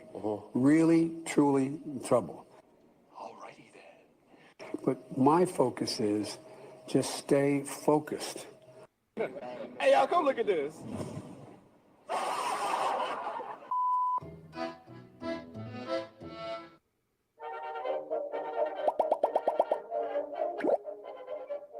What we are going to promise is that we're going to do this. We're going to move forward with this kind of system, this immigration system that has been gutted, really, truly gutted by the last administration. We're going to move forward and do it in a humane way. We're going to do it in a safe way. And we're going to do it in the way that moves us forward. And so what we have been seeing, what we've been dealing with, again, is trying to fix the damage that the last administration did. What we have done is we've opened the path to make sure that people have a way to get, to come through and do it in a legal pathway. What in heaven's name are you talking about?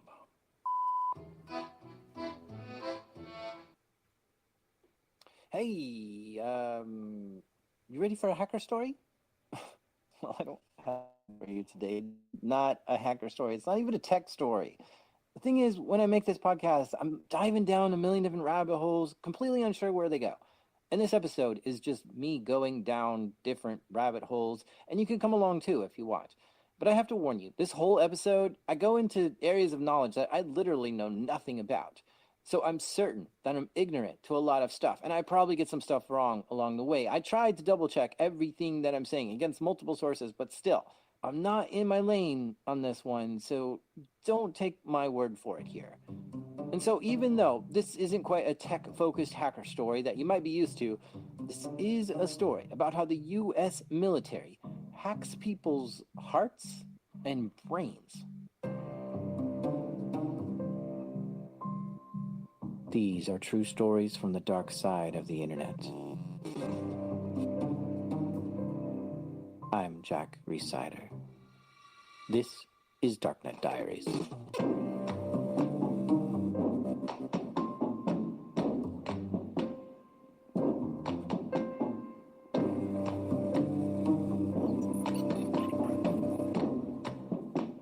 So the other day I went to LinkedIn to see what's up. And there's this guy that tried to connect with me there. Let's just call him Henry, even though that's not his name. I looked to see what Henry does, and it says he's doing PSYOP in the military. PSYOP. And that stands for Psychological Operations. That's a term I'd never heard before, but I was immediately interested in learning more. PSYOP? First of all, why is a PSYOP person following me on LinkedIn? Second, what the heck is PSYOP? So I chatted him up to find out. And it turns out he's just a big fan of the show, and that's why he followed me. But I'm still really curious about everything related to PSYOP. So we started talking about it. Turns out Henry here was in the Army, but is now a reservist. I did intelligence support, and currently I'm in psychological operations. Okay. So what is psychological operations? Psychological operations is skill set is change. To persuade, change, and influence the behavior of a target audience. To persuade, change, and influence the behavior of a target audience. Huh. That could be with your adversary or with your friendly population. The main thing that PSYOP does not do is perform PSYOP on the American public. Okay, this is a lot to take in already. You're telling me that there's a unit in the Army that's sole mission is to get the adversary to change their behavior? Why would we need people to do this? How do you become a battlefield multiplier without using weapons? You use psychological operations. So there's different tiers of PSYOP. There's face-to-face communication. There's multimedia broadcasting. There's leaflet drops. There's various means that are non-lethal to get people to make a decision. Because some people are, in many cases, way of defeating an enemy is by having the friendly population shift their perspective or be empowered by this type of encouragement, right? Not everybody. When you're talking to someone, you can say, well, you need to go to point A. You can go to point A to point B, or give them a linear answer, or you can move around it. So everybody has to be communicated to differently. So what I'm getting at is the most important thing is understanding. If you understand your target audience, you can better persuade, change, and influence their behavior, which is favorable towards the United States and our whatever our end state intent is. All right, so hold on. Let me do some research on this. Okay, I'm pulling up some documents about PSYOPs now. And yeah, it does seem like the Army is conducting PSYOPs missions. Yeah. The battlefield seems to have changed from what I thought it was. There's two kinds of ways to fight a war. There's the kinetic way and non-kinetic way. Kinetic is basically physical combat, like hitting an enemy with something, like shooting bullets or launching bombs. That's kinetic. But then there's the non-kinetic teams, who are also part of the battle. And here's just a few of those teams. There's the ComCam team. These people have connections to satellite imagery, or even access to cameras on board spy planes, and they can get aerial photographs and videos to the commanders. They literally are the eyes in the sky. And by the way, the U.S. military has tons of satellites pointed all over Earth, so within like a minute or two, they can get a fresh new image of pretty much any part of the planet with a pretty good level of detail, even if clouds are covering. Okay, so then there's electronic warfare teams. These are attacks that either use or target electronic equipment to carry out objectives. So they might have radar jamming tools or the ability to take out cameras remotely. And geez, it looks like they can even send electromagnetic waves to disrupt and degrade facilities and other equipment too. And these electronic warfare weapons can be mounted to vehicles like Humvees or tanks, but they're also commonly seen on planes. And there's a lot you can do with the right equipment on a plane flying over your enemy. Here's an example. There's a Stingray device that the government uses sometimes, and this is a way to beacon down like a cell phone signal to all phones under the plane, and then all those phones will beacon back. And from that, you can identify the exact location of the enemy's cell phone that you're trying to track in real time, all completely invisible, without anyone knowing this attack is actually happening. You probably wouldn't even see the plane if it's overhead in the clouds. Electronic warfare is exciting, and I'll have to dig into that more another time. But what I'm seeing here is that there's some serious multi-domain operations going on, and it's not just infantry troops. Also, obviously, there's cyber operations too. With all this combined, it gives the Army a massive upper hand on its adversary. Okay, so as I'm getting deeper into this whole PSYOPs thing, I'm finding more people to talk to about this. And I found this guy named Jonathan Nichols, who claims to have conducted numerous PSYOP missions in the past.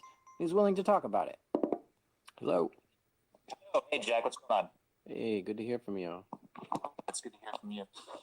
Yes, it took a while to get us together, but here we are. I wanted to know how John got started in all this. And it turns out his mom was a computer hacker. She was hacking ISPs, white hat style, and that was how she paid her way through grad school, and also introduced me to the world. So I started out very young.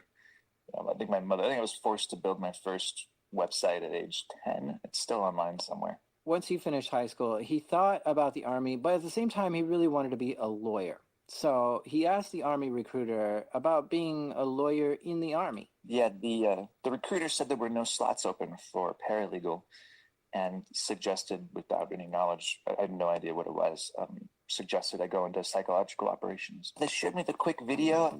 Persuade, change, influence. That is the motto of the U.S. Army's Psychological Operations Regiment. Military operations do not always require lethal force on a battlefield. Military information support operations can employ non-lethal actions and messages to attain military objectives. Trained in persuasive techniques, PSYOP soldiers use their skills to change attitudes, behaviors, values, beliefs, and influence foreign audiences through executing actions in the delivery of messages utilizing a variety of techniques. This was all the motivation he needed. He signed up for the Army and went through boot camp and then went straight into PSYOPs. So the very first position is PSYOP specialist. And that is the lowest person in a tactical PSYOP team. But I kind of got an itch for war, to be honest, at that point. And so I picked up the job as a contractor The company was called Lincoln Group. Wait a minute, Lincoln Group. That does sound familiar. Let me look this up. Oh yeah. Here, I'll just play this clip for you. This is Democracy Now!, democracynow.org. I'm Amy Goodman here with Juan Gonzalez. Last November, the Los Angeles Times first revealed that the U.S. military was secretly planting stories in the Iraqi press. Articles written by U.S. military information operations are translated into Arabic and then placed in Iraqi newspapers with the help of Washington-based defense contractor, the Lincoln Group. The articles are presented to an Iraqi audience as unbiased news accounts written by independent journalists. The Lincoln Group's contract is worth up to $100 million over 5 years. In February, Rumsfeld gave a major address on information warfare at the Council on Foreign Relations. In it, Rumsfeld criticized the media's coverage of the Iraq War and defended the military practice of planting stories. In Iraq, for example, the U.S. military command, working closely with the Iraqi government and the U.S. Embassy, has sought non-traditional means to provide accurate information to the Iraqi people in the face of aggressive campaign of disinformation. Yet this has been portrayed as inappropriate. For example, the allegations of someone in the military hiring a contractor and the contractor allegedly paying someone to print a story, a true story, but paying to print a story. When the secret propaganda program was first revealed, even the White House admitted it was, quote, very concerned about the practice. But earlier this month, the top Pentagon brass insisted it'll go on. General George Casey said an internal review of the program had, quote, found that we were operating within our authorities and responsibilities. Pentagon officials told the New York Times this week the Lincoln Group remains under contract and will continue its activities unless the military revises its policies. Well, okay. The Lincoln Group didn't get into any actual trouble over this, and the government contracts remained. But they did end up changing their name after that, just like how Blackwater became Z and then became Academy. Lincoln Group changed their name to Fulcra Worldwide, and then Strategic Social, and now it looks like they've just been bought by Academy. Well, this is really hard to keep straight, and there's so many rabbit holes. But John went to work for the Lincoln Group. So that was as the chief counter-propaganda guy for United States forces. Hold on. Chief propaganda guy? Counter-propaganda. Chief counter-propaganda analyst, United States forces, Iraq. What does this entail? I don't understand this. That job involved monitoring adversary propaganda. So this is usually the Al-Qaeda types, but also included the Iranian-backed. So Al-Qaeda and a bunch of those types of guys. So the idea is, so the job involves identifying the messaging that's coming from these guys, try to be the subject matter person on the ground, the subject matter expert, who observes the propaganda that these guys are putting out, understands the context that goes with it. So like a fist holding an AK-47 means something very specific, is a symbol for like Iranian-backed extremist groups, and it wouldn't mean much at all to an Al-Qaeda type, just as a for example. So understand the context that the message is coming from. Understand when we get these messages, we might not know exactly who the target audience is. Break down those arguments, figure out what methods of appeal the particular piece of propaganda is using, and then help the U.S. government in crafting counter messaging should it be needed. Okay, I think I got it. John was working for Lincoln Group within Iraq and then was listening for propaganda that the extremist groups were putting out, and then giving suggestions on how the U.S. should respond to this propaganda. And John was getting into the details of how Al-Qaeda was spreading their propaganda. The chain, we're going to say chain of custody for the propaganda. It starts out with these guys in Yemen or wherever they are, Al-Qaeda headquarters, putting out messaging, and then couriers will take those commands and post them online. These are specific couriers, and there's like everybody knows who these guys are. These are Al-Qaeda official couriers that post online what the new directives are, and then it disseminates from there to the battlefield commanders who take up the mission and run with it. So, yeah, so a lot of the job would also include identifying that messaging when it comes out, and then identifying how that game of telephone plays, where that message evolves over time and ends up, what does it look like at the end of that game of telephone when it's posted on the door of a mosque, for example. This was 2010. John spent a while in Iraq and was even picking up some of the language. I got conversational at Baghdad Iraqi Arabic. There's so many different dialects. I got conversational at that one. After some time there, his contract was up, and so he looked around to see what else he could do, and he found another contract position doing PSYOPs, but this time in Afghanistan. So my first role in Afghanistan, so for pretty much all of 2011, I was the atmospherics manager for Kandahar. And that job... Atmospherics manager? Yep. That job involves getting the word on the street for the city. Just essentially, it's a type of human intelligence without using the proper title. Contractors are not allowed to do human intelligence. Human intelligence? Let's hit the brakes here for a second and just peek down this rabbit hole. There are many types of intelligent gathering methodology. You might already be aware of SIGINT, and this is signals intelligence. Basically, the goal of SIGINT is to capture signals that the adversary is broadcasting. This could be wiretapping phone calls, listening on radio transmissions, but more recently, it's been computer hacking too, like reading emails or listening through the internet for messages that are being sent online. But there's also GeoInt, or sometimes known as IMINT, and this is image intelligence, basically aerial photography or knowledge of the terrain of the area. And I guess if someone turns on your webcam and takes pictures of you, that might also be part of IMINT too. And there's also OSINT, and this is open source intelligence gathering. And this is what we do whenever we meet someone new online. We Google their name and try to find photos of them and what they're into. And OSINT is a non-intrusive way of collecting data. It's just reading what's already been published out there in the open. And there's more intelligence gathering disciplines. But John mentioned human intelligence, or HUMINT. And this is soliciting information from someone else. But it's kind of hard to explain because there's a whole spectrum of ways to solicit information from someone. Like, consider the difference between asking your neighbor a question and waterboarding a prisoner to try to get them to talk. There's a wide range of ways to get information from people. Typically, HUMINT is getting information from the adversary that can be used tactically, like having an inside source that tells you things like when an enemy convoy is moving and how many weapons are on it or what kind of plans the enemy has. John doesn't do that. Instead, he wants to find out how the people feel about local politics. He doesn't try to uncover secrets or reveal information that might put someone in danger.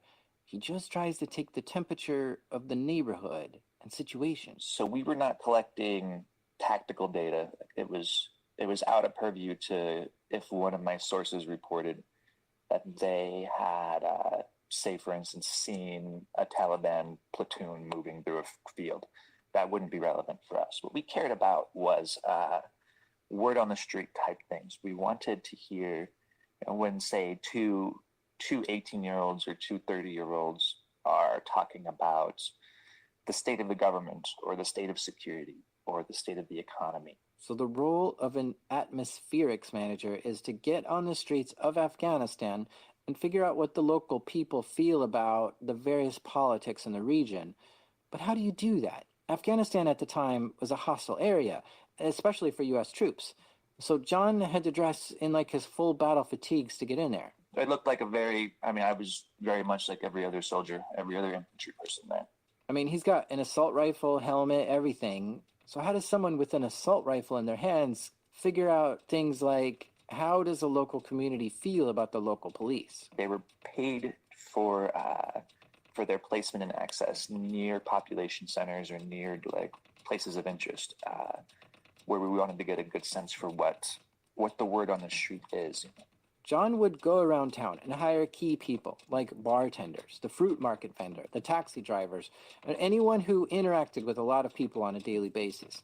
And he would pay them just to get a report of what they heard that day. And so these conversations were reported to us through our sources in sort of anonymized way. So all I cared about was the age, the rough age of the individual speaking, number of individuals, were they male or female, etc.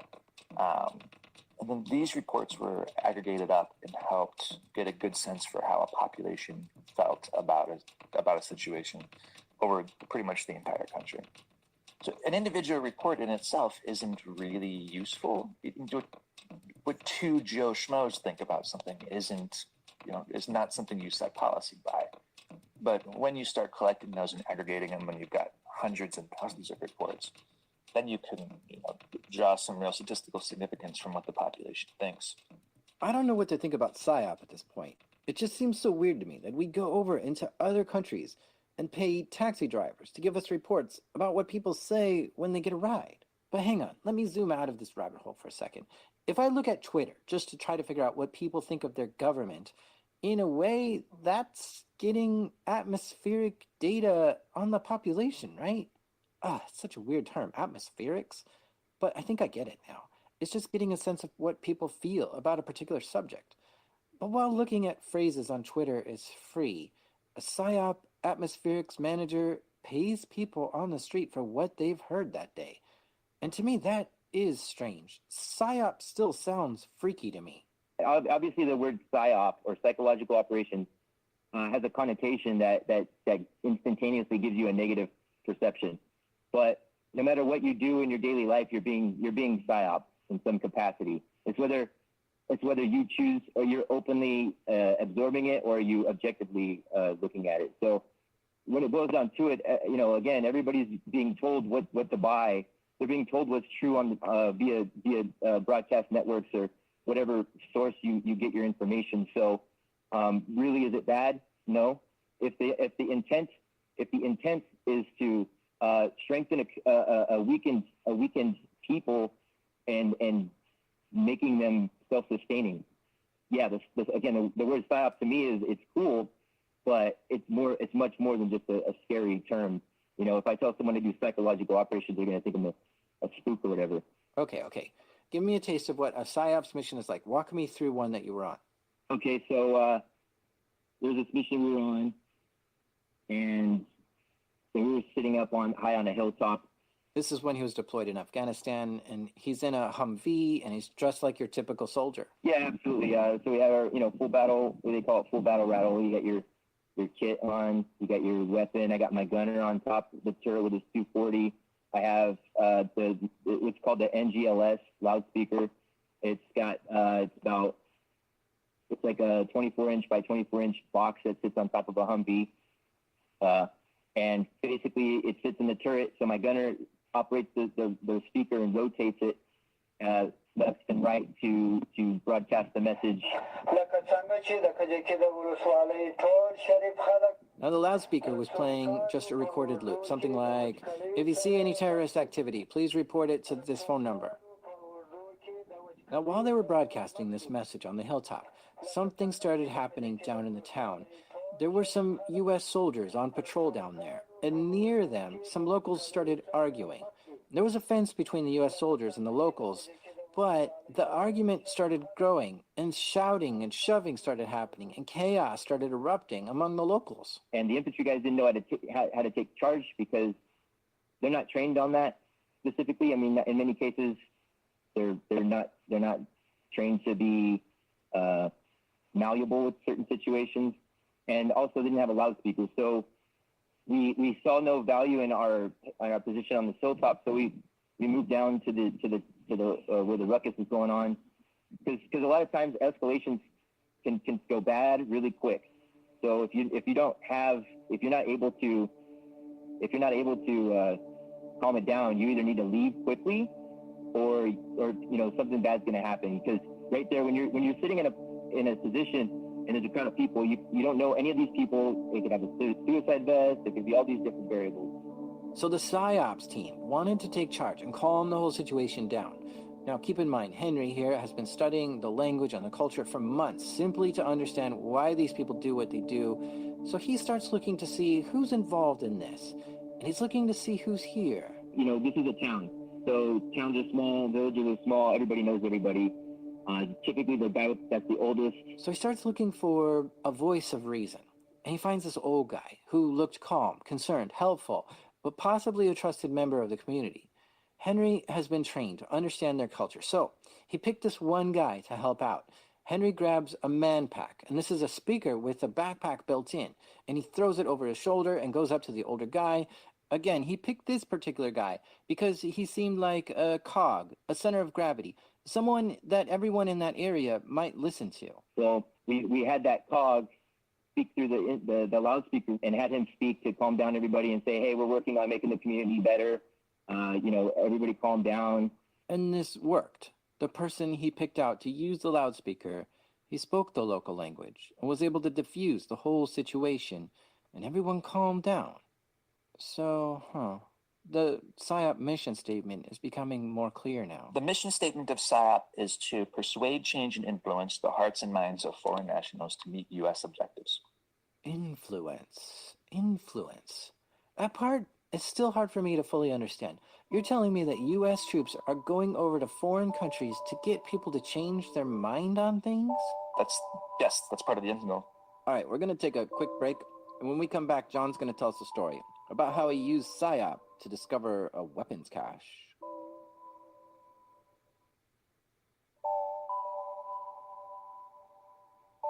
All right, let's hear another PSYOP mission, and this one is one that John conducted while he was stationed in Iraq.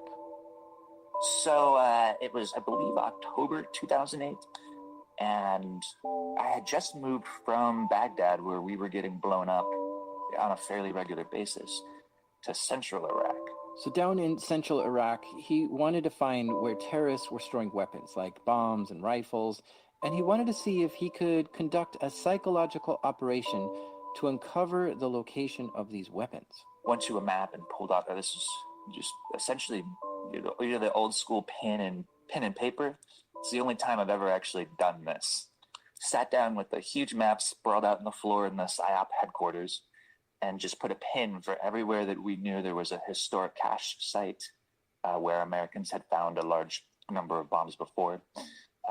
Known HVT's high-value targets, known bad guy locations, where did these guys sleep, where did they live, and known historic attack sites, so where had IEDs gone off previously in the area. From that data, there seemed to be a very obvious about 3 kilometer by 3 kilometer cluster near a fairly small population center. So it looks like a village. It looks like the town square for a village or something. And so my team, for reasons that are kind of rare, my team ended up all on vacation at the same time. So even though I was the lowest man on the team, it was my team. And so I decided that the mission that I was going to do was try to execute this counter IED push. So I went out every day and talked with every single local I could, made sure that anybody coming in and out heard a loudspeaker message as well, and then also disseminated all sorts of different leaflets. This is why PSYOP often gets the derogatory term combat paperboy. The speaker, the loudspeaker, what's going on there? Is that like coming out of your Jeep or something and in their language? Yes, yeah. So there's a native linguist that works with PSYOP teams and is usually on the mission with us. And so we drive around and we have loudspeakers that sit in the turret. It's more important that keeping our loudspeakers up is more important to a PSYOP team than keeping the main gun up. We're usually with tons of infantry. They have the guns. We're the only ones with the loudspeaker. I know it sounds silly, but honestly, we were so effective that there were specific orders to target the trucks with the loudspeakers. On this mission, besides driving around broadcasting the message, and besides going around shaking hands and meeting as many people as he could in town, he was also passing out leaflets or pamphlets, sometimes even sticking them up on doors and walls around town. And he was doing this in his full battle fatigues as well, with an assault rifle in his hands and a helmet on, because he is in a hostile area still. But the leaflets he was passing around, they had a message, Essentially that this IEDs are just as much, they damage the population, they damage the civilians just as much as they damage us. These guys are not very accurate when they aim. So you're just as likely to get exploded as we are. It also brings criminal elements into your city, which then necessitates the increase in our presence. We don't want to be here. You don't want us here. We don't want to see explosions in your neighborhood. You don't want to see explosions in your neighborhood. Help us make sure there are no explosions in your neighborhood. Report to this tips line number. So usually that's roughly how the message goes. What ended up happening was that the driver of one of these major trucks had just finished delivering this huge supply of IEDs from Iran, got handed one of my leaflets from one of the checkpoints, and went straight to the American base.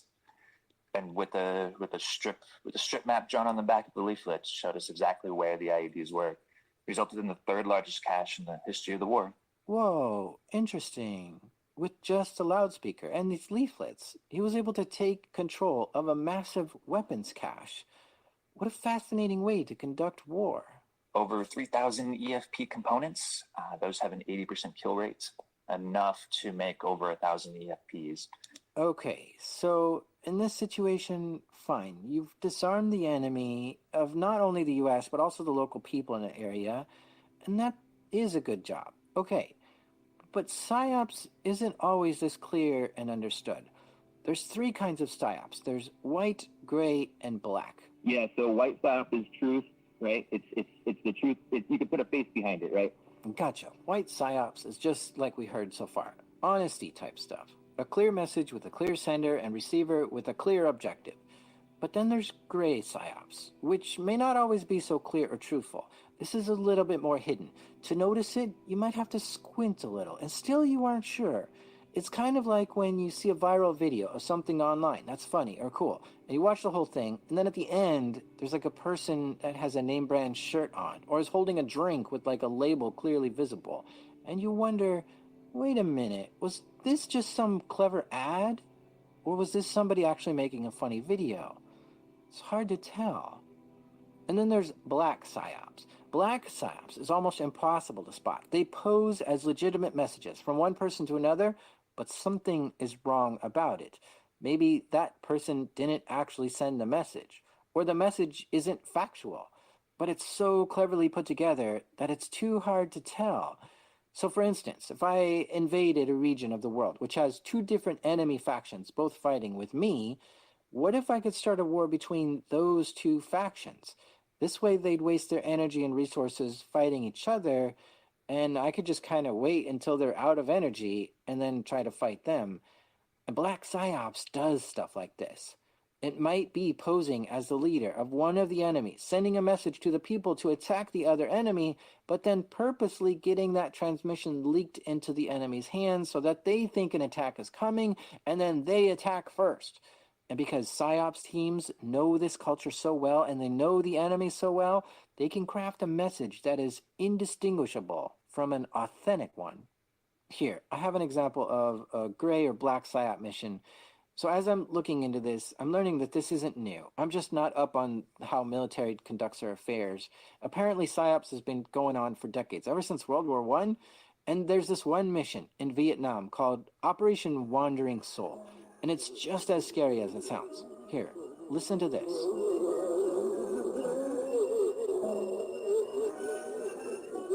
These are the sounds that the PSYOPs troops were playing for the enemy in Vietnam over the loudspeakers. And of course, they played it at night, from helicopters, from jeeps, and from stations within the jungles. And eventually there's a voice.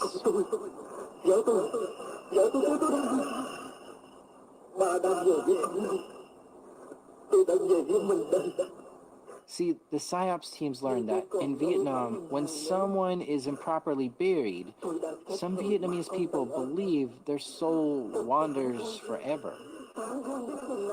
So they played this message in Vietnamese of a person who died and is wandering, and it specifically says things like, "Leave this place, honor my space.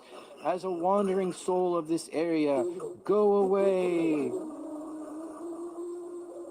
Nobody knows if this actually worked or not, whether it chased out any Viet Cong. What the heck is this? Is this gray psyop? A black psyop? I mean, if I were Viet Cong and I heard this in the jungle, it might not be clear to me who was sending this message. Would I know it's some kind of psychological trick? If I believed the US was broadcasting it, then this would be gray psyop. But if I truly believed there was a wandering soul in the jungle trying to chase me out, this would be black psyop. And I guess that's why I think PSYOPs is so weird, because in my head, there has to be a ton of operations being conducted, which are gray and black PSYOPs, which is freaky. From what I can tell, the Army doesn't engage with this kind of PSYOPs, though, because they don't want to undermine the trust of the local people, and they want to be honest and straightforward. So they like to stick with a clear and honest message. And if you think about it, this is really just propaganda, just done in a tactical way. Okay, so where were we? Let's get back to John. He goes on to tell me that while he was an atmospherics manager in Afghanistan, something odd happened. So throughout that time, it seemed pretty obvious to me that the cyber threat was looming. Anonymous was right there at the peak of operations, and we had WikiLeaks doing its thing. And there are a large number of these smaller hacker groups were starting to crop up. One of them being Junaid Hussein's crew. Team Poison was their name. And so even though, my official tasking of monitoring them was no longer applied when I switched positions and went to Afghanistan, I still kept the finger on the pulse of what was going on in the hacker world. Out of boredom and curiosity, if nothing else. There's not a lot to do in your free time in Afghanistan. There's only so many reruns of House I could watch. I was in an IRC channel, and somebody hit me up in a PM, which is essentially like a DM. It's the same concept, right? Two users talking to each other outside of the public view. He stated to me that there were missiles headed my way. I said, I'm overseas right now. I get rocketed fairly regularly. Missiles are a different thing, though. Who are you, and do you know the difference? He said, yes, I do know the difference. I know that these are coming because I'm on the Pakistani side of the border, and I just saw them flying overhead. So and this is one of those very weird moments, because it's what we call single source unvetted. I haven't vetted this actor. He's just one guy, so unvetted and single sourced. And it's some random dude in some random IRC channel on the internet. So I quietly take that report and I handwrite it. This is one of those I don't even want touching my email inbox. And I walk that report over to the intelligence people, just hand it to them. I don't want to touch that anymore. Don't tell me anything about it. Just here you go. Then I go to bed that night, wake up the next morning, and I'm just meeting with my sources. And 3 individual sources said, all the Pashtun people are talking about. The Pashtun are largely the people that live on in the Afghan tribal zone area that you hear about. So I said all those people are talking that a village had been hit in the Kunar province by Pakistani missiles. And 3 or 4 or 5 of these people are all reporting back the same thing, and multiple reports from each of them that's all the Pakistan people are talking about today. And that's enough for me to hop back and drive straight back to base, hop onto IRC. Say, who the hell are you? So the dude tells me who he is and says he wants to hire me back in America. And he was hiring me to be to lead the threat intel analyst team. Because he knew that I knew how intelligence worked and knew that I was fairly up on what hackers were doing.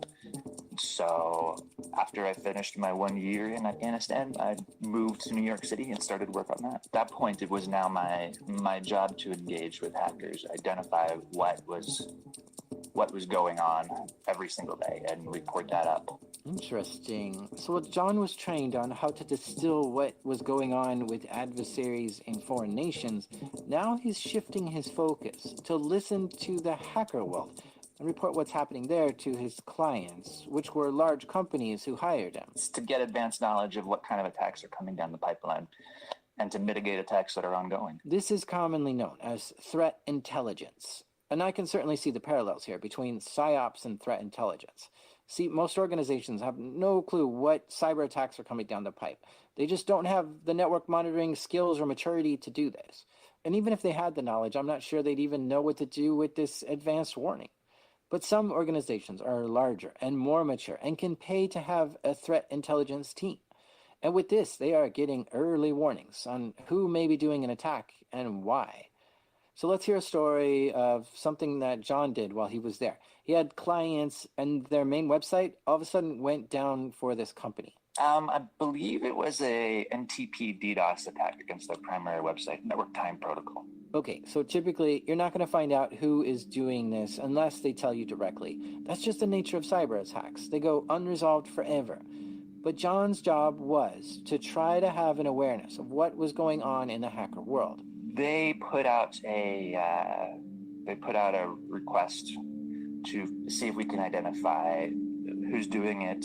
So John hit the usual spots he knows that hackers go to see if he can figure out who's doing this. Well, in those days, it was fairly easy when you had Anonymous bragging about it on Twitter. Aha, first clue. If Anonymous is tweeting about this, then he can go to Anonymous to learn more. So he goes to where people in Anonymous like to hang out, which was an IRC chat room at the time. Now, in these chat channels, you could just join them and then hang out in there forever. And while you're there, you could record all the conversations that are going on. So John scours through the channels looking for any mention of his client. And bingo, he found the person who was claiming responsibility for taking down his client's websites. I think they were in an IRC channel, like an FNet channel that wasn't masking their IP address.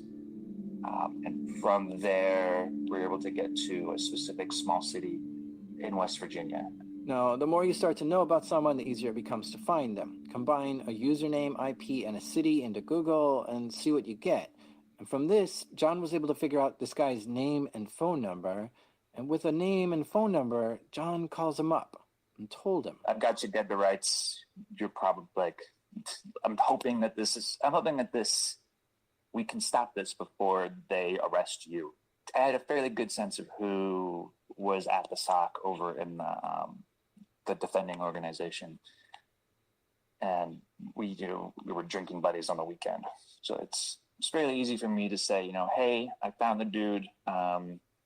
He's agreed to stop. Let's just drop it here. To try to, he's turned out to be like a 16-year-old kid.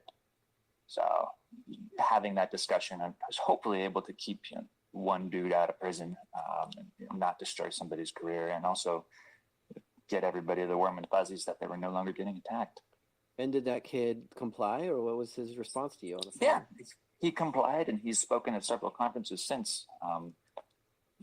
We've lost touch, but as far as I know, he's still running around giving talks at different conferences. He's making a name for himself in the community. Huh. Oh. Wait, where am I? What string am I even pulling on right now? See, this is what happens when I get into an episode. I just get thrown off course like all the time. The tech world is so fascinating to me. I can't help diving into all these different things to learn more. But oh yeah, this episode is about PSYOPs. Okay, so I feel like I have a good understanding of what PSYOPs is at this point. But there's still a lingering question that I bet some of you are thinking about right now, which is, if the U.S. Army is out there trying to persuade, change, and influence the behavior of a target audience, then is there anyone conducting these kinds of operations against us? Well, yeah, definitely, in a big way.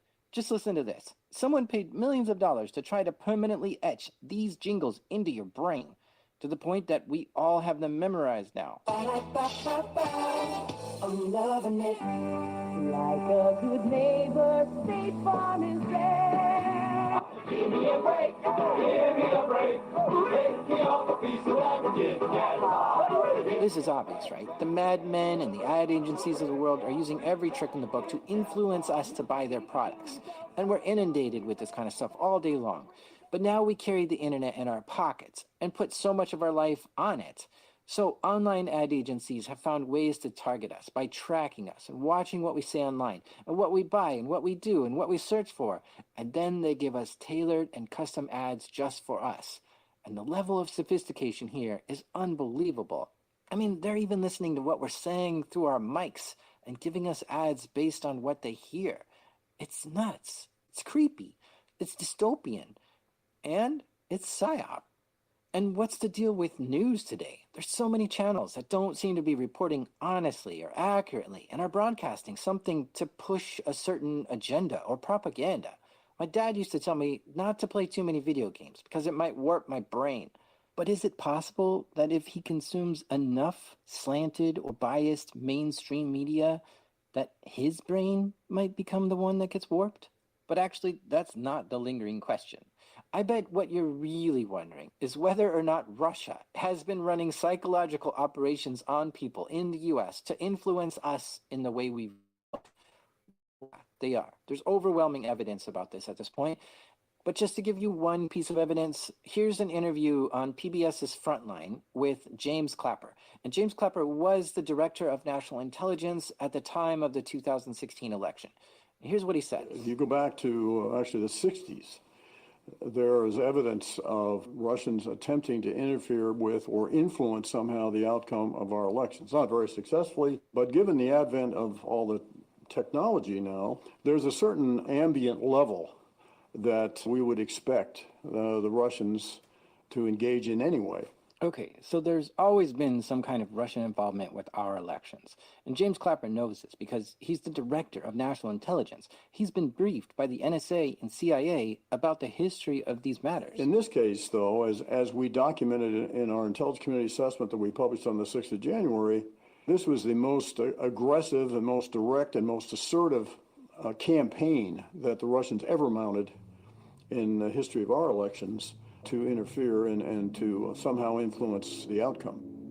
Putin just felt as though he'd been dissed by President Clinton. That, compounded by what he was convinced in his own mind, I guess, was an attempt at a color revolution and to unseat him. And he was convinced that the administration, led by Secretary Clinton, was out for regime change. So that is what the source of the animus that actually, we believe, motivated Putin to interfere as much as he did and as aggressively as the Russians did. Okay, so we have the motive, and Russia has the know-how. And what characterized this, that the 2016 campaign is so different than the others, were the variety and intensity of the techniques that they employed. Apart from the famous or infamous hacking of the DNC emails and the exquisitely timed dumping of them, were their use of very skillful, sophisticated use of social media trolls, planning fake news. A very, I think, sophisticated, slick propaganda campaign mounted by RT, which of course is a government propaganda arm. So the combination of all these tools that they use constituted this aggressiveness and the multi-dimensional nature of the campaign. And that's what distinguished it from any other in our history. Okay, so Russia wanted to mess with our elections by hacking into stuff and using fake news, bots, trolls, and social media to influence the voters. But with any good PSYOP mission, they had specific objectives that they were trying to accomplish. First of which was to cast doubt or cause doubt in the minds of the public or the electorate. And then secondly, of course, was again this animus, personal animus Putin had towards Secretary Clinton. And so Russia started spreading a lot of anti-Hillary propaganda, targeting U.S. audiences by publishing articles that smear her legitimacy, by making memes that say things like, lock her up, and by feeding the narrative of how bad she is. And I'm not going to get into whether or not any of this was fake news or actually factual. All I'm trying to point out here is that Russia was spending money and resources to influence the way we vote in the United States by taking part in anti-Hillary propaganda. And then as things unfolded, because initially the Russians, I don't believe, took Trump seriously as a candidate, just like no one else did either. But as things transpired, and particularly when he became the Republican nominee, their focus kind of changed. You know, what could they do to favor him? Because clearly they would prefer him over her, notwithstanding the animus towards her, just because he was known as a businessman, somebody you could make deals with, and had some prior dealings with the Russians.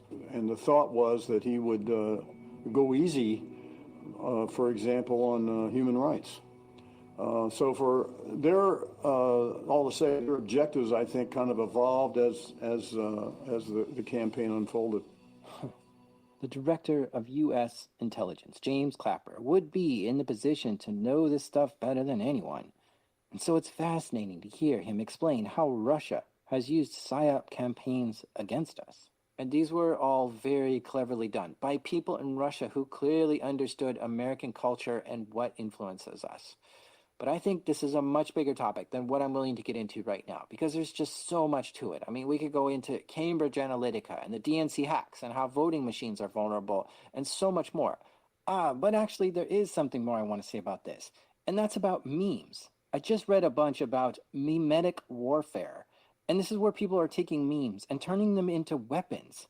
And a meme is just text over a picture, and that spreads on social media. And these meme makers will take something which has a kernel of truth and then twist it or distort it in a way that's designed to get you upset about something. Either it paints a political party or a person in a negative way, or it talks about a political agenda. And if you think about it, how many thousands of memes have you seen about Republicans or Democrats by now, or about Brexit or Calexit or Flat Earth or anti-vax? Not all of these are designed with the intent on dividing us. But there absolutely are people out there who are spreading these memes with the intent to confuse us, cast doubt on us, and to separate us. And we are not ready for World War meme. When we consume information online now, we do it in a staccato kind of way. We bounce around all over the place looking at article headlines instead of actually reading them. And memes satisfy this quick fix that we're seeking online. But they influence us, because when we see other people posting things that are slightly untrue, we don't always know what part of it is untrue, and so we might believe it is true. Or we get that feeling that, wow, other people are talking about this or retweeting it, so it must be true. And there is a whole social proof thing involved in all this too. We believe that things that have more likes or upvotes are probably more true than things that don't have as many upvotes. And when we're in this fast-paced online world, we don't always have time to stop and fact-check memes to see if they are true. So when we see it, upvote and move on, it just becomes a bee in our ear, and we think about it more later, and it knocks around in our head, and then the next day we see something similar, but a little bit more distorted, and we start believing it even more. Even the memes that try to refute things that are untrue have the opposite effect sometimes, because people sometimes say, wait a minute, what? And they look into what this meme is trying to refute, and they end up learning about a totally ridiculous, made-up thing and start questioning whether that's true. A lot of social media algorithms are designed to get you to stay on their site longer and will try to present you things that make you stop scrolling.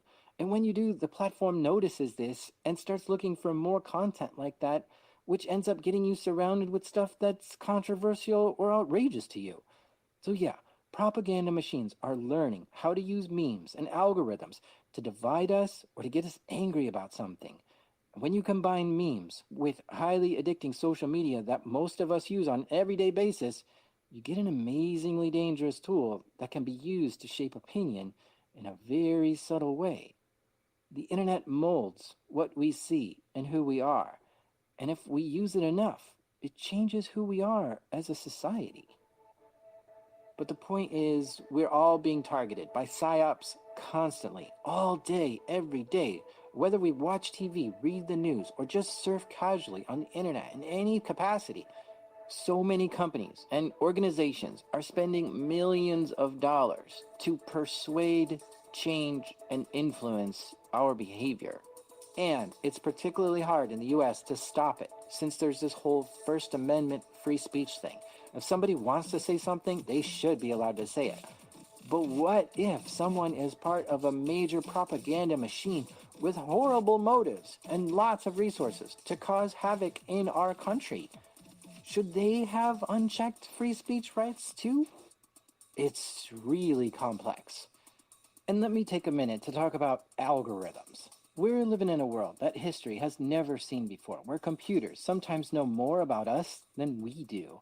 And what has historically limited this has been our lack of understanding of biology and our lack of ability to collect huge amounts of data on people. But today we've overcome these obstacles, and so algorithms and AI are now hard at work learning everything about you. I'll give you an example. I've really been into Yuval Noah Harari lately. He wrote these amazing books, Sapiens and 21 Lessons for a 21st Century, and listening to him talk about algorithms is so fascinating.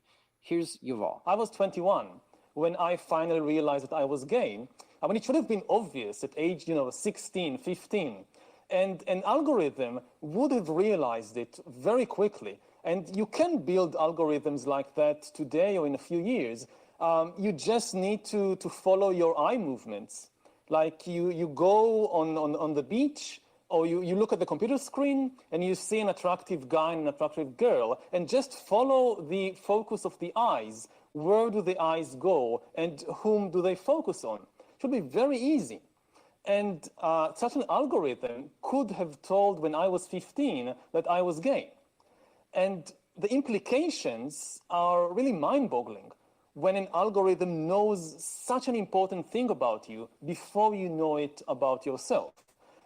Go in all the directions. It really depends on where you live and what you do with it. So maybe I don't know about myself that I'm gay, but Coca-Cola knows because they have these algorithms.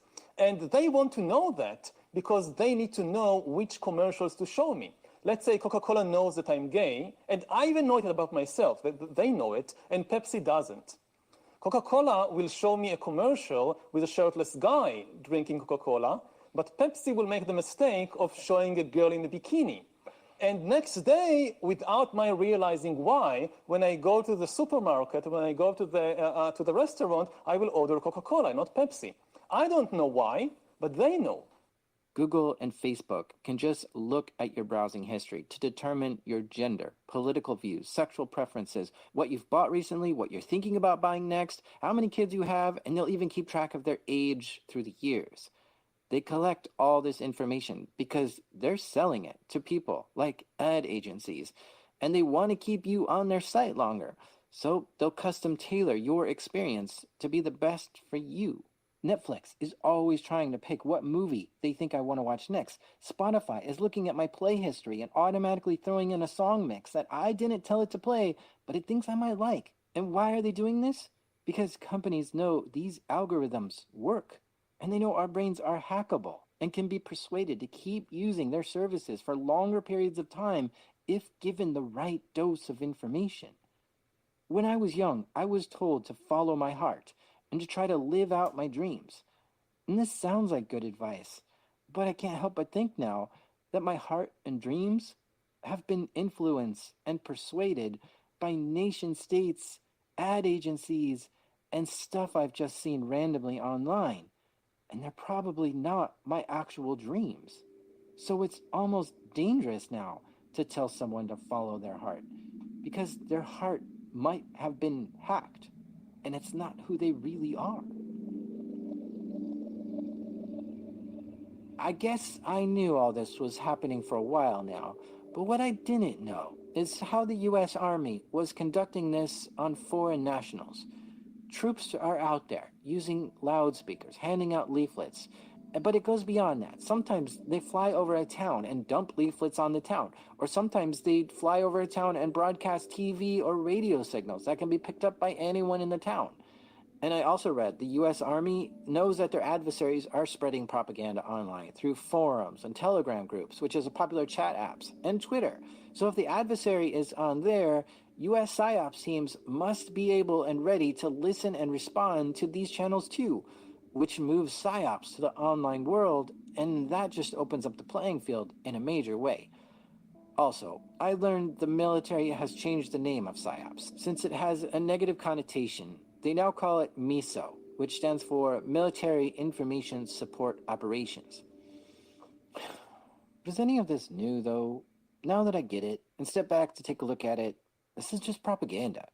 And if I'm going to talk about propaganda, I'd be remiss if I didn't talk about Edward Bernays. He passed away in 1995 when he was 103 years old, but there's an archival interview I found of him from 1986. Edward L. Bernays, you're the father of public relations. What led you more than 60 years ago to see the need for public relations? He was 94 years old during this interview. Was a member of the United States Committee on Public Information in World War I. And what Edward Bernays did in World War I is he went to President Woodrow Wilson and said, hey, look, if you want to win this, you're going to have to sell this war to the American people. So Edward started up one of the first propaganda machines ever. And I found that ideas were weapons and were even more effective than bullets. He understood that if you want to persuade people, don't use facts or try to logically get people to follow you.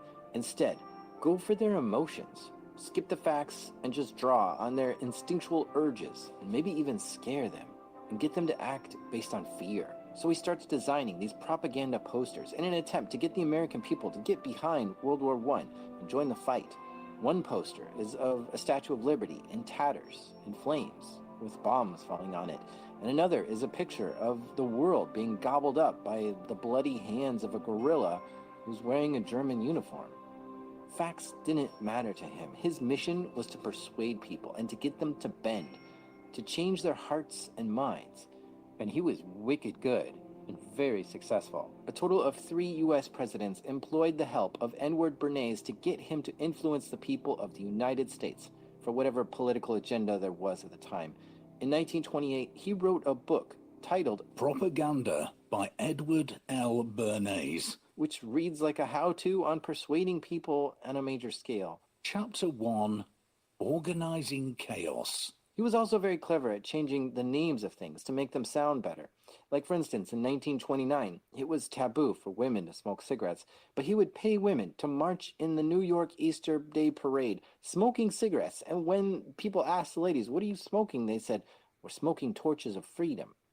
The newspaper printed this outrageous stunt, not knowing it was an attempt to sell more cigarettes. And when the newspapers called cigarettes torches of freedom, that sparked a whole wave of women who started to smoke. Frank Luntz is the modern-day Edward Bernays. Frank has changed the way people feel about certain things just by changing the name of the thing. Like, for instance, Frank realized that when you say oil drilling, it has a certain emotion to it. But if you change it to energy exploration, that becomes more neutral and less people complain. And there also used to be a thing called death tax, but Frank changed that to estate tax. Instead of wiretapping, Frank calls it electronic intercepts. And if you listen closely, you'll notice that a lot of politicians use this kind of language when discussing these topics, which drastically changes the way we feel about those topics. But enough about Frank. Listen to this guy. There are Pentagon contracts with news organizations in terms of how to manipulate the news. There are Pentagon officials involved in press releases that go to the media in which intelligence is used to manipulate public opinion, which is a violation of the charter of any intelligence organization. Then you have retired generals who serve as press spokesmen for all the networks, and it's never revealed which military-industrial firms they work for. This is Melvin Goodman. He's a former CIA analyst, and he's saying that the U.S. government is in the business of manipulating public opinion. Here's another clip from the Associated Press. The Defense Department is ramping up its spending as it delves further into shaping public opinion around the world and at home.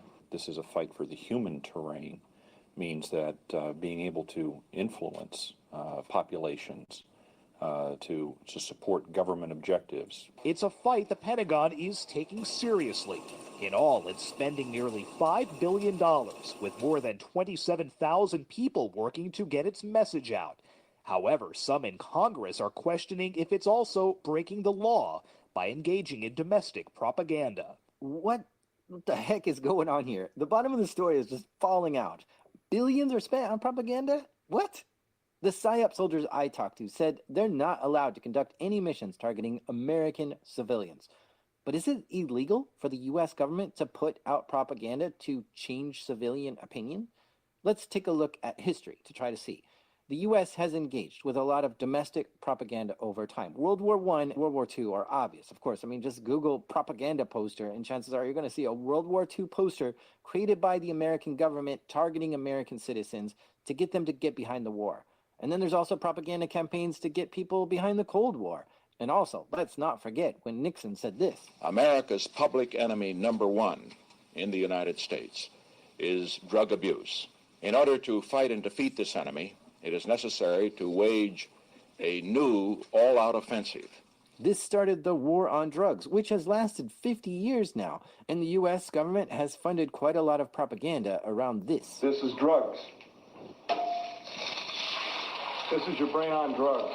It's also known that the Ad Council, which is a nonprofit which distributes public service announcements, it is funded and works closely with the US government to convey messages to the people.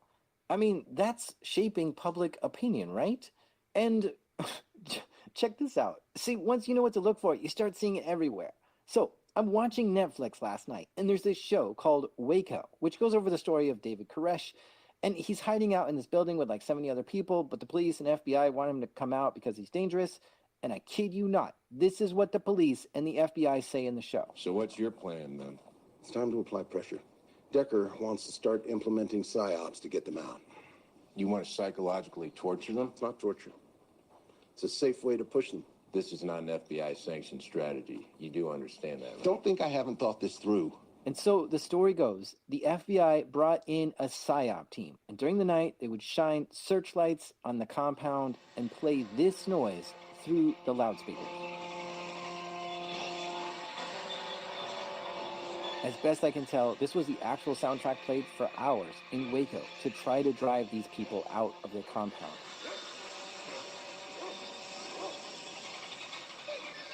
In the videos of this standoff, you see military tanks ramming into the building.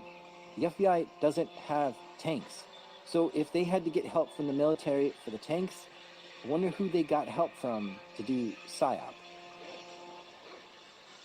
This is a clear example of when the US government has conducted psychological operations on American civilians. Let's look at the law now. In 1946, the Smith-Mundt Act went into effect, which banned the State Department from disseminating information to US civilians. So it's illegal for the Pentagon to push propaganda to us Americans. But in 2013, we were facing a new enemy, Al-Qaeda, and they were actively recruiting US civilians to fight for them and conduct terrorist activities in the US. And so President Obama lifted the ban on domestic propaganda in an attempt to combat Al-Qaeda.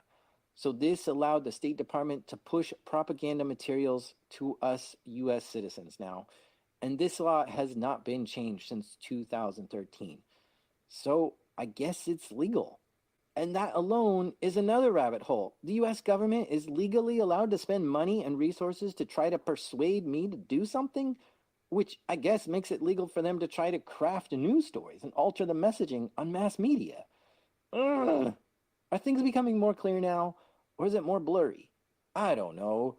But let's bring all this back to PSYOP. Do you remember when the US invaded Iraq? If so, I bet you have a vivid memory of the statue of Saddam Hussein being toppled over by US troops. Am I right? How exactly is that image of one statue falling etched into your memory so strongly? PSYOP. That's how. And let me explain. Here is an interview with a BBC World Affairs reporter who was there filming that statue being toppled over in 2003. The entire live cameras of the world's press were on the balcony of the Palestine Hotel. And that was really the only events that they saw about Iraqis coming out. So it was a sort of made-for-TV moment. The U.S. Army conducted an investigation into Operation Iraqi Freedom and published a 500-page report outlining many of the major events of that war.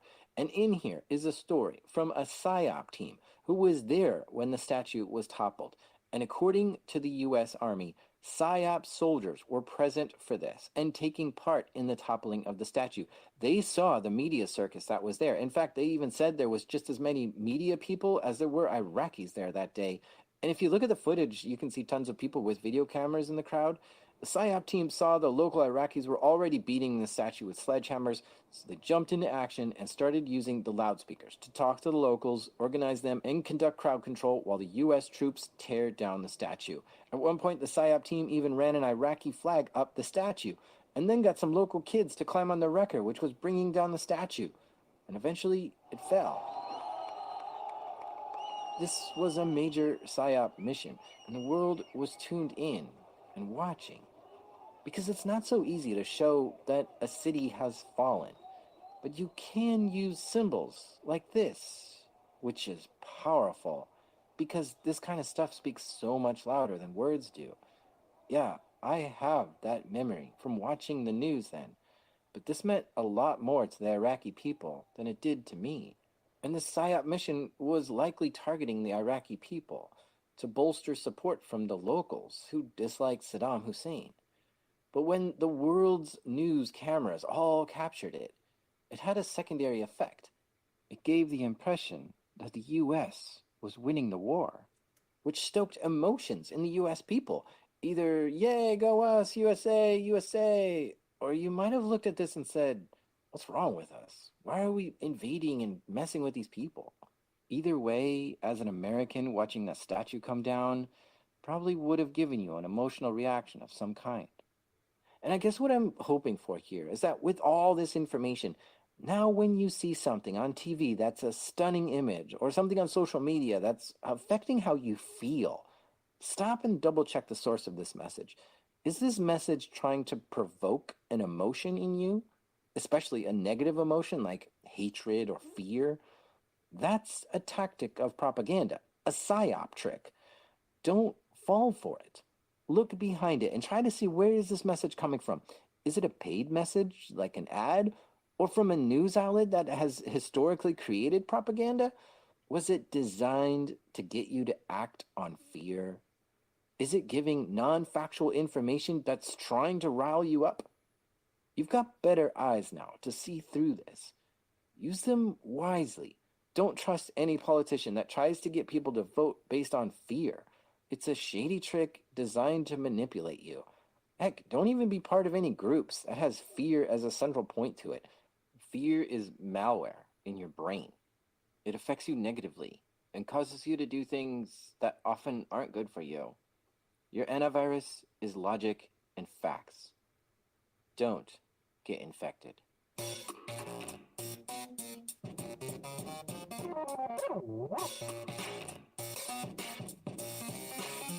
A big thank you to our guests this episode, Henry and Jonathan Nichols. You can catch Jonathan on Twitter. His name there is WVU Alpha Soldier. This show is created by me, the Psy Guy, Jack Resider. Sound design was done by Garrett Tiedemann. Editing help this episode by Damien. And our theme music is by the Bobble Top Break Master Cylinder. And even though my mind is being controlled by spurious transmissions from space every time I say it, this is Darknet Diaries.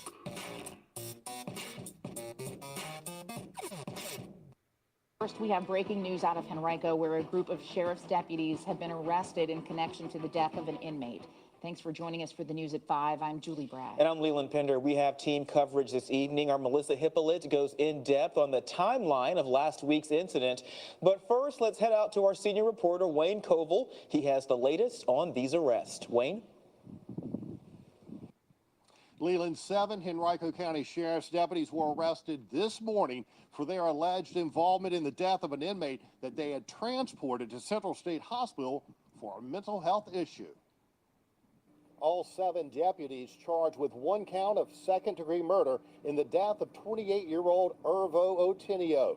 Their arrests come after a week-long investigation by the Virginia State Police. On March 6th, Henrico County Sheriff's deputies arrived at Central State Hospital at 3:58 in the afternoon to admit Otinio as a patient. At 7:28 that evening, Virginia State Police called for a death investigation. Investigators were told Otinio became combative during the admission process had to be restrained and died during the intake process. Henrico County Sheriff Alyssa Gregory told me last week she was aware of 4 deputies who transported Otinio to Central State and that all 4 were still on the job. Tuesday afternoon, in a statement to CBS 6, Sheriff Gregory said the 7 deputies have been placed on administrative leave pending the outcome of the Commonwealth's case. Sheriff Gregory also says her office is cooperating with the state police investigation and her department is conducting their own independent review of what happened. This afternoon, Dinwiddie Commonwealth Attorney Ann Baskerville sat down with me saying this case has moved quickly to be transparent about what happened and respectful of the family for the loss they have suffered. Baskerville also said the incident is a horrible miscarriage of justice by individuals and institutions.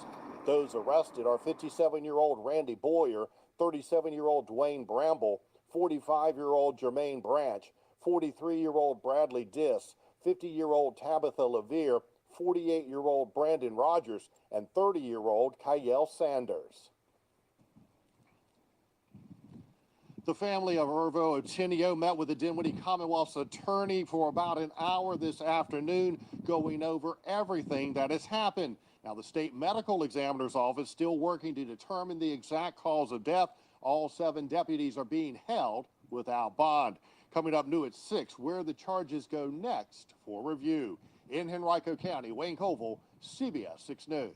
All right, thanks so much, Wayne. So how did Otinio end up in police custody and what led to his death? Melissa Hippolyte is live now in the studio going in depth there and has more on the timeline. Melissa.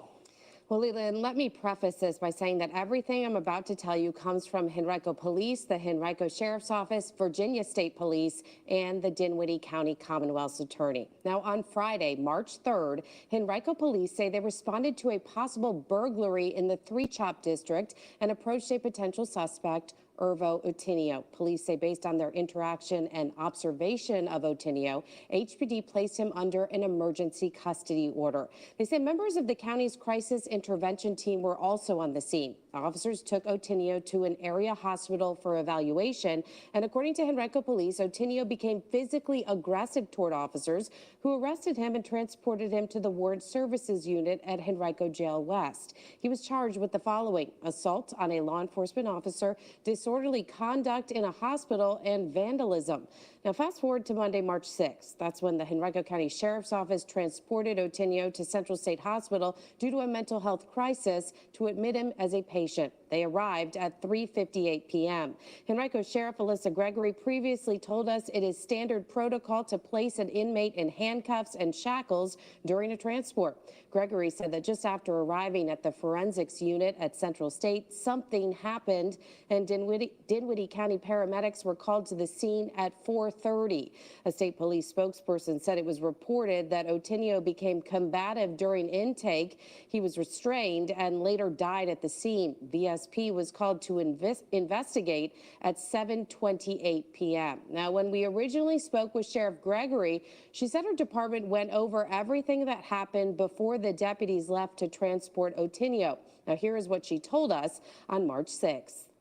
We have investigated everything up until the transport, and there are no issues with any of their actions. They handle things properly, and from my personal point of view, they went above and beyond. Now, CBS 6 continues to work to find out what happened from the time the transport left Henrico until the time paramedics were called to Central State. The cases against the 7 deputies are scheduled to be presented to the grand jury next Tuesday. I'm Clayton County that day. It's a democracy, sir. It's the United States. No, it's not in my county. The sentencing today should send a strong message to any law enforcement officer who wants to follow their own version of the law. Dandy and fine if you trust Uncle Sam, but I, for one, fucking don't. And why would I? What have they done? Give me a reason for me to believe them. They want to trade me a little security in exchange for a big-ass piece of my freedom. Well, a federal judge in Atlanta has sentenced former Clayton County Sheriff Victor Hill to prison time. This comes after a jury convicted Hill in October on 6 counts of violating the constitutional rights of detainees inside the jail.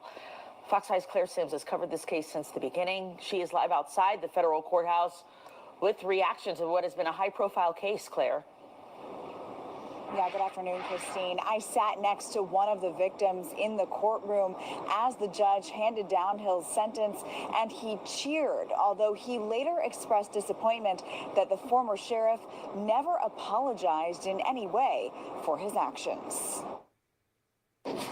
What were you doing in Clayton County that day? It's a democracy, sir. It's the United States. No, it's not in my county. That was video used in the federal trial of former Clayton County Sheriff Victor Hill. Now, the man once tasked with upholding the law will go to prison for breaking it. U.S. District Court Judge Eleanor Ross sentenced Hill to 18 months in federal prison, plus 6 years of supervised release. 1 year for each of the victims whose rights a jury found Hill guilty of violating. During the sentencing, 4 character witnesses spoke on Hill's behalf, including interim Sheriff LaVon Allen. Each one of them talked about Hill's positive work out in the community. But prosecutors argued Hill's conduct inside the jail was an affront to our criminal justice system, and that he tortured people by ordering them held in restraint chairs. Judge Ross told everyone in the courtroom that she truly struggled with this case and reminded the public that she was not here to punish Victor Hill for everything he's ever done or ever been accused of. Though before announcing Hill's sentence, she had some choice words for the former sheriff. As much as you love the law, your love of power overcame that, Ross told Hill.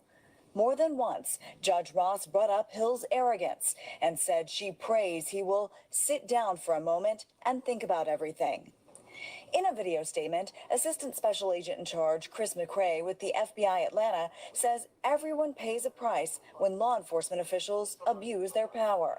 The sentencing today should send a strong message to any law enforcement officer who wants to follow their own version of the law. As I said back at the indictment of the ex-Sheriff Victor Hill, badges and guns don't come with the authority to ignore the Constitution. They come with the responsibility to protect it. Just before learning his sentence, Sheriff Hill told Judge Ross his intent was never to hurt anybody. Hill's defense attorney, Drew Findling, says they will appeal and called the Justice Department's prosecution of the former sheriff selective. The fact that he's been singled out to us still remains somewhat of a disgrace. And it also remains a disgrace when you look at what's happening at our own U.S. penitentiaries. So take your cameras down to the U.S. penitentiary and see how people are living in their own feces, see how rats are in there, see how people are shanking one another, which didn't take place at the Clayton County Jail under the leadership of Victor Hill. Hill's defense team asked Judge Ross to recommend that he be sent to a minimum security camp because they are concerned about his safety and that he might be a target as a former law enforcement officer. There's no word exactly on when Hill may have to report to prison. We are live outside the federal courthouse. Claire Sims, Fox 5 News. All right, Claire, thanks so much. Io Kimathi, whenever you're ready. Thank you, Chair and panel, for hearing my testimony. I'm against this bill. I classify this now as, this is in a group of bills that I'm seeing that are very disturbing and concerning to me. I call them the Protect the Jew bills. There's a bunch of bills that don't specifically say that, but it's Jews saying, don't criticize Jews, and any criticism of Jews is hate crimes. This is where I have a problem with that. Criticism of Jews in the United States of America is called the First Amendment. And anytime you make the criticism of someone a crime, you are infringing dangerously close upon sedition. You're stripping, is this the United States of America or is this Western Israel? Now, as a black person, they talk about the gang issues that we have. I know that we have those issues, and I have to accept the fact that when people see it and it's harmful, they're going to have criticism of it. That's the reality of being in America. The problem I'm seeing here right now, Leo Frank, who was a rapist and murderer of a 13-year-old girl named Mary Fagan, raped her and murdered her and was found guilty and blamed the crime on a black person in 1913, is now in New York with a Broadway play being celebrated. This is America. The Leo Frank case led into the ADL going into opening up the Birth of a Nation, creating a movie that led to the second rise of lynchings of black people in the history of this country. It came from a movie that was done and financed by Jews to defend the rape and murder of an actual white girl, Mary Fagan. So whites were under siege, who got lynched because of it. Now Jews in New York are celebrating this on Broadway, and if I say something about it, now they want to create a law that classifies that as anti-Semitic. It's civilized. And I think that we have to look at the fact that the reality is, and I'm wrapping up, this is important. If we allow this here, yes, sir, I'm finishing. You got to wrap up. I'm wrapping up. But I'm going to say, the last thing I'll say is this same exact thing happened in the Bolshevik Revolution. You say anything about a Jew, the death penalty. Sir, And thank so you. we We're need to moving consider on. that now today. I'm against the bill. Thank you. Thank you very much for coming in to testify. Do you believe that a person should not, by force or threat of force, obstruct or attempt to obstruct another person's free exercise of their religious beliefs? Yes. Okay. Do you also believe that a person should not deface, damage, destroy, or attempt to destroy a person's real property or personal property motivated by their religious affiliations?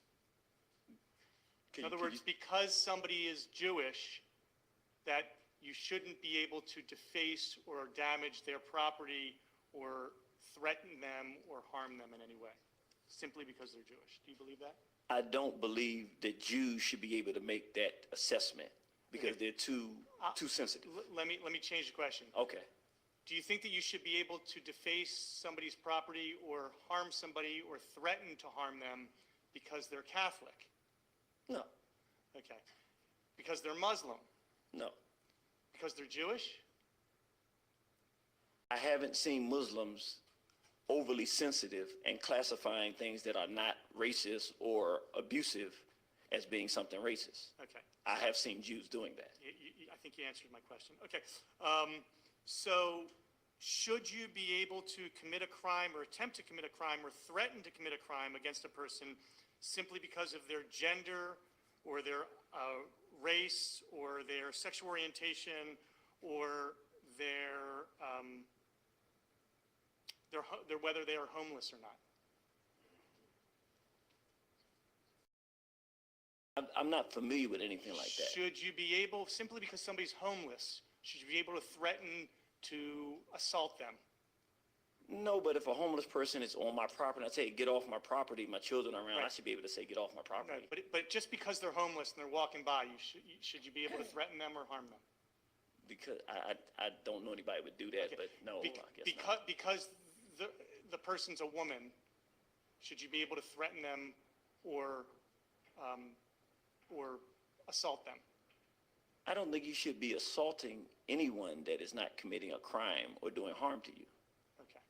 All right. And even if they're Jewish, right, you shouldn't be able to? Again, Jews have the traditional history, this is what they do, of making claims of being victims when they're actually, in many cases, victimizers. Okay. So it's a problem when Jews are the ones making these decisions because the only people that they're looking out for, like these bills, are only for Jews.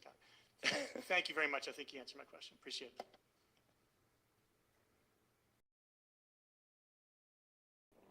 In the summer of 1932, at the height of the Great Depression, an impoverished army of 45,000 World War I veterans marched on Washington, D.C. They believed that if they came to Congress, that Congress would finally authorize immediate payment of bonds that they had been promised for the losses that they suffered during World War I. But Congress refused to pay the bonus, and the Army brutally drove the veterans away. It's war. the greatest concentration of fighting troops in Washington since 1865.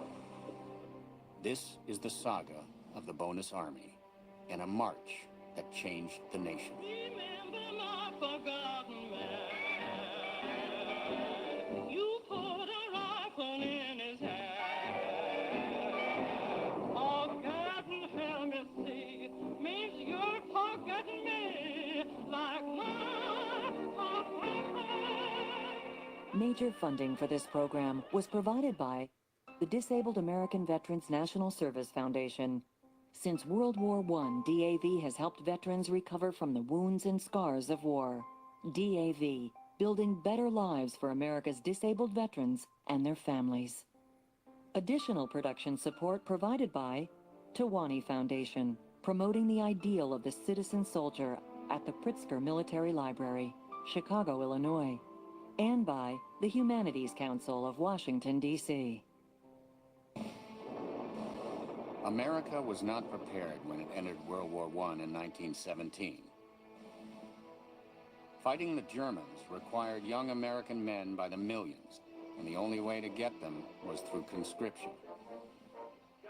The American Army, for the first time in its history, will be composed of a majority of conscripted troops. And when the draft is explained to the American people, it's called selective service.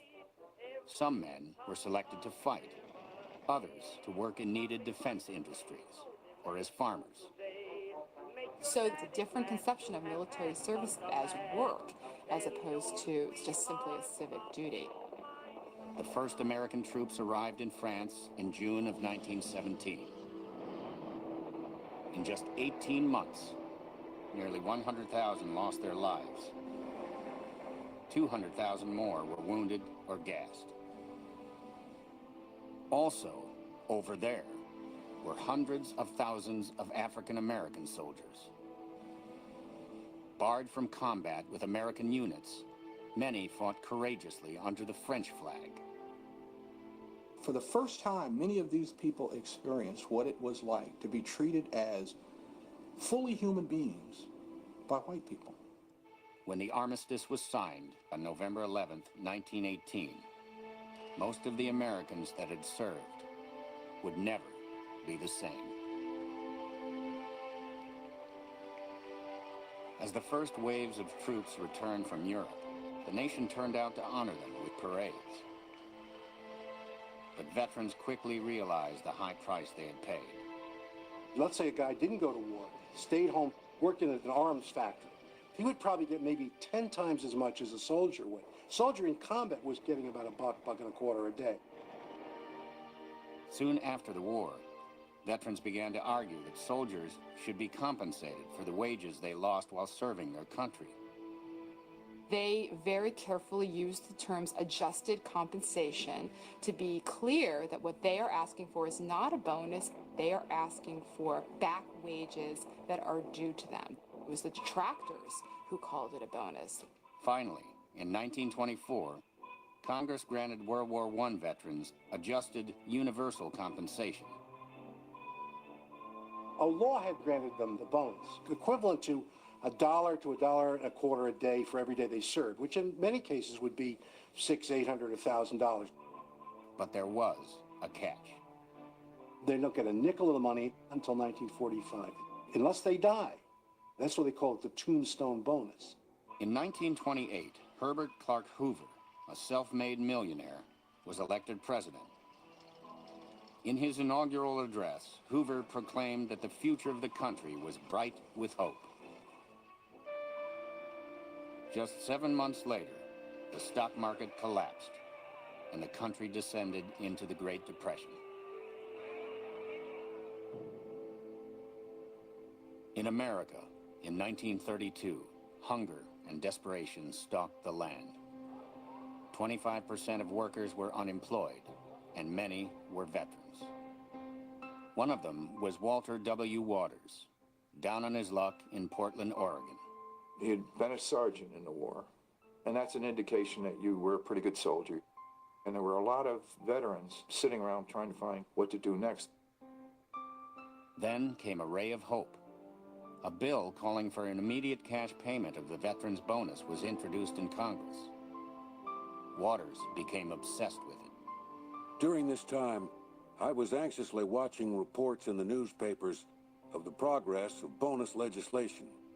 And I noticed that the highly organized lobbies in Washington were producing results, regardless of the justice or injustice of the demand. At a meeting of jobless veterans, Waters stood up and urged them to march on Washington. And when that happened, it kind of clicked for these guys. Eventually, there were about 300 of them. And they go down to the railroad yard to hop freights.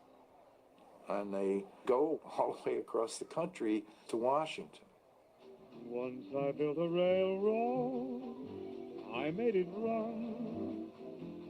They called themselves the Bonus Expeditionary Force, or BEF, a play on the American Expeditionary Force, the collective name for the troops sent to France.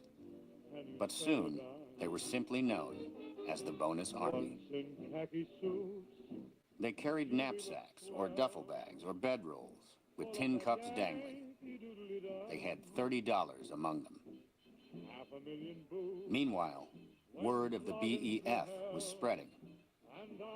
Even as Waters and his men were heading towards the Capitol, 25 vets from Tennessee were circling the White House in a truck bearing the sign, "We want our bonus."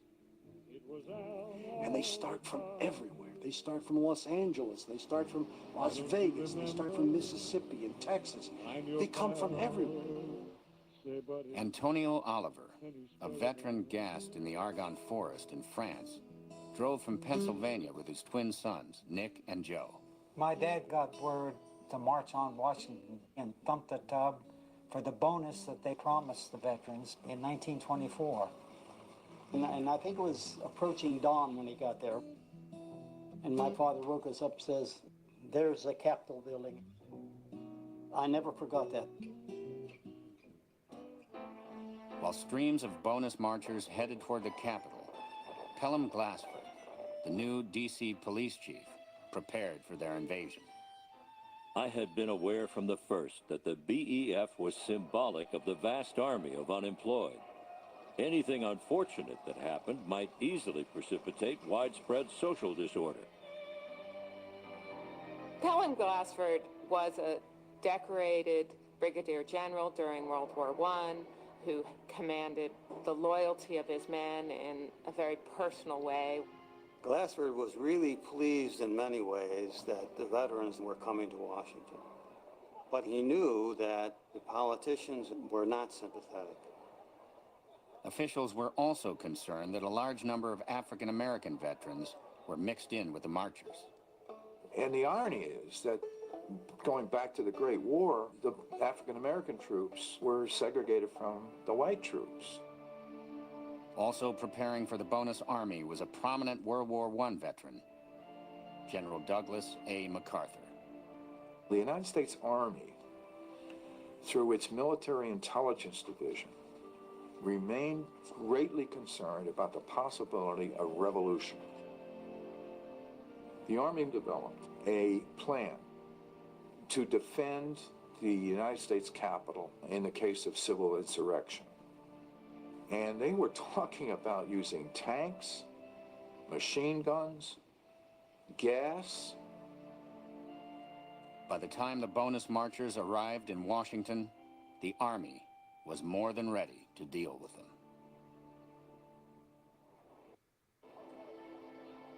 At the end of May 1932, nearly 10,000 bonus marchers occupied the nation's capital, and tens of thousands more were on their way. Police Chief Glassford realized he was on his own. They followed their leaders in the childlike faith that their government would help them, just as they had responded during the war. Hence, I felt these veterans could not be treated like bums. On June 4th, thousands of Washingtonians lined the streets to see what the Washington Post called the strangest military parade the Capitol had ever witnessed. The BEF was marching in full force. Within days, Walter Waters had a full-fledged lobbying operation underway. The veterans frankly made a nuisance of themselves. A couple of veterans were always sitting in each representative's waiting rooms. The representatives were solicited outside the building as well. The strategy quickly paid off. After just 2 weeks, the House of Representatives passed the bonus bill. The BEF had won a battle, but a greater one awaited them in the Senate.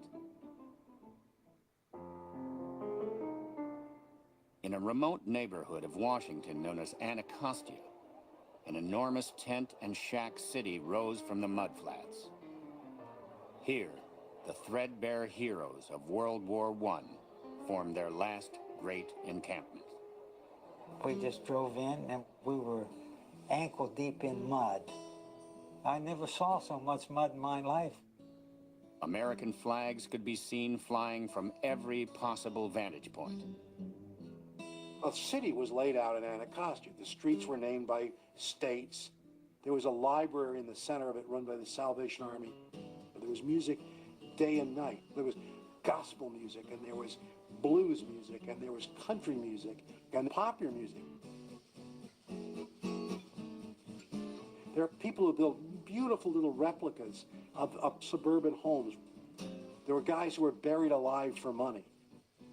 I well remember the veteran laying in a casket saying, hey, they treat us like we were dead people.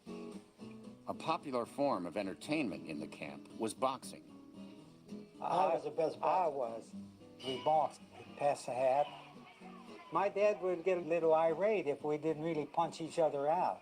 Then he'd throw up both of our arms. It was always a draw, always a draw, always a draw. People across the country sympathized with the bonus marchers' plight. But to official Washington, they were just a sign of trouble on the horizon. One of the stories that went largely unreported was that the color line seemed to have vanished in the bonus army camps. Visitors were astonished to see black veterans and white veterans sharing billets, chores, and rations. The military experience has the potential for transcending things like race. And for black veterans to be in company with white veterans was a revolutionary thing. Roy Wilkins, an enterprising young reporter working for the NAACP, decided to visit and see for himself. At Anacostia, there was no residential segregation. Recruits of any color were made welcome. It was a big event in the part of the city that I lived in. They had groups of whites and Negroes that formed a unit because they were from the same state. That was not so usual for the city of Washington. And there were lots of people, especially people in the military, who saw this as a very, very dangerous thing. And right there was the tragedy of it all.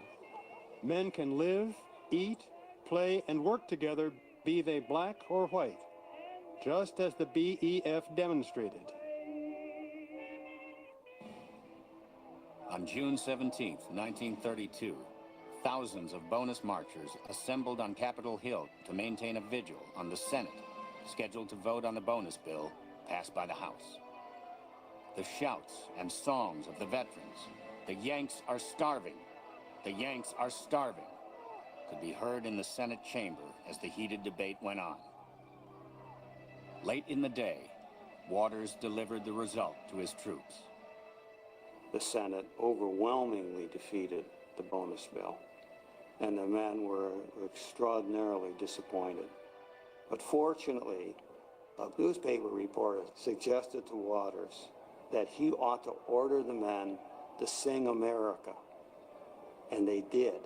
They all sang America, and they dispersed peacefully. But Waters urged the marchers to remain in Washington. I am not advising anybody to go home. We intend to maintain our army in Washington regardless of who goes home. President Hoover and other people kept saying, why can't we drive them home? A lot of these people didn't have a home. It was pretty clear to everybody that they could not remain. but no one knew how to get rid of them, and no one wanted violence. On July 16th, the last day Congress was in session, Washington was on edge. Thousands of angry veterans surrounded the Capitol. Near midnight, the 72nd Congress adjourned. Congressmen left through back doors and underground tunnels to avoid confrontations. The situation had come to a head. The president ordered the evacuation of the veterans from downtown Washington. By police count, there were still 11,698 marchers and their families in Washington. Midway between the White House and the Capitol stood a row of half-demolished buildings where hundreds of marchers were living. On the morning of July 28th, the wheels were in motion to evict them. Waters urged his men to cooperate. Then someone began to throw bricks at the police. Glassford and several police officers run to the area. 2 cops are grabbed. 1 cop pulls out a gun and he fires. Another cop turns and he fires a shot. 1 veteran was dead and another lay dying. Now there's been bloodshed. Now you bring in the troops.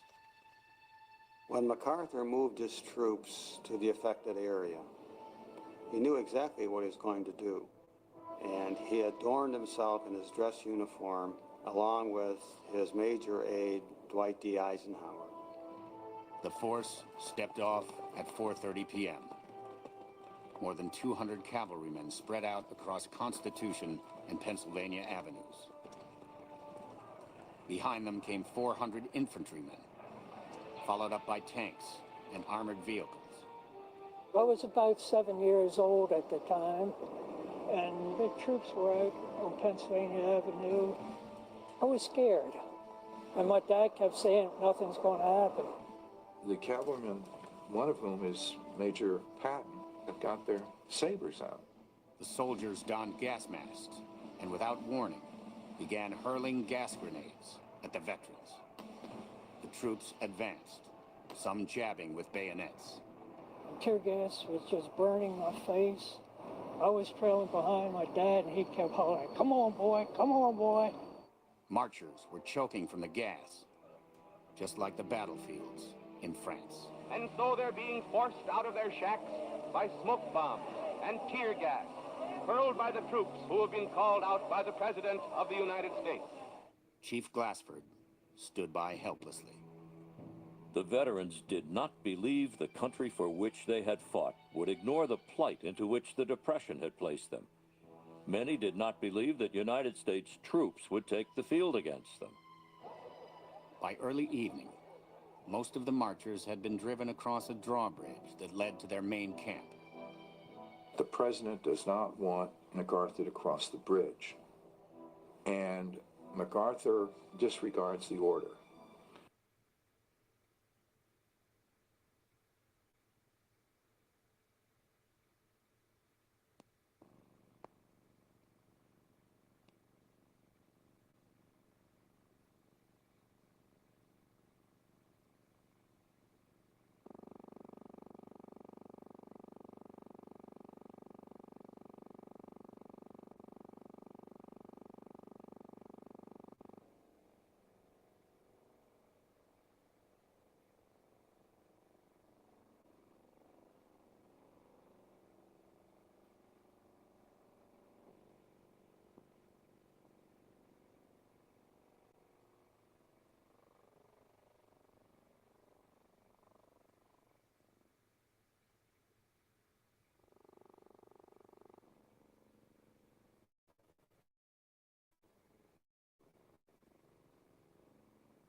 Police are entering the first of a score of old buildings appropriated by bonus seekers to clear them out.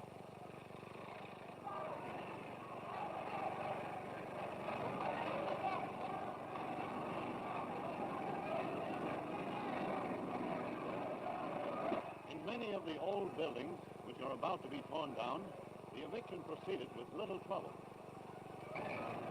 In some spots, the bonus seekers fortified themselves, too strongly placed for the police. 1,500 men of the regular army answered the president's call: cavalry, tanks, and infantry. The president declared that many of those remaining were communists or criminals, with few veterans among them.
At the foot of Capitol Hill was burned to the ground. All shacks and tents were destroyed after the occupants had taken away their belongings. Some of the departing campers set the dwellings afire with their own hands, causing a pall of smoke to swirl upward toward the Capitol itself.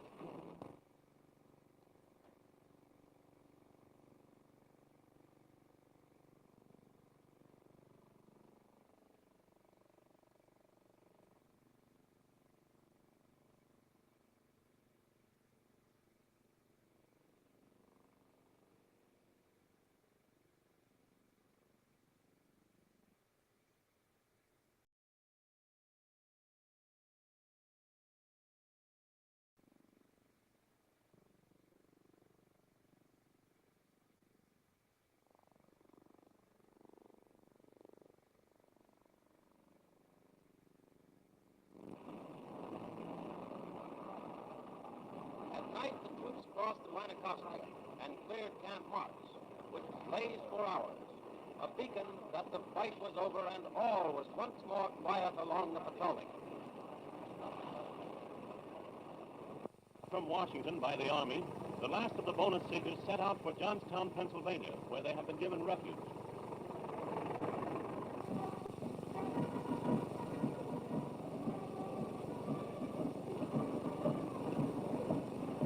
Commander W.W. Waters decided on the Johnstown camp, but he explained.